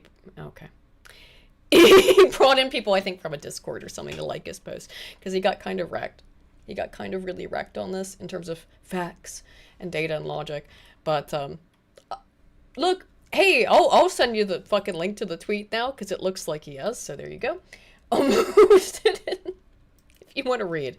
See, some of the most fucking autistic shit you can ever imagine. But see this guy get... I really like that my best friend went to bat for me, and all I did was just make a joke at his expense, because the whole thing was just, but I live there. That was it. Like that's all the entire fucking post was about. The key of his argument was that you can't... He knows better than you, in many ways. Also, no, he doesn't. What I was really trying to impress upon him, and what I would really like other people, if you read this thread and go through it to take away. If you find it funny and laughable what's happened in South Africa, understand that the United States is set to become a white minority nation by 2045. Yeah, your also trade embargoes is the reason the apartheid regime ended in the fucking first place. You use economic sanctions to fuck them. So I get a bit annoyed when Americans like talk shit about my country. It's like, you fucking cunts are the reason why that regime failed in the first place. So get fucked. I will enjoy watching your country suffer and die as you did to mine. I know I don't fucking care if that seems offensive. Piss off. He called it cringe and gay to think that South Afrikaners were ever European or Western. And yeah, that's just dumb. Like, where the fuck do you think our language comes from, you stupid... The reality is, we're totally defective. I'm not trying to be rude to you. I think we had a somewhat productive conversation. If you think it's funny, or cringe, or gay, or whatever... I fucking hate him because he just talks shit about me in a personal way, and he knew absolutely nothing. And if you're trying to get my attention and you do shit like that, I think you're a dishonorable, despicable prick, and you can get fucked. I'll just try to be... I have no tolerance for that kind of shit at all. I do understand Like, you can talk shit about me all you damn well want, but if you do that kind of shit, I'll just fucking hate your guts. Don't fucking do that. Piss off. Well, I don't have any real negative opinions towards him, but the reason why I interacted with him for so long is because I really wanted to impress on this guy before you and him got into a beef, I used to watch a lot of his videos. I still do from time to time. He doesn't make bad content. I like his content. What I'm trying to impress upon you. Oh, he's just a prick of a person. What I'm trying to impress upon you, Rhetorically Defective, if you watch this or whatever, and on the chat as well, because I know that there's quite a lot of overlap. Oh, if you do between watch our this, I audience. fucking hate your guts, by the way. I Get know fucked. this is why I didn't invite Newsfist on tonight.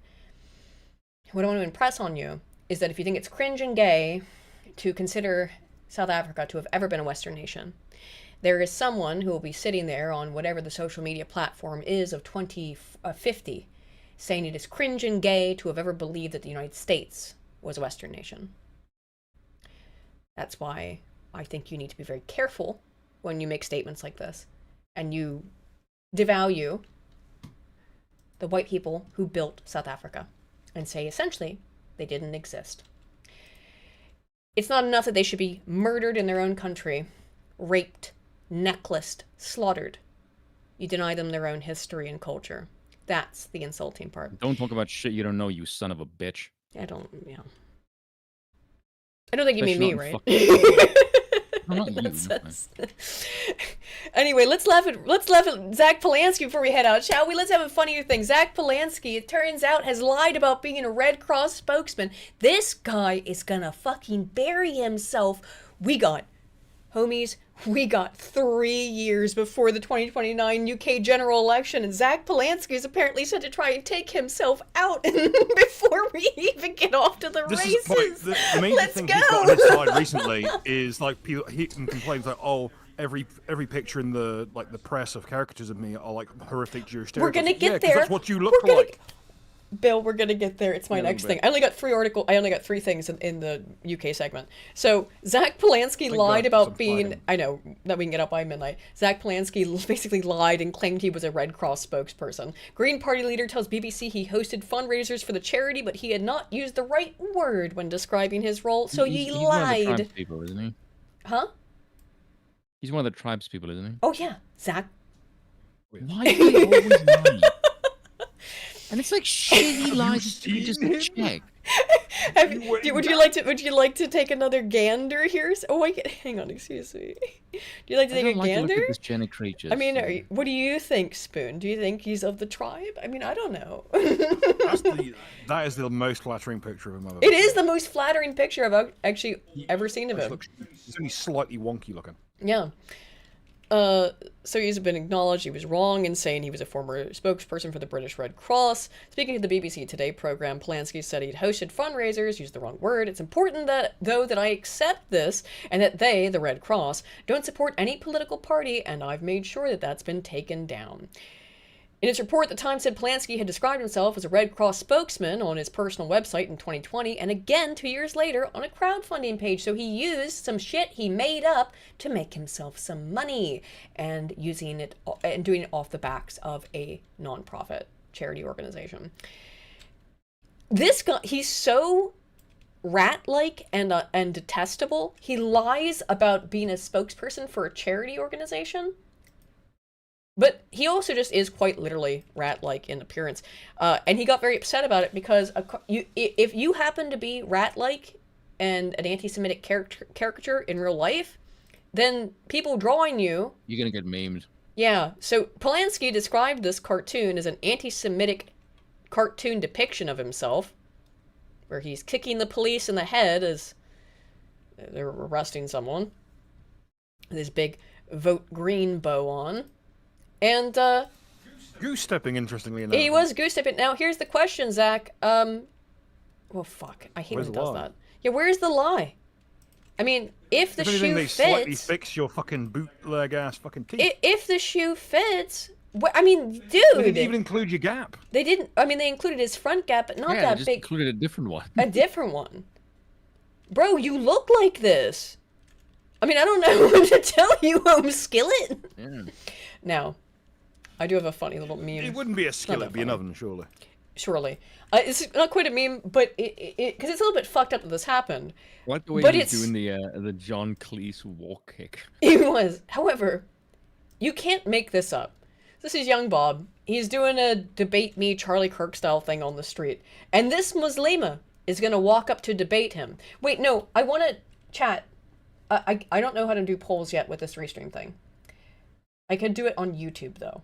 I could do a poll on YouTube. So, chat, there's a debate that's about to happen here. Oh, can I? Okay. Hang on. How can I type? Can I type in the chat? I can't. Okay, I'm just gonna ask. I'm just gonna ask. I only ask for the same. Okay, I'm just gonna ask. What do you think happens next? What is she gonna do? It's visible at the bottom of the screen. Oh shit! Don't read it. Don't read it. Don't read. Reading's not required. Don't read. Okay. Don't read. Huh? Don't read it. Don't worry about it.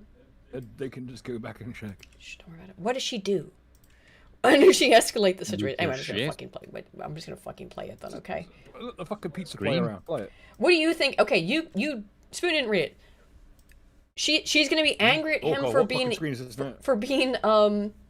you know, anti-Muslim, for being racist. What do you think she's gonna do to defend her position that he's a big racist and he stereotypes Muslims? Scream white supremacy? I don't fucking know. Oh, it's so much better, Spoon. Yeah. You are literally a racist. Why are we allowing racism on campus? You know what? Of course, it's Irish. It's Irish. That's an awfully Celtic-looking Muslima. I know, but of course, so it's a white woman pretending to be one, of course, but just when the Irish accent comes out. But what is this Irish Muslima gonna do to say? Oh my God, Bob's face. Is now intellectual apathy. We read about revolution. I'm sorry, I forgot it was her boyfriend. Throws a curry at him. Which, considering she's clad head to toe in white, look. Did it get it? She looks like a fucking Kazarite Klansman. Mate, there's someone being racist against you, against Islam. What should you do to prove him that he's a dirty racist and he's totally wrong about stereotyping your culture? Oh, let's throw a fucking curry at him. You know what the issue is now? Intellectual apathy. We read about revolution. Mate, 1980s. That means men have decided whether abortion is allowed or not. So would you consider... Who cares? I don't care what this bitch has to say.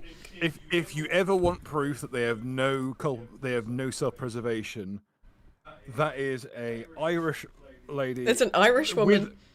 Look at how pale her complexion is. Yeah. Head to toe in fucking white, crystal, like peerless cotton white, who just had her boyfriend throw a curry at someone. Yeah. If you don't want to look like Backsplash, I would not do this. Like, why is she dressed like a sperm cell? You know what she is? There's the reason I called her a Kazarite Klansman. She looks like a tampon. When did he get the curry? It's ironic because she's a stuck-up cunt. What I wanted to see, which you don't get, because we just get this and then they walk away.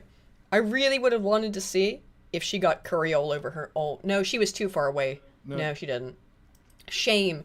The second someone talks to you and then starts to backstep, as someone else is moving in the background, you know something's about to kick off, and they are just there to hold you in position so they can do something. I mean, just my point is, way to prove that he's a racist, and you're not a bunch of curry enjoyers. How about that? Anywho, guys, I'm gonna probably have to clip this stuff up a little bit and figure out what the hell's going on. So I'm gonna head about 10 minutes early so I can figure out what to do with the stream. Thank you all for bearing with us, and thank you particularly for bearing with me, because thank you, Spoon, as well, for your contribution. I'm trying to condescending bitch. Oh, I'm being cute with you. Anyway, I know, man. I had to learn how to use new stuff. I'm slow with technology because woman brain, and I don't know how to do it. However, I think after tonight, now I got Restream going. I have offered to help her. She doesn't ever take it. I think I got Restream going now. I think from now on we'll be clear. Notice the way she doesn't deny it. No, I didn't deny it because it's true, so it's fine. Anyway. Yeah. We should be all right going, hopefully, from here on out. I got the Restream set up. I'll see you guys next week. And hopefully, also, please, we do want to be sufficient and be able to keep doing this show, not on YouTube, because YouTube could at any point take our monetization away for any reason. Their AI is out of control and insane. It took our monetization away before. Thank you all so much, by the way, for those who did donate tonight. I'm incredibly thankful for that. And if you like the show and you want to keep watching us in the future, then please consider subscribing on Kick and Rumble, because we will pretty much always be there. They're not going to kick us off the way that YouTube does, because it wants to promote Trevor Noah. Anywho, thank you all, friends, for tuning in, and we'll see you all next week. Hopefully with less technical hiccups. Cheers and bye-bye.